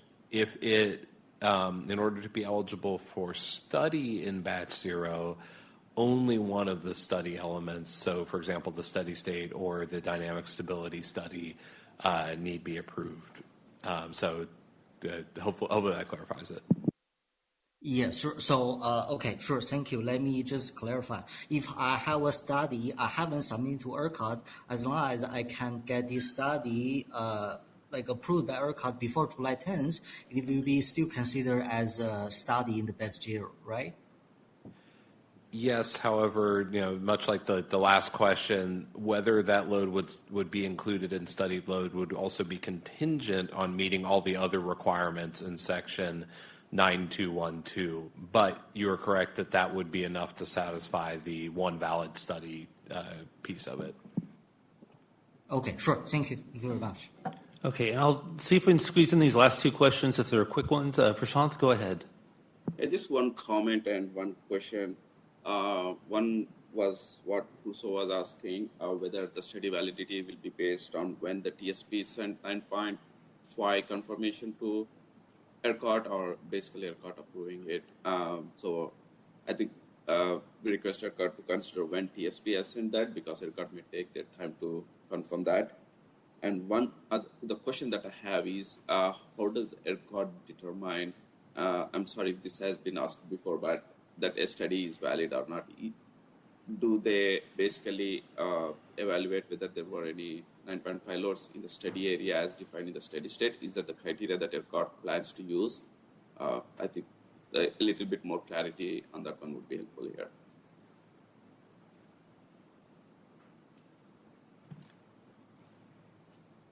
Yeah, I'm sorry again, Prashant, but I really had a hard time kind of parsing that question. Could you maybe speak a little bit closer into your microphone and re-ask it, please? Yes. So how does ERCOT determine a study is valid or not? Would they basically look at the 9.5 loads within the study area that was utilized for the steady state study for the particular project? Yeah, within the study area, we're looking to see at a high level if the study for the load in question included all the other loads in that study area that have valid and approved studies. So in other words, met the equivalent of 9.4 and 9.5. All right, thank you. All right, thanks. Tyler, last question. Go ahead. Yeah, thank you. I'll make this quick. So you mentioned the March 4th date. It's based on the trade-off between certainty and system reliability. So my question is, how concrete is this March 4th deadline? And if you're able to move that, is ERCOT still reviewing this as part of PIGR 145, and what is a likely date? So I would say it this way. So at this point, we do not intend to change the language in the planning guide. However, that it is not a concrete date in the sense that if you come in after that date, then you are automatically invalid. It is just we have to check at that point whether the study is still valid. But again, you could come in on July 10th and you may still achieve a study that is valid. It's more about the local area. Just as AG was describing, we will check the study area, and if there are no other loads that were not included in your study that have achieved that status, then that study that comes in on July 10th will be deemed complete and valid. Is there visibility to know what other studies are in that area? I think the TSP has that, but loads do not, because it's confidential information. Correct. Yeah, the TSP does have that visibility, including loads that potentially may move forward and impact this study, but those are not necessarily required to be included, but they are provided as a sort of courtesy.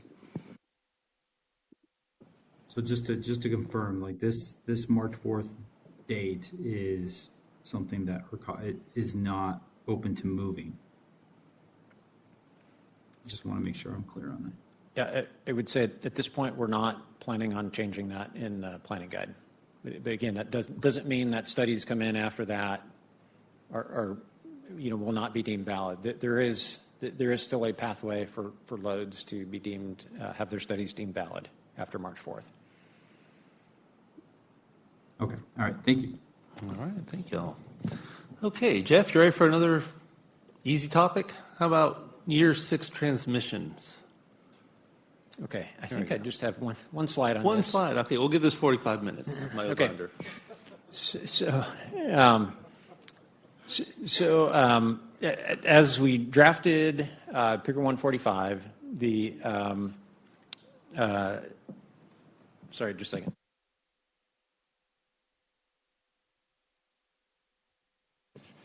So as we drafted Picker 145, the way that we had been thinking about the study is that we would, years 1 through 5, we would, in batch 0, we would study those years and determine for each large load that is studied, we would determine how many megawatts we could reliably serve, as well as what transmission upgrades would be needed that could be in place in that year 1 to 5 horizon to get those loads the most that we could serve, given those transmission timelines. Historically in ERCOT, we have been able to construct whatever transmission is necessary, even if that's new double circuit 345, even if that's new 765, although we don't have any in service, but historically, new double circuit 345, we've always been able to get those in place within 6 years. And so we made an assumption, and Picker 145 makes this assumption that we can get that load or get that transmission in place, whatever is necessary by year 6.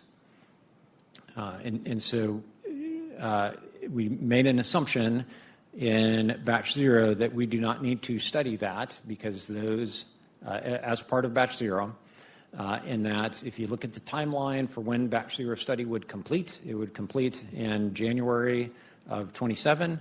The loads would need to commit by March 1st. And so going into the 2027 RTP, we would know which loads were going to be needed for that year 6 case.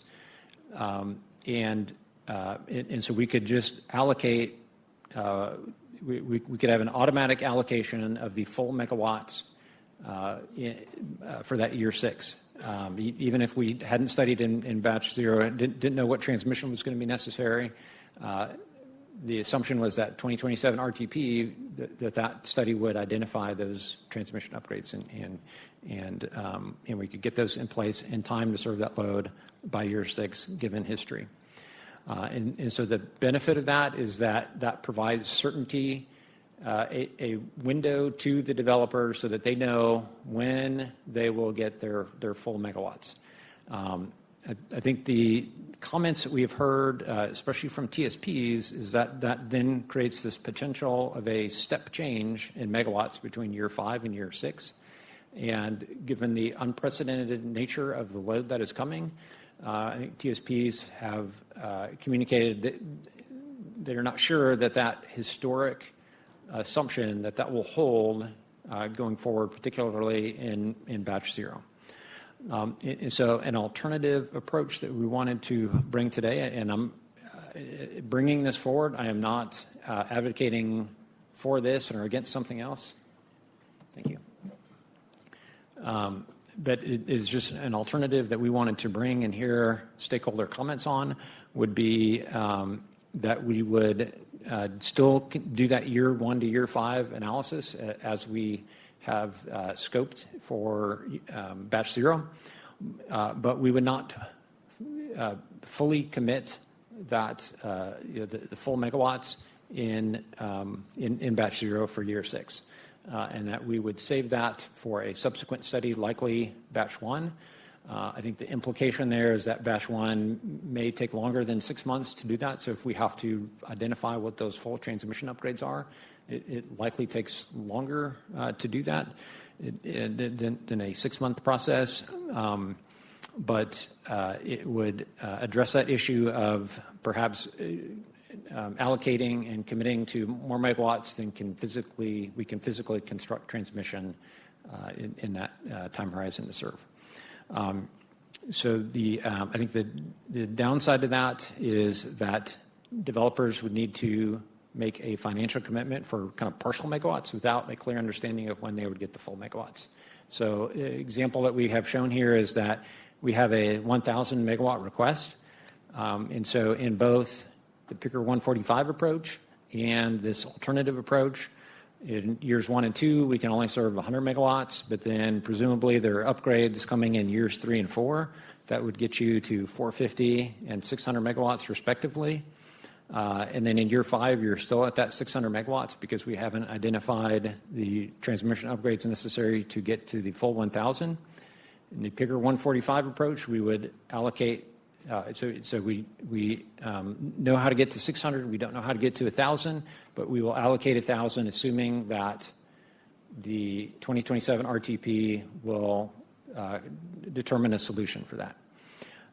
In this alternative approach is that year 6, you are still just allocated the 600 megawatts, and in a subsequent study, presumably batch 1, then we would determine what is necessary to get the transmission upgrades necessary to get to the full 1,000 megawatts, but maybe that's not year 6, maybe that's year 7 by that point.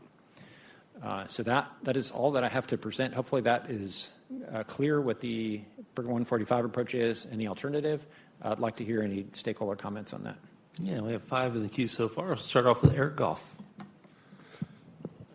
So I'm glad we're thinking about this, but this is going in the opposite direction from what I expected and hoped for. Instead of saying we can serve any load in year 6, why not just create the transmission plan now rather than later if we know what the load request is? So you lost me on that, Eric. How do I know what the load? There's a request for the load in year 6 of a certain quantity. We can build a lot of things in 6 years. I agree with you.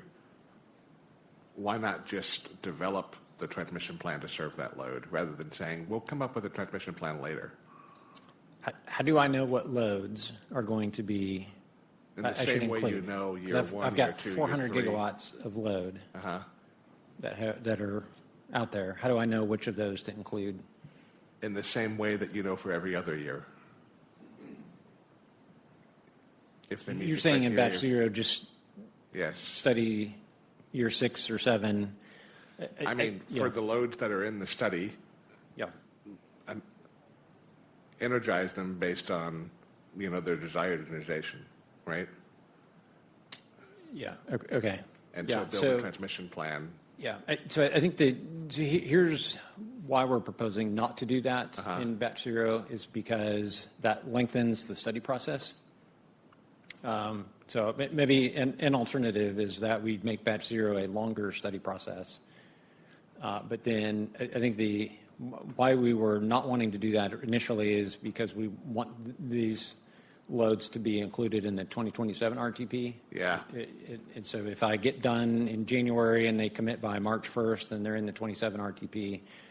If it's a longer process, then now I've got kind of this misalignment with the RTP. And so do you imagine the RTP would provide the approval to energize for those loads? Like what's the practical process for the loads to be approved if not the batch process? Would it the following batch or the RTP plan? I think it's in the alternative, it would be in the following batch. Okay. I hear your point on delay. That's a good point. I wonder, since it's 6 years out, if it can be like do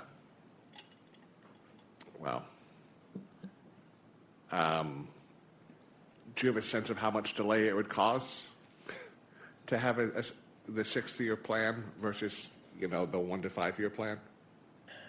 I think it's probably 3 to 6 months. For the extra year?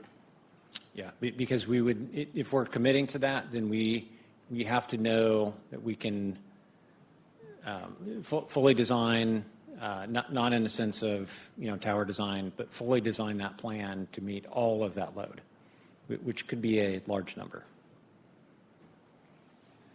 If you think about the RTP is a 12-month study.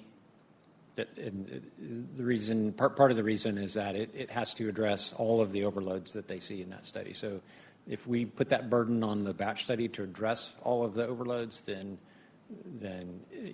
it's likely a 9 to 12 month process. Okay, I'll think about what you said. Thank you. All right, next is Kellen. Hi, Kellen Connard, Savion. My question is on the two questions on the alternative approach.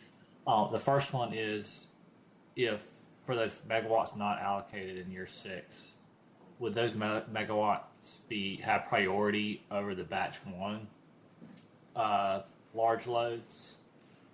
I think that's TBD. I'm open to that concept, but I think we need to think through that a little bit more and mechanics of how that would work. But I'm open to that concept.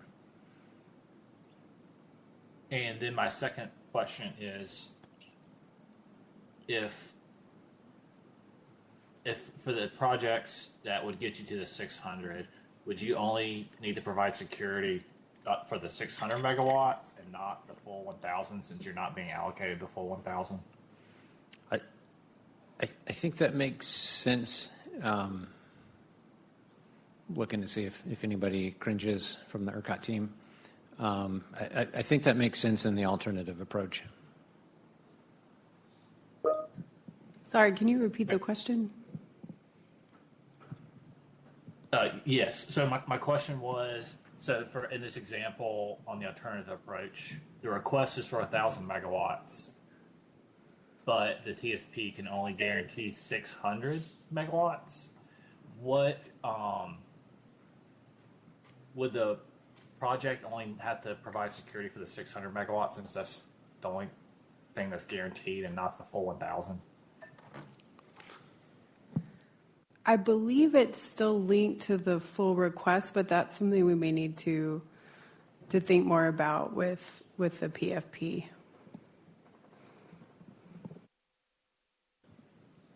Yeah, this is Barksdale with the PUC. Just looking at our proposed rule, it talks about the contracted peak demand. So I think that would mean the 1,000 megawatts here. No, that's the proposed rule. So stones and arrows, and let's see, what's a good animal metaphor, Evan? How about wounded porpoises? Throw them. Gosh. All right, we'll move on to Sandeep Borkar. Thanks, yes. Sandeep Borkar with LCRA. On the current approach, mentioned the use of 2027 RTP. Is the intent then that TSPs spin a RPG project out of the 2027 RTP findings? Yes. And if yes, then how does that play into the next batch, when batch 1 will have year 5, which will have these loads? Yeah. It's. I think what you're getting at is, it's a good point. Is that the likely that year 5 case, there's going to be transmission constraints that may not be resolved, that you're waiting on a project that's not fully been approved. I think that's. I think that could happen. How about an alternate approach, number 3, where maybe ERCOT's RPG team takes that year 6 up and performs a ad hoc RPG study for year 6, which keys off of the batch 0.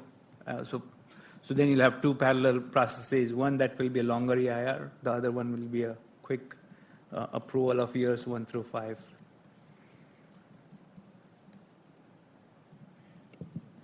Probably, if you have thoughts on that. Yeah, this is Prabhu.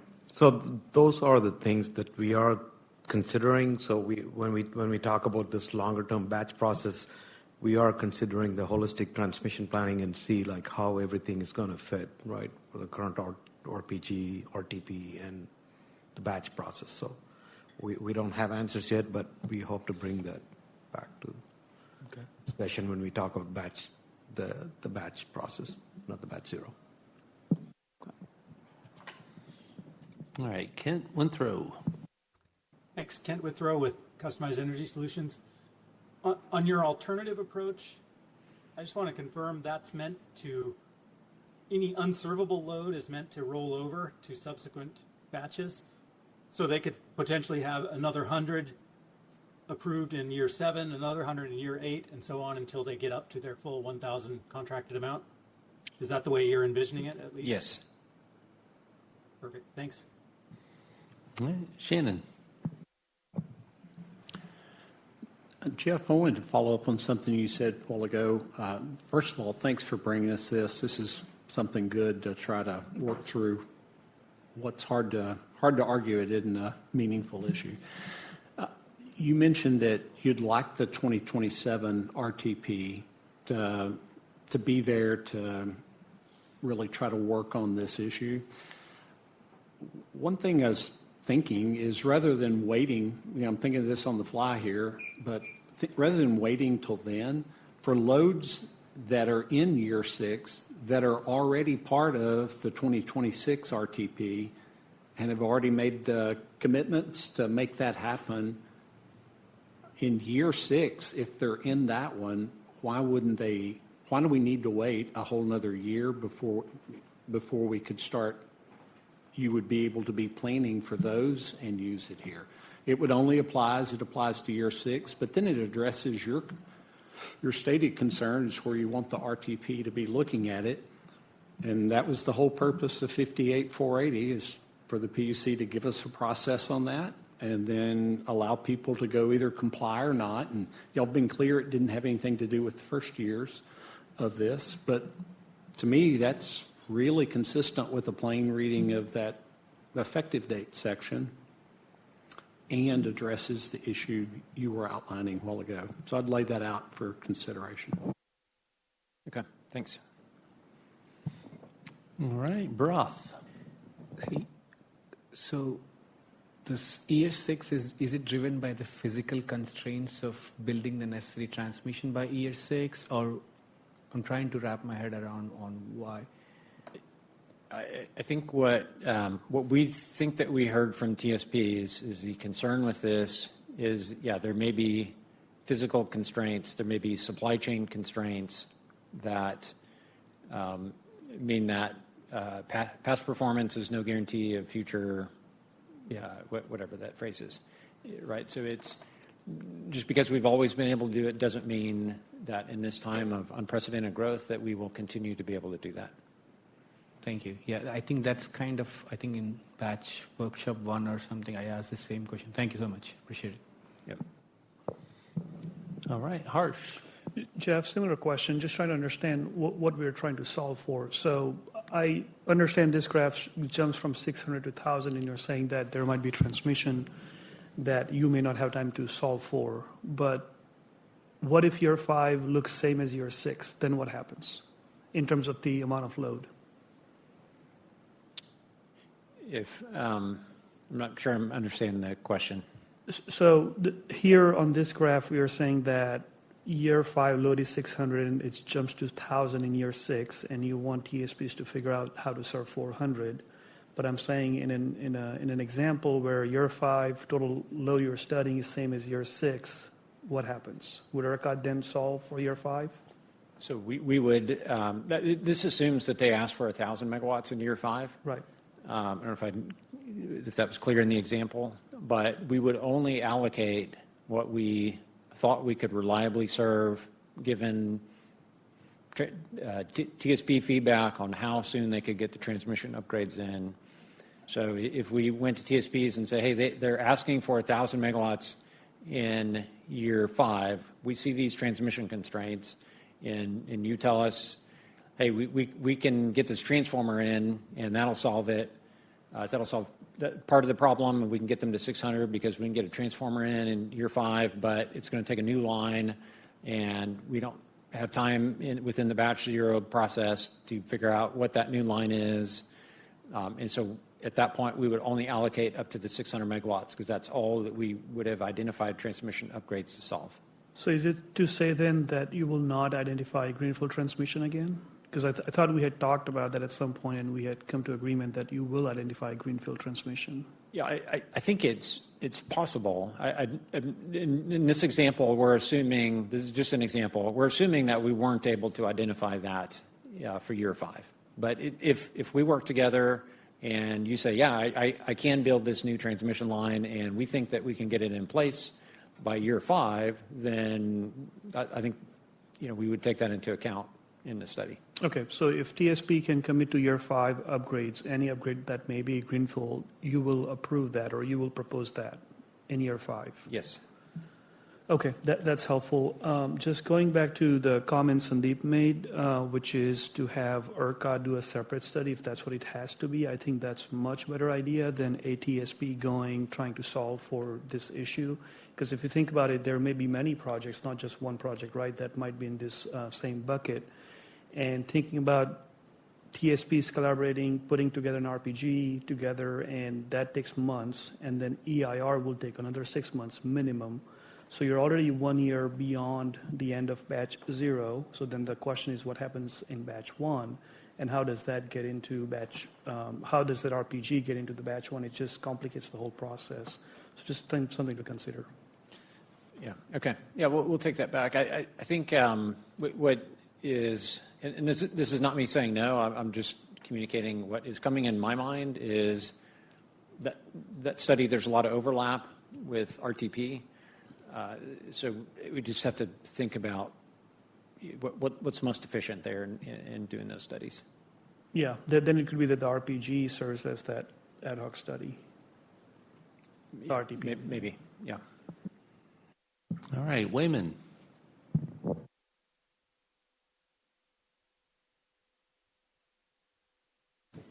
Wayman Smith, you able to hear us? You there? If you're speaking, we can't hear you yet. All right. Oh. Did you pipe through? Can you hear me now? There you are. Loud and clear. Go for it. All right. On my 4th selection of microphone, I found the right one. I think Harsh kind of addressed what I was asking about, primarily around the timing for these different studies and how they relate to one another. So I think I'm good. I just, if we take the loads in years 1 through 5, put those in the 27 RTP, develop longer term solutions, those aren't actionable. So then you still have to develop and submit an RPG. And by the time you finish all of that, you're 1 or 2 more batch studies along that didn't have knowledge of what those longer term upgrades were. And it's just not clear to me how the sequencing and the timing for all that works. So anyway, that was my comment. All right. Thanks, Wayman. John Russ. John Russ Hubbard with TIAC. I just first want to echo what a lot of people have said about appreciating that ERCOT's taking the time to consider this. But as ERCOT's considering it and how to prioritize or not, I think it's probably important to prioritize loads that need or loads to meet their full megawatt output or demand in subsequent batch studies, because otherwise they're going to be stuck in some interconnection study process and not be able to do what they need to do in a timely manner. Thanks. All right, thanks. Evan Neal. Evan Neal with Lansing. I guess first question, are there any existing RPG projects that could help solve for this year 6 problem? I mean, everything's local in nature, right? So it depends. Okay. There just seems to be some 6-year plans out there already that maybe could be copy pasted. Yeah. But next point, to what Eric was saying, you said it would add like 3 months to solve for year 6 in the batch. Sorry, what was it? 3 to 6 months. 3 to 6 months. I guess, is adding time really the only option to solve for that? Or could this be achieved on a shorter time frame by adding more resources or, some other mechanism to solve for year 6 in a more acceptable timeline? So probably wants to answer that one. Yeah, Prabhupada ERCOT. So if you look at the last few RTPs, there's a significant number of projects when you're looking at year 6, the further out years, like we're approaching like 300 plus projects based on the forecast that went in the last couple of RTPs. I don't know what the forecast is going to be for the upcoming batch processes. So if it's going to be significantly higher, there's going to be a number of projects. And I think Jeff gave you, kind of a very optimistic time frame. If I ask my planners, it's going to be much longer. So it's not just the projects. And also, if you follow the last few RTPs, we have to make significant assumptions for generation when you get into the time frame year 6. That could be beyond 6.9. So when you consider all those things, sensitivities, there is a lot of analysis that goes into identifying projects for year 6. Okay, and I might have missed it earlier because I came in late, but I mean, Purdue just made a pretty strong case for why we wouldn't do the 145 approaches. So has ERCOT decided that we're moving to this alternative approach? Is that the base case right now? I wouldn't say that we've decided that. I think we wanted to bring this and solicit comments from stakeholders today. Okay. I think everything Purdue just said was kind of concerning for that, but I'll just leave that there. Thanks. All right, next, Michael Jewell.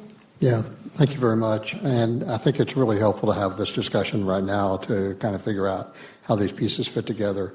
One of the things that I've been wrestling with is if a load posts financial security for 1,000 megawatts to get into the batch study for year 1, they go through, they get the allocation, year 1, 2, 3, 4, 5. They've posted financial security for 400 megawatts for year 6. Haven't they said that they really want it, and shouldn't planning start for that? Or is it that 400 megawatt financial security going to be refundable now? It's a good point. I think that's an open question. However, I would say we would still plan for that additional 400 megawatts. I think the distinction here is that we're not sure that we can guarantee that for year 6. So it may be year 7 or 8 or whenever. I think that's the distinction here. No, I appreciate that. Then I think the other question that goes to that is you said, well, maybe we'll look at the additional 400 in batch 1 or batch 2 or later on. Yep. Does that load that already posted financial security need to come back in to a subsequent batch, repost financial security for what it had already posted as we go through that process? It's not the way that we've been thinking about it. It's, once you're in a batch, if you are, unless you're saying, no, I don't want the 1,000 anymore, I just want 600, that we would still, we would not require the load to go back and post additional financial security and all that to get into batch 1, that it would be sort of an automatic, you go into batch 1. Okay, great, thank you. All right, Shannon, and then Bob. Quick question. Year 6 in this context, as we think about it today, is that 2032? Or what does year 6 practically mean? Yeah, I think it is 2033. I think we're thinking about it as from 27, where 28 is year 1. And wouldn't it be 32's year 6 if 27's year 1? Yeah, so we're... it's maybe a semantics issue, but what we are saying is that we will study 2028 through 2032, and as Figure 145 is laid out, it would be 2033, whether you call that year 6 or year 7. 2033 is where you get the automatic allocation in the Figure 145 approach, but we would. I think that's an open question right now, is if that still holds. Thanks for clarifying that. Back to Evan's point, and I don't want to beat this much more. You know full well that there's many RPGs out there that have the transmission in them that you need here for this year 6. and they had the load that justifies it, whether it's 25 RPG 004 that y'all just approved the other day. And Hirsch, correct me if I'm wrong, I think y'all were saying 2032s when y'all could do those 2 new lines. That's right out there at this time period, and that's for an RPG submitted February of last year. It's an example, and all the LCRA stack ones and LCRA and CenterPoint, one for that had 765, or the AEP ones that do, all of those are out in that time period for where there are RPG projects you have today that are really critical transmission for these years. And you already have those. And much, not all, but much of that load's in the 2026 RTP. And you'll soon have that. All right. Sam? Yeah, I just don't want it to be, or Sam Brandon with Agentic Infrastructure, I just don't want it to be lost on anybody that this is, it's a somewhat of a circular reference that we're talking about the infeasibility of transmission planning, and we're not accounting for the generation addition component. At the end of the day, by the time we're at year 6, we're just going to be making very rough assumptions about what sort of generation additions can even serve this load. And so theoretically, I mean, ERCOT could just decide to put in placeholder generation that's going to minimize the amount of transmission expansion. But then obviously that puts an extreme risk at what the eventual transmission and resource topology actually looks like. So if we incentivize bring your own generation, that resolves this issue, or at least materially contributes to resolving this issue, because we're going to minimize the amount of total generation we need or transmission we need to serve all this load. And we should also be encouraging this generation to be, front of the meter, like ERCOT facing and registered, because it solves everybody's, not only the cost transmission, but it solves the timeline feasibility of delivering to all this load. All right. Thanks, Sam. Bob King. Hi, I'll be real quick. Bob King. On the first option, I never really believed that you could promise that anyway. So I agree that I think there are going to be physical limitations that have to be taken into account. But if we went with a second option, let's say I asked for 1,000 megawatts, I was given 6, I still want the other 4, but I'm in. So I make my commitment, I go into refinement. Am I at least base load for the next batch 1? Your 600 would be base load, but the 400 we still have to allocate, because we still have to identify what transmission upgrades are going to get you to the 400. But couldn't you assume that you would definitely catch that incremental amount from batch 0 in whatever you do in batch 1? I mean, that it would certainly be served, and then other things that are coming in new would be the study load? Yeah, I think I can't, if I could assume that, then I could just do the Pigger 145 approach. But I can't, I think the feedback is, ERCOT, you can't assume that. So one thing I want to say then, we, again, really have to recognize that this process is going to pick winners and losers. In other words, I've heard a lot of people say, oh, we don't know what projects are real and what projects aren't. We need to weed them out. Whatever we do that gives somebody an interconnection is going to make them the real project, and the people that don't make it will not be real, because they won't be able to have a customer, because they're not going to get interconnected. So we're dealing with a process which is very tricky politically, in the sense that ERCOT and the PUC will pick winners and losers. And that's really something that the state has been reluctant to do. So I just want to emphasize all these issues that we're talking about. Seems like we're beating a dead horse on some of them maybe, but fairness is going to be super important when all this comes together, because there's going to be a lot of disappointment at the end of the process and the end of the process is going to be the first, right before the first of the legislature. So this could get pretty balled up, and so we need to think through how you treat the first in time kind of piece and other fairness issues. That's just my 2 cents. This is Barksdale, Bob.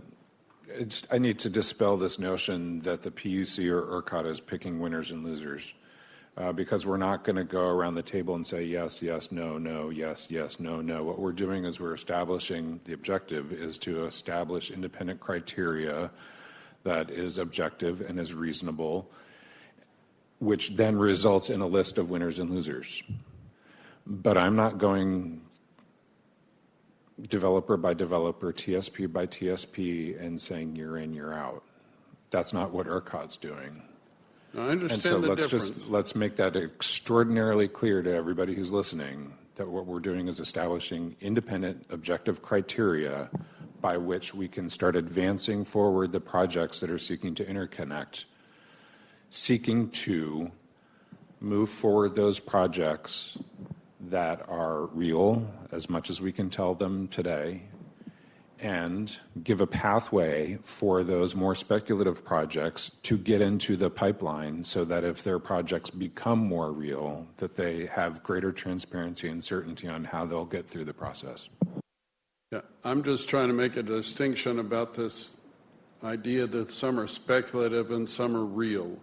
I think there are a lot of serious developers involved who will become real if they get an interconnection, and a lot of serious ones who will become unreal or speculative or whatever you want to call it if they don't get interconnection. So the process will end up, as you even say, picking winners and losers, and for it to be objective, that's great. But I'm just suggesting please be patient, because all these conversations about what's fair are really important, it seems like to me.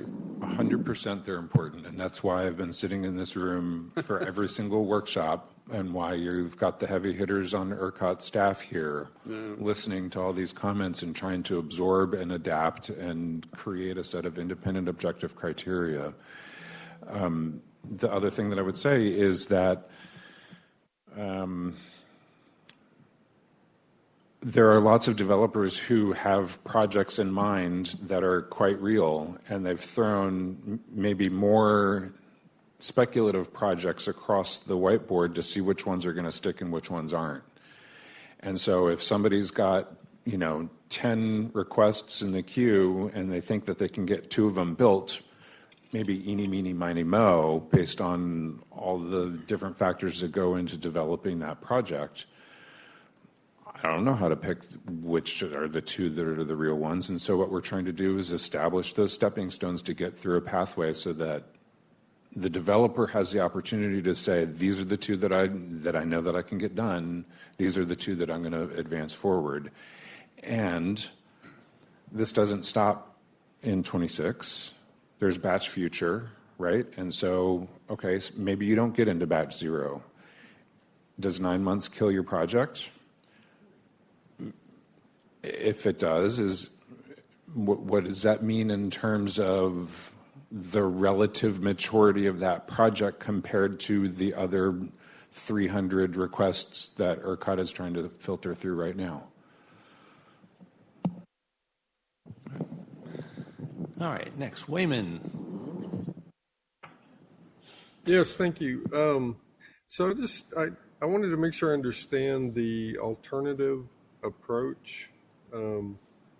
So I get you cap at 600 in this example, so then the additional 400 would be kicked over to the next batch study. But when you get to the next batch study, we still haven't identified or approved / endorsed the transmission upgrades needed for those additional megawatts.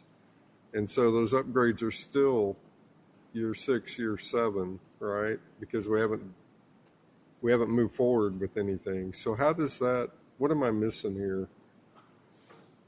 Yeah, I think it's under this alternative, I think it is likely that batch 1 is not a 6-month process. It is likely a longer process in which we would identify all of the transmission upgrades and the timeline, whether that's 6 years or 7 years, to get those transmission upgrades put in place. Okay.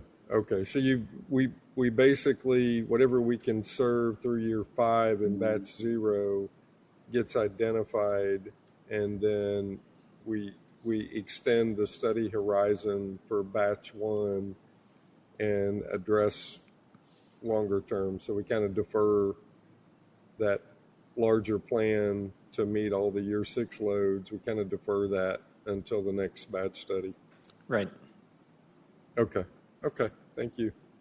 All right, Ian Haley. Thanks, Ian Haley, Morgan Stanley.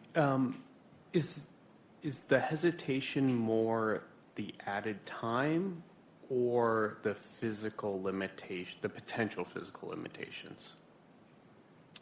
I think it's both. We have both constraints that we're trying to work with. So one is we are trying to get batch 0 completed in time to go into 2027 RTP. Okay. So that is a time constraint. But then there is also the physical constraint that is, it may take longer. It may be harder to solve all of this than what we've been able to do. There may be constraints, supply chain constraints and those sorts of things that we're not sure if we can get all of that in place by year 6. And so the time constraint says, okay, we're going to not study year 6 in the batch 0, but then the physical constraint says, and maybe we can't assume that we can just get everything in year 6. And so we're trying to work with both those constraints. No, completely understand. Was just trying to think through, as I thought through this, what might be the larger of the two constraints or the more binding. All right, Ned Ross. Thank you, Matt. I'll try to be real quick because I know everybody's eager to get on to BYOG. It would seem to me that the alternative process is lending itself to less certainty instead of more, and I think we're all here to create certainty. What I'm envisioning in my mind's eye with that alternative is this narrowing of capacity availability as you add projects through these multiple batches, right? So the further out in time you go, the more projects you have, which means the less allocation you get. And so I think you're creating less certainty. And I would love to hear from the folks, some of them are notably absent today. I think our Google friend and some others aren't here. I would love to hear from these guys when they're developing these massive projects that are worth tens of billions of dollars. Can they scale them to the electricity that's available, or are we frustrating the entire process? So if you're going to give me 100 megawatts a year for 7 years, starting in 2033, what can I really develop? I don't know, and I ask that not rhetorically. I'm asking that as a legitimate question. Thank you. Anyone want to respond to Ned?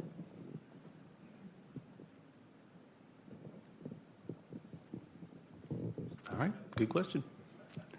All right, I think we're going to Shannon.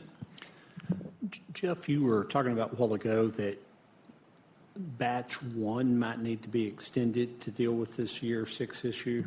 I apologize if this is an obvious answer and I'm missing it.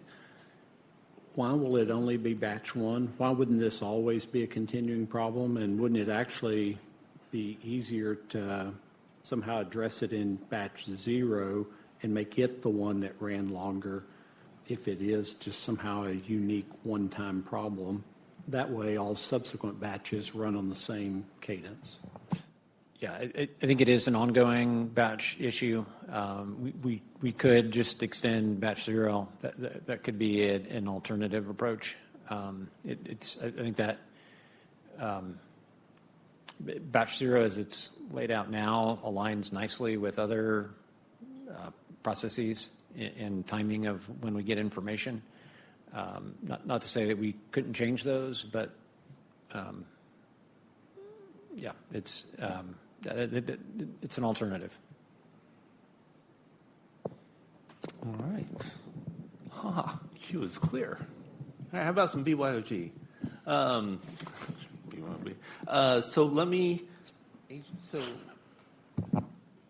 think about this. Did you want to present after we do so you can kind of see what our thinking is? Okay. Do you want me to kick it off? Okay. All right, let's trade spots. Jeff?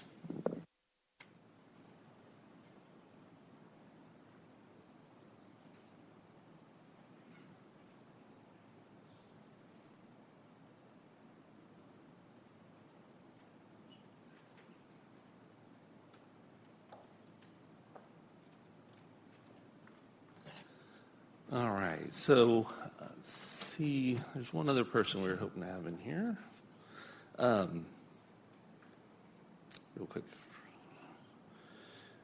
All right, so let me set the stage for what we were doing on those feasibility options, which was to walk down, the 1A, the 1B, and these pieces parts. And originally ERCOT was in the self-limiting facility is where we focused. At that meeting, that's when people started to open our eyes up and say, look, if you're talking about some of these scenarios, maybe that's the same thing as a PUN plus, which would say, if you're going to study it as self-limiting, why would it even have to be limiting if you're G-1 secure? So that's kind of where we opened the door, we explored, and today we're starting to close the door on that. But Sam has a presentation to cover. But what we wanted to do was really have more of a back and forth discussion. We're having a hard time solving this. We know that I've heard plans that when we initially talked about bring your own generation, some whiteboard discussions, and people said, look, the load can't locate without a generator can't locate without a load. Let us put a circle around it and work them together. It relieves the urgency of transmission to the area. But here's what I thought I heard was, but we still want transmission to that area so they're not coupled together forever. So we wanted to start asking about some assumptions or the end game on these things so we know how to study them, whether or not to build transmission out to them or not. So with that, this is an old slide, so I really won't talk through it other than to point out to the right were some ideas on, we've heard some companies are putting a really big single gen next to a really big data center, and there's something that said if you're G-1, which is you lose that gen, the load needs to go also.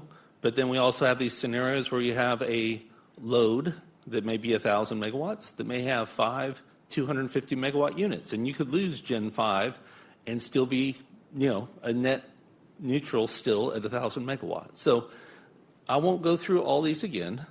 But what we have done, again, on the private use network, when we started to look at this PUN plus thing, one thing is, during the construction, and it kind of comes in, like once PUN is up in this, if the private use network magically landed all at the same time and was functioning all at the same time, might this work?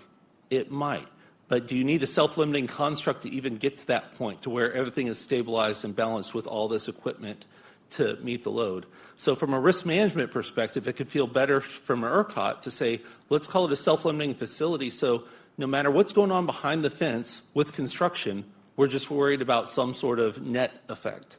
The other piece was reliability unit commitment. What does it look like for the control room to be operating all these sites and kind of reaching back into the private use networks that want to take, have a COP submitted to be offline tomorrow because of the economics. But then outage scheduler, other people are from the operations control room are trying to hold the grid together the next day because they don't know what all of these are going to do. And this isn't a 1,000 megawatt problem. This could be a 15,000 megawatt problem. So it feels like a larger risk item than we feel like we can get our arms around. So again, we'll kind of let some talk open up on this idea one more time, but we really wanted to focus on the self-limiting facility and go a little deeper into that with some questions today.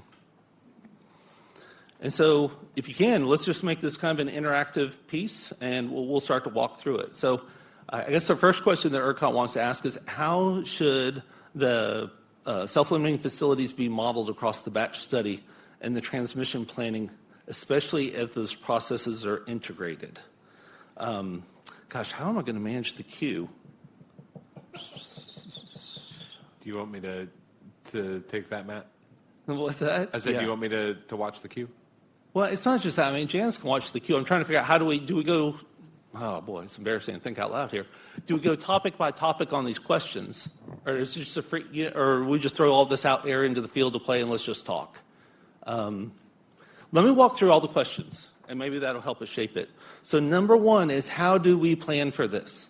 When we're looking in the study, what are the assumptions on how that self-limiting facility is interconnected, or integrated is another word. How should this self-limiting facility present generation or load to the ERCOT system? Is the expectation there would still be a COP for each resource, outage coordination, and things like that? Just the assumptions that people have. The next piece was reverse power and compliance constraints. The self-limiting construct from NPR 1026 right now is a 1 month after the fact look back.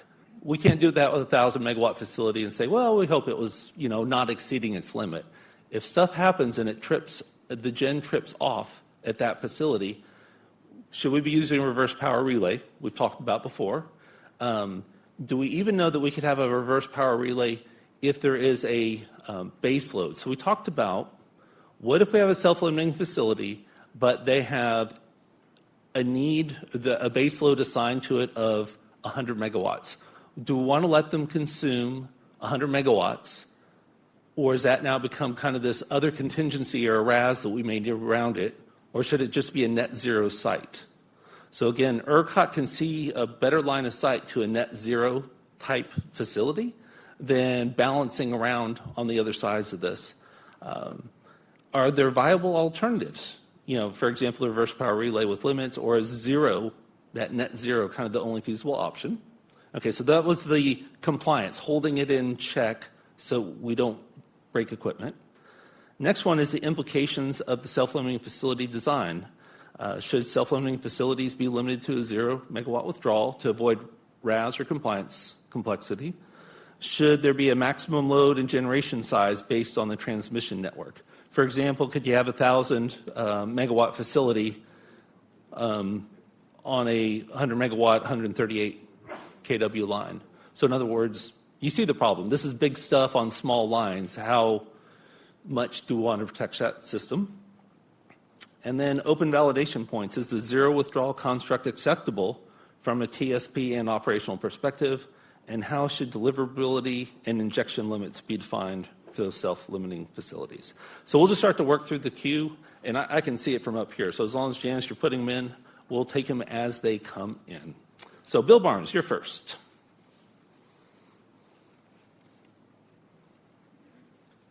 Almost.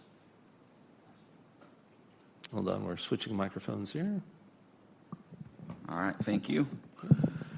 And I get the need to narrow the focus on a concept that is as simple as possible to implement for batch 0. 0 being the emphasis, right? Yes, please. Not a forever. What we would strongly encourage and recommend is that any BYOG arrangement that can participate in batch 0 as a self-limited facility has an option to transition to a more flexible arrangement in batch 1 and beyond. I think that is super important, and mainly because it's not a planning problem. We're just trying to figure out how to get operational requirements in place so that a self-limiting facility can expand that operations, like similar to what we're doing with the CLR, where, and I keep using this SLF plus concept, but a conditional self-limiting facility, which is during certain times or conditions, then the withdrawal limit for that site is binding. And so if the generation is online and it's covering the load, there is no reason to limit that facility whatsoever. If there is a transmission constraint or issue, that generation can be ramped up and can manage that constraint, just like a CLR does. So, but that is for later. I understand that we're just not going to have time to get those requirements in place. And it does look like, just kind of reading between the lines here on the slide, is ERCOT is considering a simple self-limiting facility approach. My phone rings on the microphone. that where the withdrawal limit would be 0. So you basically have a BYOG arrangement that has a generation facility, and the withdrawal limit for the load, for the large load, would be at 0. That's essentially an islanded configuration. Right. We would love to see that in batch 0 if you guys would actually accept it, with one very, very important caveat is the generation may still have aux load. You got to let us serve the aux load, right? So there may be some small amount of power draw on startup or auxiliary loads if the generation resource is truly offline. So, and that looks just like every other generation resource that you've studied since we've opened the market. And so I'm going to ask this question again. I brought it up in the comments we filed. Why would that have to go through a batch study? They will never, the large load will never import from the ERCOT system. You don't even have stability issues because it's never going to import. What you have is a generation resource that is co-located with a large load that will never import from the ERCOT system at all, with an import limit of 0. I would argue that that's just a GIS, and yeah, I don't know why that would need to go through a batch study if you're imposing an import limit of 0 for the co-located large load, but that's just something to think through. On the equipment, so real quick, yeah. On the if it's an island, is it an island forever, or do you expect transmission to be studied and applied out there? So everything I'm saying, we would expect at some point in the future to transition to a more flexible arrangement, either a conditional SLF or a PUN plus. So it's just time to either develop the transmission or get rules in place where we can operate that configuration more flexibly in real-time conditions, assuming that we install the proper equipment. And that was one of the questions, reverse power. So I did have some time over lunch to ping my engineers, and the way that we would implement a self-limiting BYOG arrangement is we would have relays installed at the point of interconnection of the PUN, and if it ever imported in, we could actuate breakers to open and island the gen in the load. We'd dump the site. So we can do that. So again, what I'm hearing is we can get something in batch 0. It's going to be really simple. It's going to be really limiting, which is fine, as long as there's a pathway to expand the flexibility of that site in batch 1 and beyond. You put us in the yes camp. All right. And we can work on the operational requirements for how that could look. Excellent. Yep, thanks. All right, next, Victor Sowers.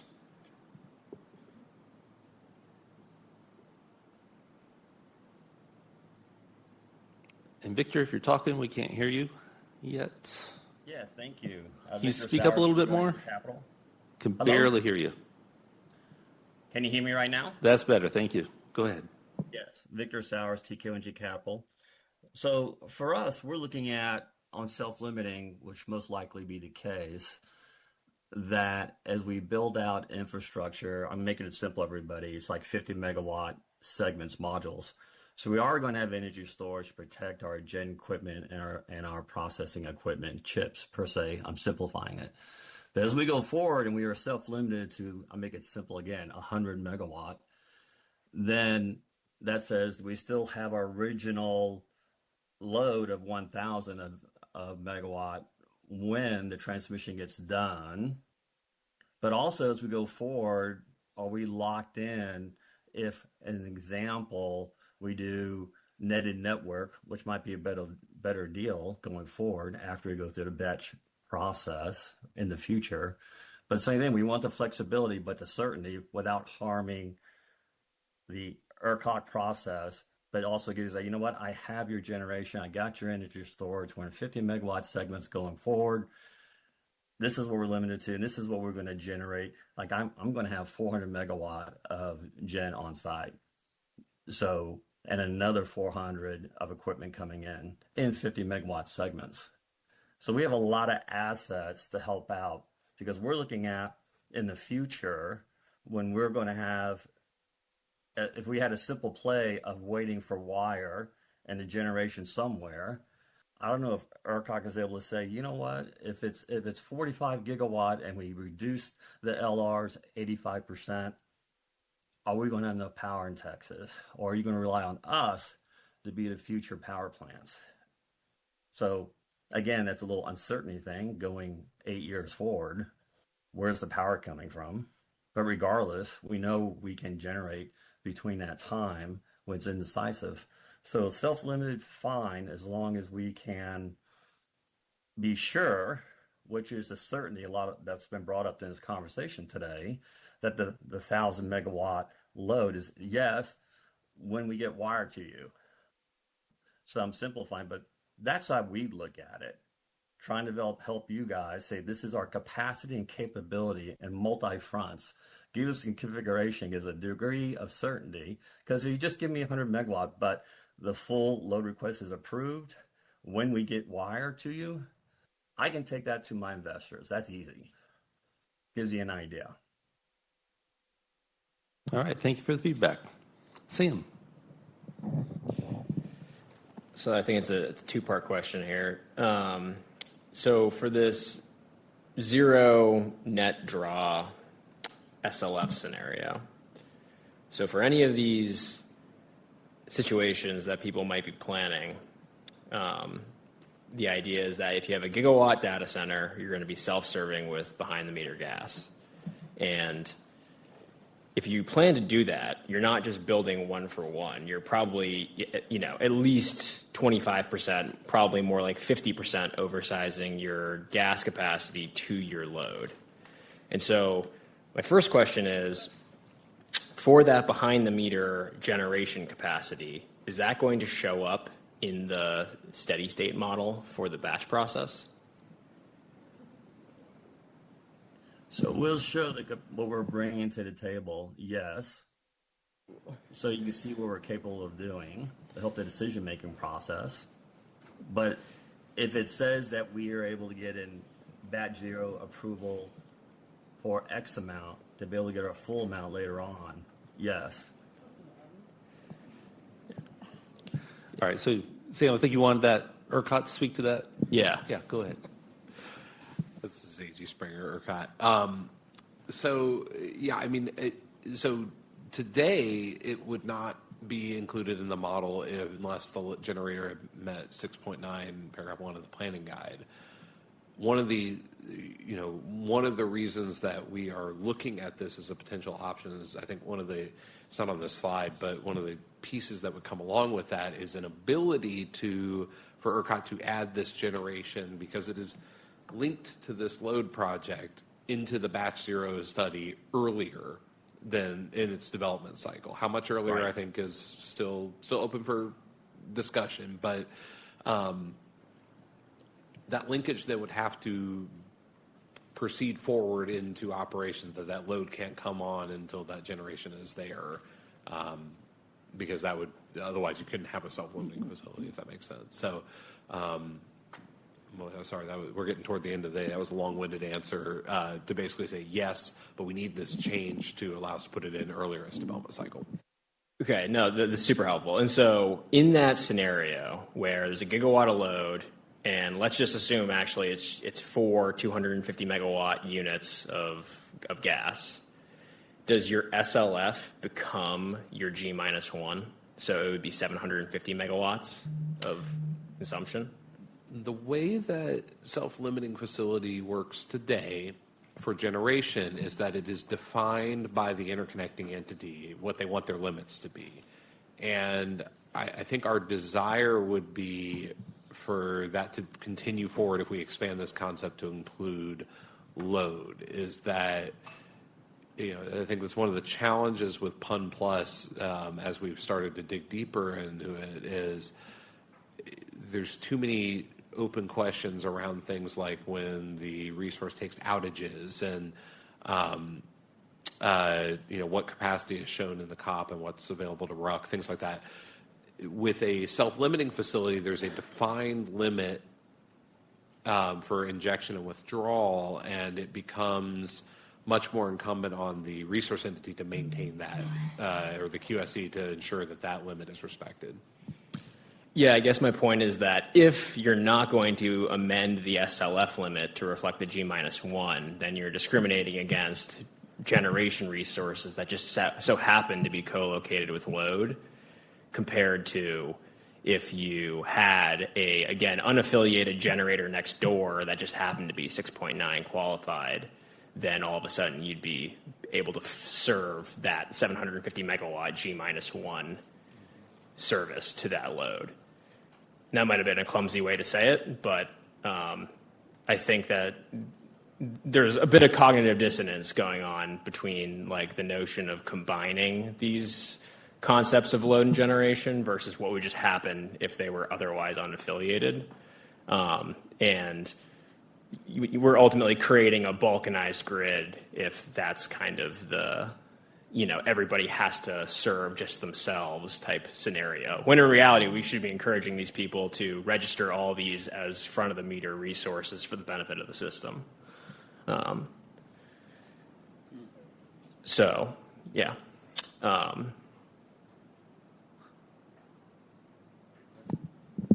think the difference here is that generation doesn't meet 6.9. Otherwise, it would be in the model.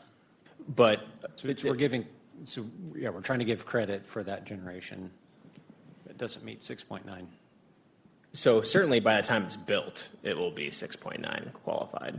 So I feel like, but you're asking for credit today in batch zero, even though it does not meet. I think that's, to Jeff's point, that's the difference. So the limitation accelerates the load in the process. But sorry, so all you need to do is say that, if your load is not energized in parallel with this new generation, then you're not coming online. And so it should just be a qualifier for BYOG to ultimately energize. And frankly, this goes back to the Pigger 127 issue, because otherwise, ERCOT's going to have this discretionary capability to just kind of elect where generation plugs the gap. And of course, if we know that there's generation that is pre-6.9 but is co-located with these loads, that should be the first, pre-6.9 generation that's called on to be reflected in these models. Because otherwise there's just kind of these latent assumptions going into this gigantic batch zero that becomes a bit problematic from my point of view. So the last thing I'll say here is also because like I said, if you're behind the meter or island, you're not just building one for one, you're oversizing your generation. And so if that generation was grid connected, or we encouraged people to bring BYOG plus or PUN plus to the market, that actually creates more deliverability for the rest of the batch zero, because your G plus one is not only your G plus one, it's all of your regional loads G plus one. So my takeaway from the meeting today is I've always approach CLR and BYOG as solutions for ratepayer protection, but now I think it's actually functionally required for batch zero to work. I guess I'll end with that. All right, next up, Broth. Yes, hi. So this is great. I think I just want to confirm, I agree with whatever Bill Barnes said about this. Net zero at POI, giving firm transmission path while, as we wait for the firm transmission, we can still do the behind the meter 1:1 is my understanding. I'll talk to Sam later, but there may be in commercial, depends on the commercial obligation on if you can actually build 1:1 or if you want to build more than that though. So it's up to the developer and the different needs of it. And then operational control and telemetry, I think we can figure that out as we get closer to. So this is great. I think this is the first draft, right, we are talking about. My only question is, as we get the firm transmission in year 1, 2, 3, will the developers have optionality on connecting the delta generation to the grid, or should we wait for the entire transmission firm to come in before we connect the generation, or can we leverage the delta generation to apply for additional transmission in batch 1? I think it's maybe and maybe not. I mean, what we're trying to get you is a foot in the door, and then I think Bill kind of hit on it, and then maybe rules kind of evolve as we go through time as to how limited you have to be or how we can plan and facilitate it. But I'm sorry, AG, did you? I think we both. No, I'm sorry. I was going to ask time. for clarification. Yeah. By Delta, are you talking about if there's a build out beyond the need to serve the local load, or you can just clarify what you meant by that? Yeah, so if you take 1.2 gigawatts, so it's easy, divided by 6, 200 per every year, for example, right? So I bring in 1.2 gigawatts of generation, 1.2 gigawatts of load. Year 1, let's say I get 200 megawatts of firm transmission service. Now, because grid power is superior, now I have the optionality of that 200 megawatts of behind the meter gen. Can I connect to the grid, or can I use that 200 megawatts in next batch to get additional 200 megawatts of firm transmission? I think that's undefined at this point. As we said at the last workshop last week, that really hadn't, that feature of having an exit path for the load to eventually not require the generation really had not been part of our design up to that point, and I don't think that's a question we've answered yet, is whether that exit path would allow for either of those choices or how we would treat that. So I think that's something we'll probably look to bring back further down the line. Okay. One last question is, I think there is also a use case, and this is probably on developers, is to combine BYOG and CLR at a single point of interconnection where you design 1:1 and then you also have a CLR and you put them together and submit it at a single POI. Will ERCOT accept that configurations? I think we've already ruled that out for batch 0. I think that's a larger, there's nothing. Well, so Sai, keep me honest here. I think it is possible to have a CLR behind the meter of a generation resource, but that is going to get complicated for treating it as a single blob in planning. And so at least for batch 0, I don't think that's on the table. But they can be two different load applications at the same POI, where load 1 can be BYOG, load 2 can be CLR. Potentially, yes. I hesitate to make a blanket statement there without knowing the specifics, but yes. Thank you. All right, next is Evan. Evan with Lancium. So I agree with a lot with what Sam was saying about the PUN Plus and the business as usual. And I guess like how I'm thinking about it is that I'm just kind of struggling to find the difference between those two configurations, because I look at them and I see the exact same thing. So maybe you could help elaborate on what you're thinking on how it's different. I think, as Jeff articulated earlier, that it would be a path to associate the load with generation that has not met 6.9 of the planning guide, potentially as early as a brand new INR that we would not include normally with the planning models. But we would with Picker 127. What Sam was saying. So let me put it this way: like say I submit that INR and I don't net my configuration, but I'm the load developer and I submit that INR, and then it goes through the Picker 127 process because we need that generation, and that generator gets put right there next to my load, and now I get credited for it G-1.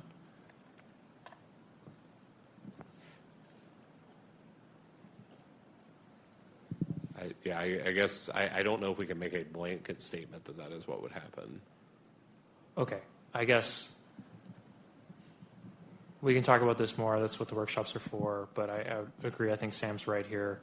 And then another question I guess I have is, are we thinking about this only in kind of how you all are describing as for future generation projects, or are there any consideration for existing generation projects? Because I think if you isolate it to existing generation projects, then these definitely are the same. No, I think we said in the last workshop that anything that's already met 6.91, we would consider to not be eligible for this because at that point we're already planning the system with that generation there. Okay, I probably just missed it last workshop. So that means we're changing the paradigm of how we've been doing it, where if we request a load co-located with an existing resource, we're not going to turn all the existing resource off. We'll keep it on in the study. I don't see that as a difference in how we're doing it, but today, I mean, it's been a minute. It's been about a year since I worked with you. But if you request a new load behind an existing generator, the status quo has been you turn those generators off, whether it's one generator or multiple generators. No? Or Just the G-1, so it's a single unit. okay. It's G-1 for any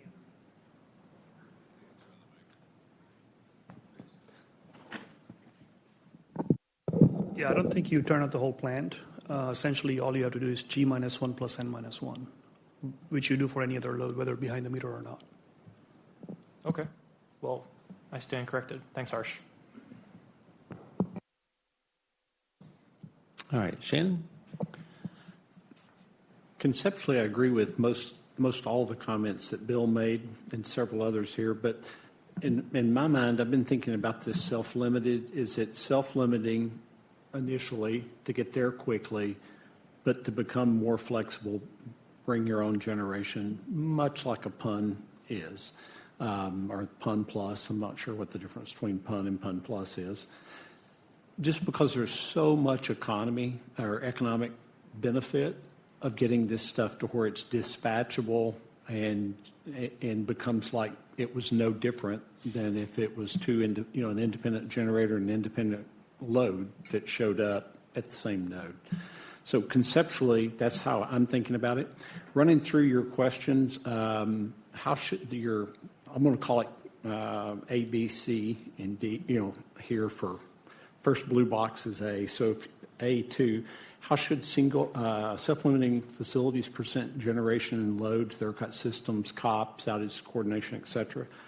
The way I'm thinking about it is they should submit in the long run, they should be submitting those. Whether you really need it in the beginning, while you've truly self-limiting, maybe you don't if you're going to limit yourself to zero, but I just don't know why you don't do that right from the outset, because then it doesn't limit you to having to pick zero is the answer on some of these later ones. So I would say, yes, they should.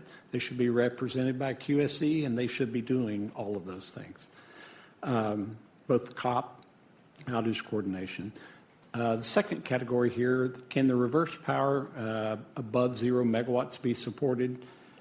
I certainly hope so. The way I've been thinking about this is I'm bringing a load, I'm bringing generation. Unless I'm bringing it to a node that has exactly zero capability to serve any load without this generation, which you might be doing that, but a whole lot of the time there'll be something that can be served there, maybe not very much. Unless you're bringing it to that type of scenario, the way I was thinking about it is you'll be studying the load up to what it can be served without any of that generation, and then above some threshold, I'll make it up, 127 megawatts, you're going to need some amount of generation there and be at, that self-limiting facilities saying, or the bring your own generation saying they'll bring. And in that case, in that example, the limit's set at 127 megawatts, not at zero. That's what I would hope. Otherwise, I think we're putting a higher hurdle here for bring your own generation than we would with just load who didn't bring anything. And I don't think that's conceptually what you'd want.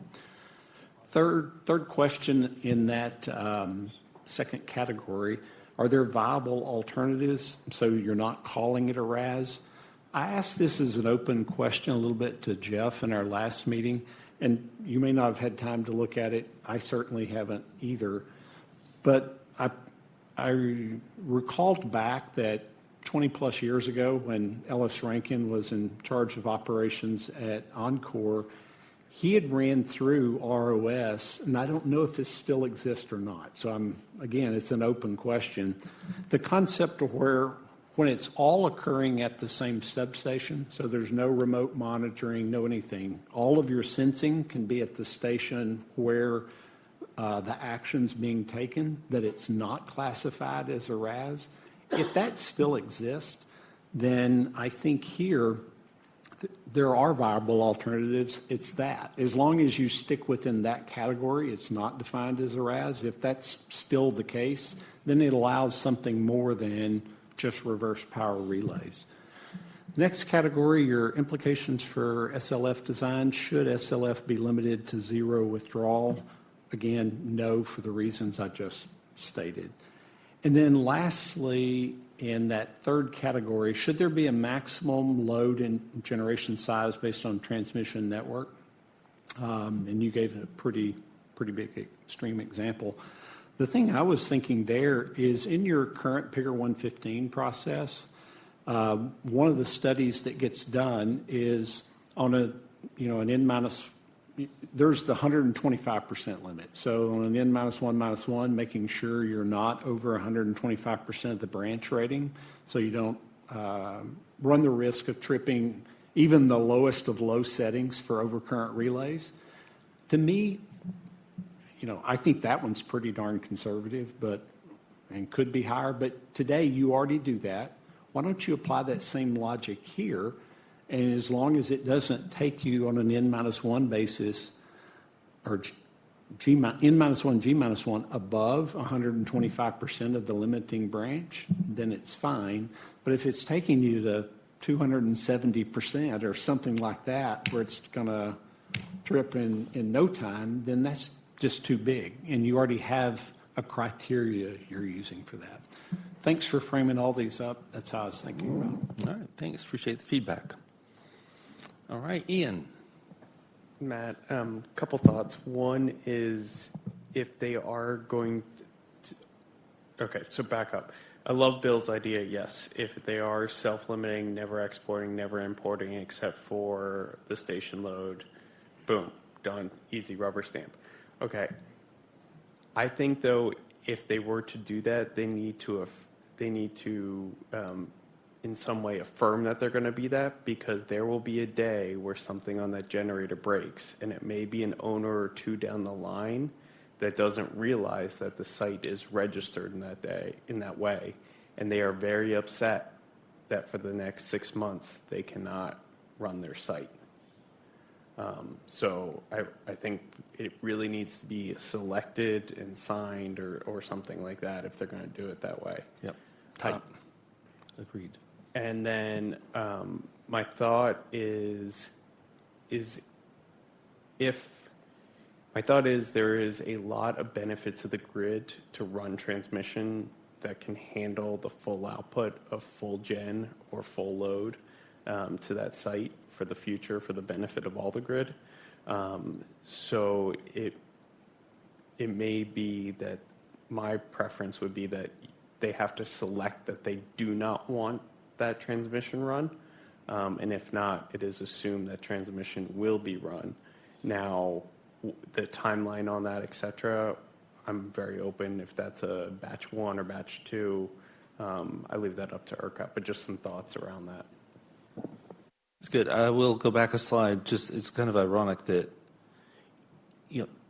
the end game on this, it may start off as a self-limiting facility, but once it's built out and it's a load with these 5 generators, it is G-1, N-1, and it is its thing, and that self-limiting is that what we're thinking is can be removed. So then it just becomes a thing, just a facility. I won't even try to put an acronym on it because it's a loaded question, but you said pun, not me. Okay. So anyways, but I'm saying this, we're seeing this, I almost want to call this provisional self-limiting facility. Because here's the thing, I think on this one, the top one, we won't build wires to it because it's N-1, G-1 secure if that's the end game. The one below may need wires to it because it's not G-1 supporting the load. If they lose a generator, they're gone, or half the load's gone. So does that one need a wire? So it is this question of put self-limiting in a box for now while we figure all this out, And that's a place that they can live and grow the site while we figure out the rest of the rules. But that's Matt's simple mind, and these guys straighten me out all the time. So, all right. Next in line was Bob King. Bill Barnes. Thank you. For this arrangement, the BYOG self-limiting facility, just confirming, there would be no export limit. Is that correct? Just an import limit? That's a good question. We talked about net zero, just both sides at first. Oh, you did? Okay. I will just say today that it, I think, is currently possible on a self-limiting facility to have a self-limiting facility with only an import limit and no export limit, and so that potentially may be possible here. But we don't have the footnote I had on the CLR slides, but this is all very much under internal discussion still. Yep.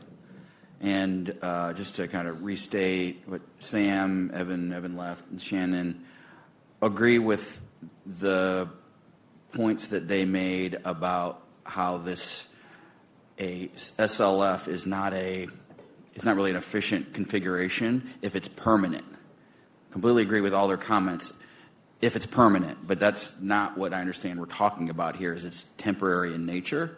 Because if you've got a large load paired with a generation, whether it be a gas plant or a battery, like what's most efficient for the ERCOT system is when there's excess generation through renewables, you would ramp the generation down, that load would consume low-cost electricity, and vice versa.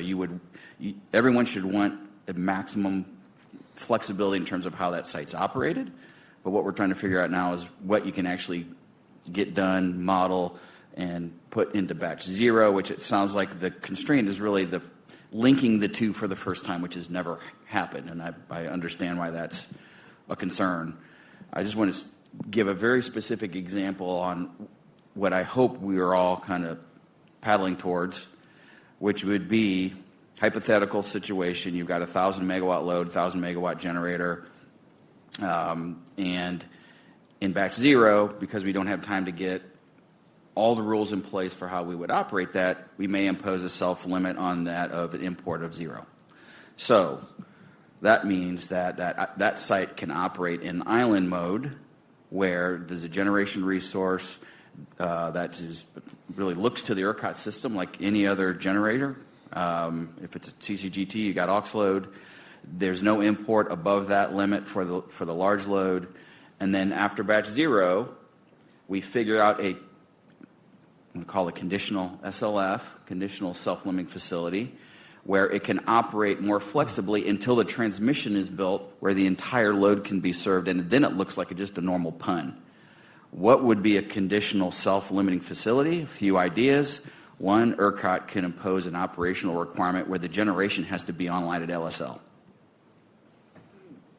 So you're sitting at the bottom, and the load may exceed that. You're consuming from the grid because prices are zero, and we got 40 gigs of solar. Then at night, the transmission system starts to get tight, congest, the LMPs at the site go up, the generation starts to ramp back up. There's no reason why you should impose a limit on that configuration if the generation's available. If the generation trips, what I said, relays actuate the breakers, boom, dumps the site. Because at that point, we're violating the import limit because the generation's not there to serve it. Or we have a BESS system sitting right beside the CCGT that's operating that load as a CLR. It could be another operational requirement in that temporary SLF plus state until the transmission system is fully built out and we can serve the entire load from the grid. And in that case, all the conditions are removed, and it operates like a PUN. That's what I'm visualizing, that I'm hoping we can try to figure out as we evolve these rules over time. Thanks. Well said. Thank you. All right. Matt, if I could just Please respond to one comment that Bill made. I think I heard you say that the reason that SLF is being considered is just because we don't know how we would operate these sites in time to get into batch zero. I don't necessarily agree with that characterization, because one of the things that the self-limiting facility construct would allow for is also for us to assume that we're going to be able to connect enough megawatts so that there's not a transmission security risk there too. So, on the slide, we have the 1,000 megawatts of gen, 1,000 megawatts of load. That is not as wild of a suggested configuration on a small, relatively small transmission line as you might think.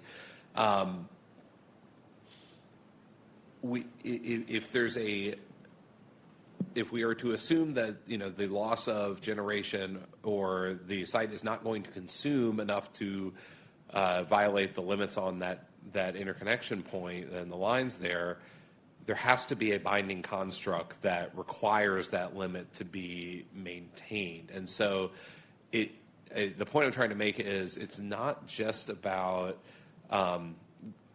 constructing something that we kind of already exists and we can shove it into batch zero. It is also a structure that will allow for the reliability study to take credit for the fact that there is generation offsetting that load there. And so I just want to make that clear that we completely hear the stakeholder feedback of the desire for an exit strategy to get to a more flexible arrangement, but there is a reliability benefit that we're taking credit for in the interconnection studies as well. Okay, that's good to hear. So then it sounds like a non-zero self-limiting facility concept is still on the table for batch zero.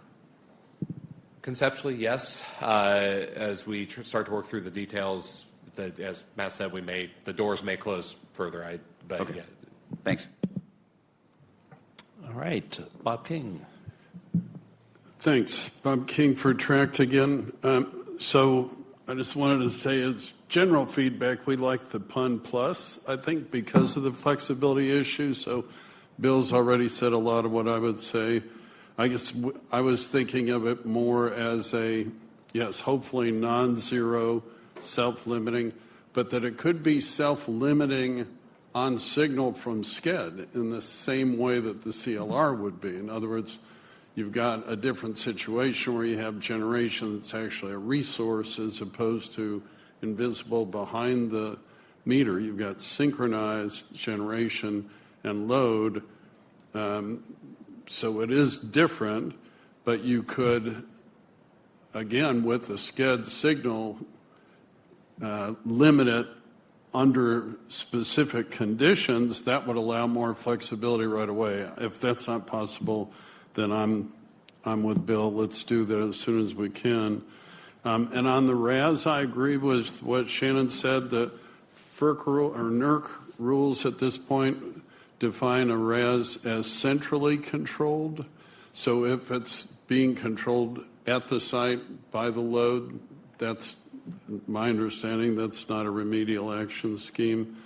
And then the other thing I wanted to say is, even in the beginning, if it's self-limiting, however we define it, I'd like for there to be the possibility of having a POI for the generation and one or more service delivery points for the load if under the same rules for PUN, that is, in the same substation at the same voltage. Grid shouldn't see any difference between that and a single POI. And that allows flexibility later because you've already invested in a separate interconnection point, and otherwise you have to rebuild the substation if you want to separate them out later. All right. Thank you, Bob. Thanks. All right, so Sam, I want to bring Sam up. So the queue is clear at this point. I promised Sam 10 minutes if we want to give the PUN plus to keep the brain juices going on this one, and then I'll finish. Hopefully, we'll be done in the next 20 minutes.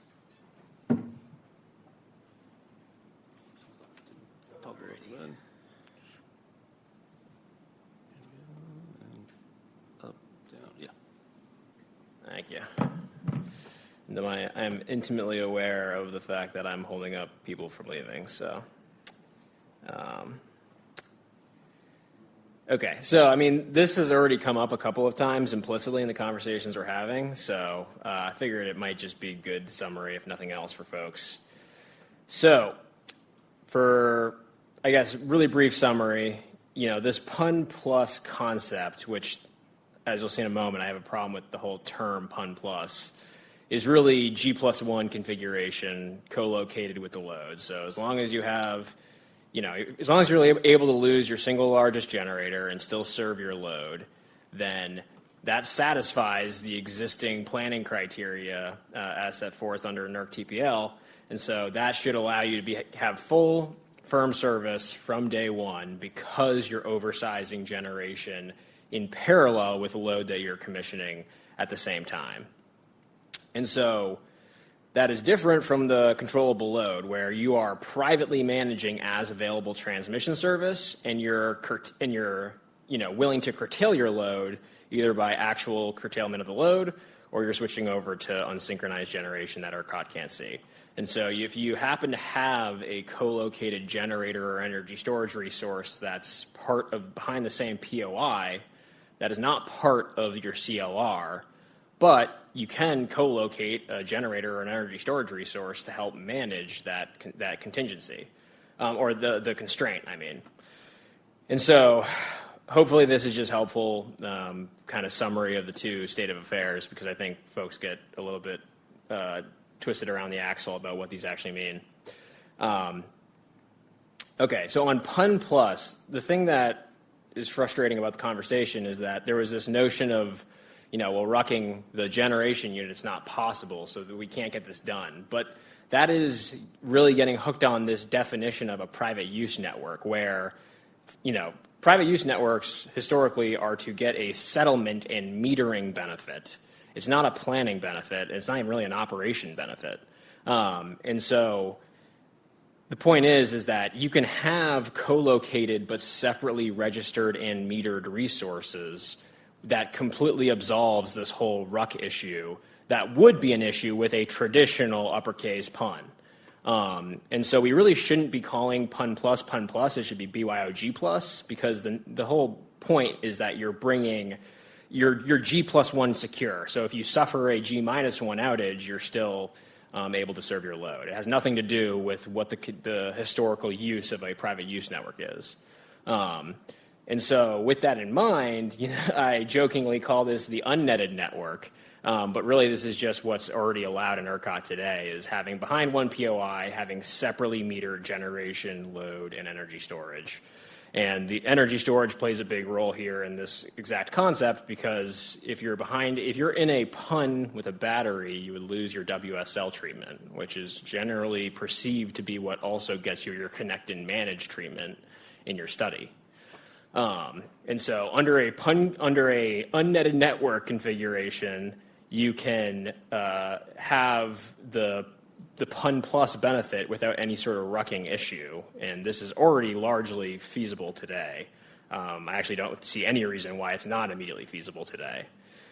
And so the rest of this presentation is really focused on the fact that BYOG plus, what is conventionally known as PUN plus, at least in the last week, is a really powerful mechanism.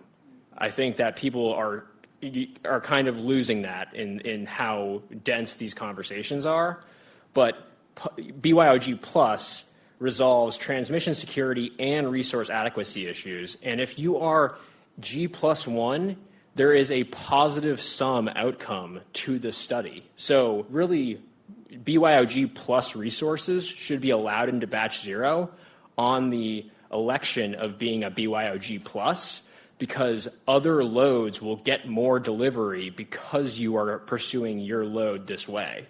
And so it's not a selfish thing. It is literally there's better deliverability for everybody. Additionally, I will say that this notion of, well, I'm going to have a BYOG plus, but I still want firm transmission delivered eventually, I think that is a little naive, and I don't mean to be patronizing by any means, but it would be absurdly inefficient if everybody built a bunch of generation on site and just threw a bunch of junk together and was like, well, I don't want to have to rely on this because eventually you're going to deliver me transmission service. That makes no sense. Like there has to be generation somewhere. And so really any of this generation should be made with the quality that any, IPP out here today owns generation, where you expect to operate it. It's an economic investment, and you are going to make your money through operations as a front-of-the-meter resource. That is how we minimize this whole issue with year 6 planning and any sort of perverse consequences of PIGR 127 and just avoiding overbuilding the transmission system to high heavens. So the last piece I'll say on this, and feel free to reach out if you ever want to chat about this stuff. I put my contact information on the front of the deck, is if you want to have transmission service delivered eventually, you should really be thinking about BYOG plus, or to really bring your own capacity plus, because if you co-locate with batteries, there's an existing framework by which transmission will be built towards your project over time, because the ELCC, which is the existing framework for batteries, declines over time.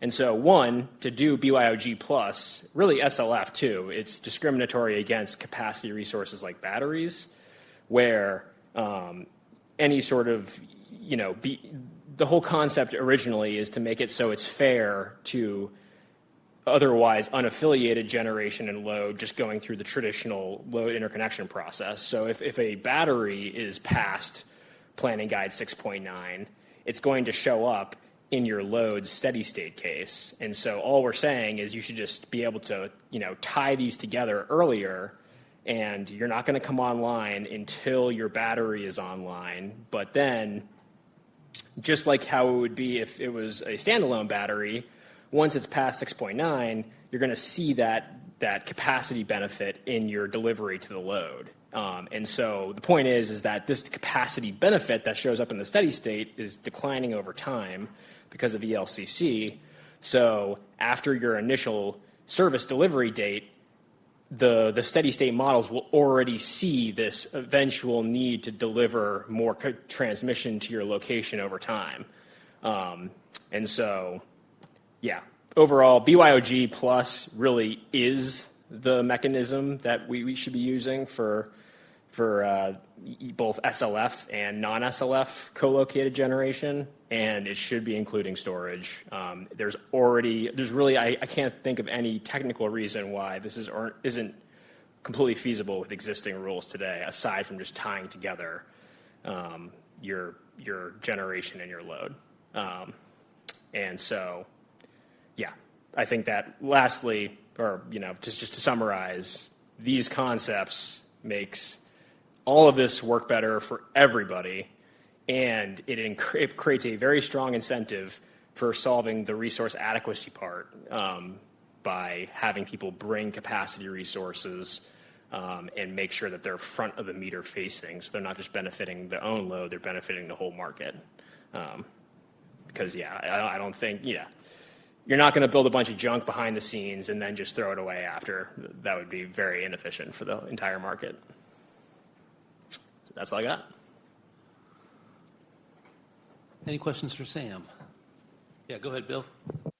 It's not for Sam, because I agree with everything Sam said. My question's back to ERCOT. I'm wondering, we're going to bring up the concept again. If for batch zero only, forget about everything else.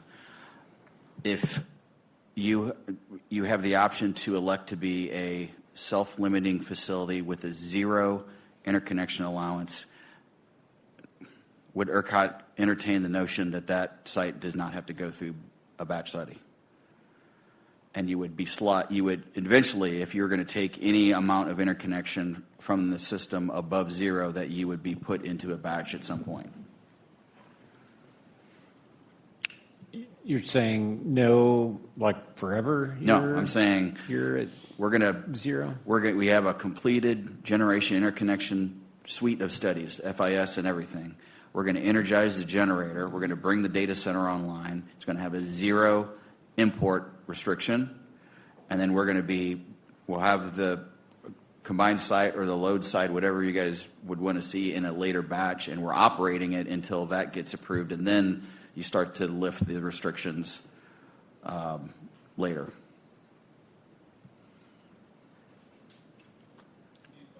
I think we would My thinking is that you would want to include that in the batch so that you're identifying the transmission upgrades You would. necessary to get out of that. Let me try to explain it better. We would, but I don't see what would prevent the site from being approved to energize before waiting on the outcome of batch. I'm not sure what you guys would even be studying in that case.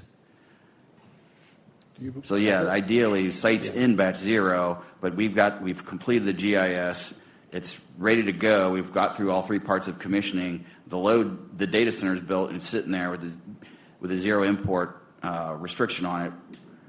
Was that something ERCOT would approve to energize, and then the load would have to wait for the batch studies to proceed? Something to think about. I know I'm just throwing this at the end of the day. Well, this is Evan. Yeah. So the data center would have no need to be studied for stability or dynamics? It's got a 0 input, can't pull from the grid at all. Yeah, but that doesn't mean it doesn't interact. Okay. Okay, thanks. All right, Kenneth? Yes, I was going to respond to Bill's question. I think the other thing we've always talked about is a reverse power relay there, too.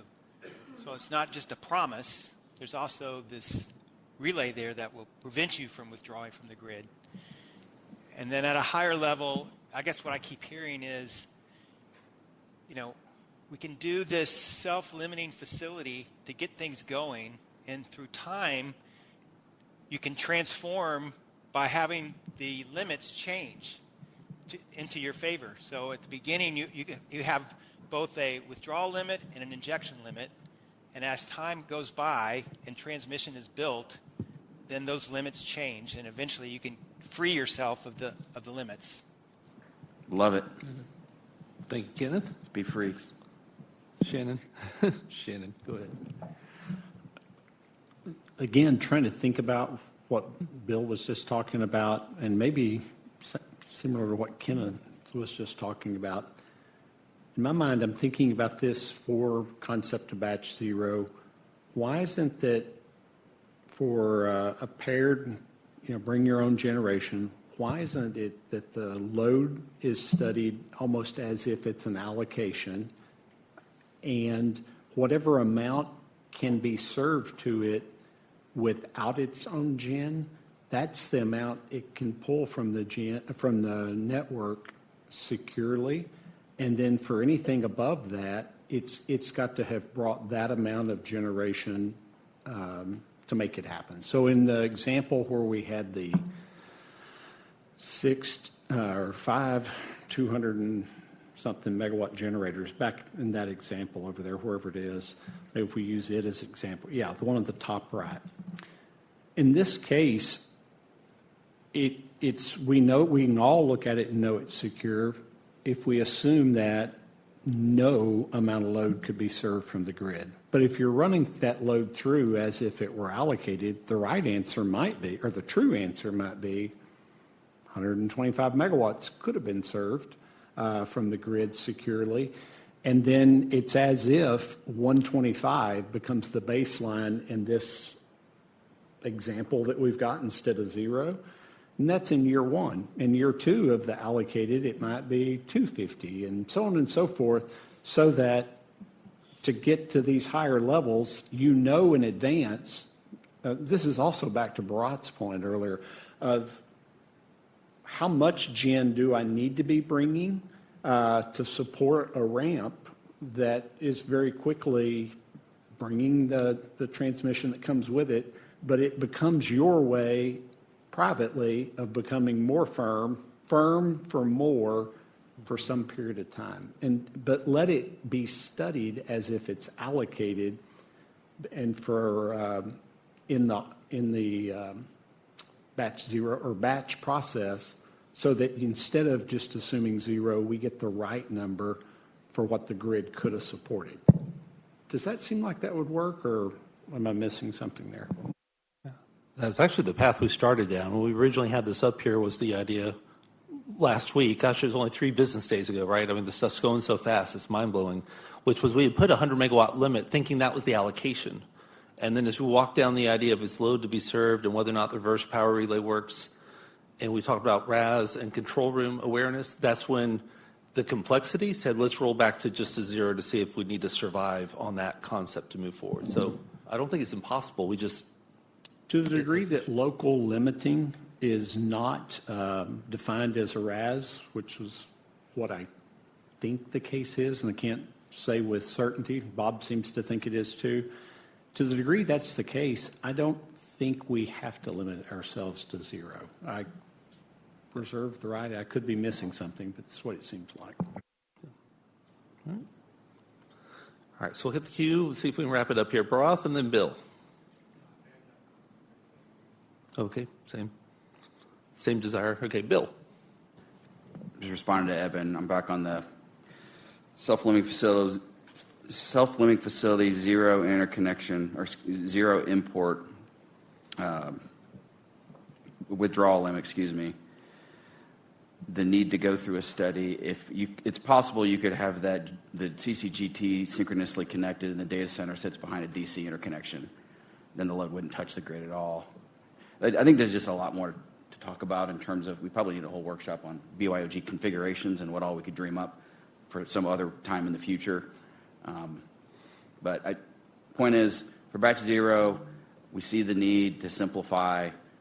We can live with an SLF as long as what I'm hearing, which sounds like everyone's in agreement with, we can move to a more flexible arrangement later on. That makes a lot of sense. So, appreciate the considerations. You bet. All right. And the good news, we have all the way until April 9th, until our next meeting. So that's next Thursday. If you're looking at your calendar, it feels like a vacation almost for some of our staff. Are there any other business to take care of today? Because otherwise, we're ready to come back. Let me just say, Broth, you had taken on the volunteering of, let me clarify what we talked about earlier on the financial piece. It was just to understand the frequently asked questions around the commission rules on 58481, what the financial implications look like. It's just an example. It's not and we should do this and we should do that. It's just the facts of the case is what we were seeing. If it helps people to understand. Yes, yeah, a diagram of following the money type thing. Yes, please. So that would be brief and amazing, would be a wonderful tool for everyone else. Again, we'll come back. What you're looking for in the meantime is ERCOT releasing its comments. So again, we're diving, the rest of the week is a heavy lift for ERCOT to complete the 20-plus set of comments, to bake in and release something. And Jeff talked about what day were we targeting to release the next version of comments? Our aspiration is for Thursday. Yes. Practical may be Friday. Okay, so that still sounds pretty good to me. And so then the market will have the weekend, and again, we'll take it right up until Wednesday afternoon, just so everyone can see comments, and we can make a space. If the priority of it works out, as we come back, we could still do that 5-minute hit where everyone can state their thing. And then again, just a reminder, after April 9th, this just drops into ROS meetings, special ROS meetings going forward. So if you start to lose track of what's next, April is packed. Use this diagram to know where we're going to discuss it. This coming ROS is going to be more of an update on these are the policies we're issuing. We're not going to do a deep dive at ROS next week. So any other final questions? You're talking about comments on the PIGR 145? Correct. We just covered comments here today on the PIGR. And then we're taking comments on the PIGR next week. So this is where ROS, TAC, and PRS all agreed that the workshops continue to carry the water on disposing of comments until we turn it over to the workshops, until we turn it over to the stakeholder groups. Does that make sense? Yeah, thanks. Okay, you bet. Any other questions? All right, thank you for the long day. On a Monday, we stand adjourned.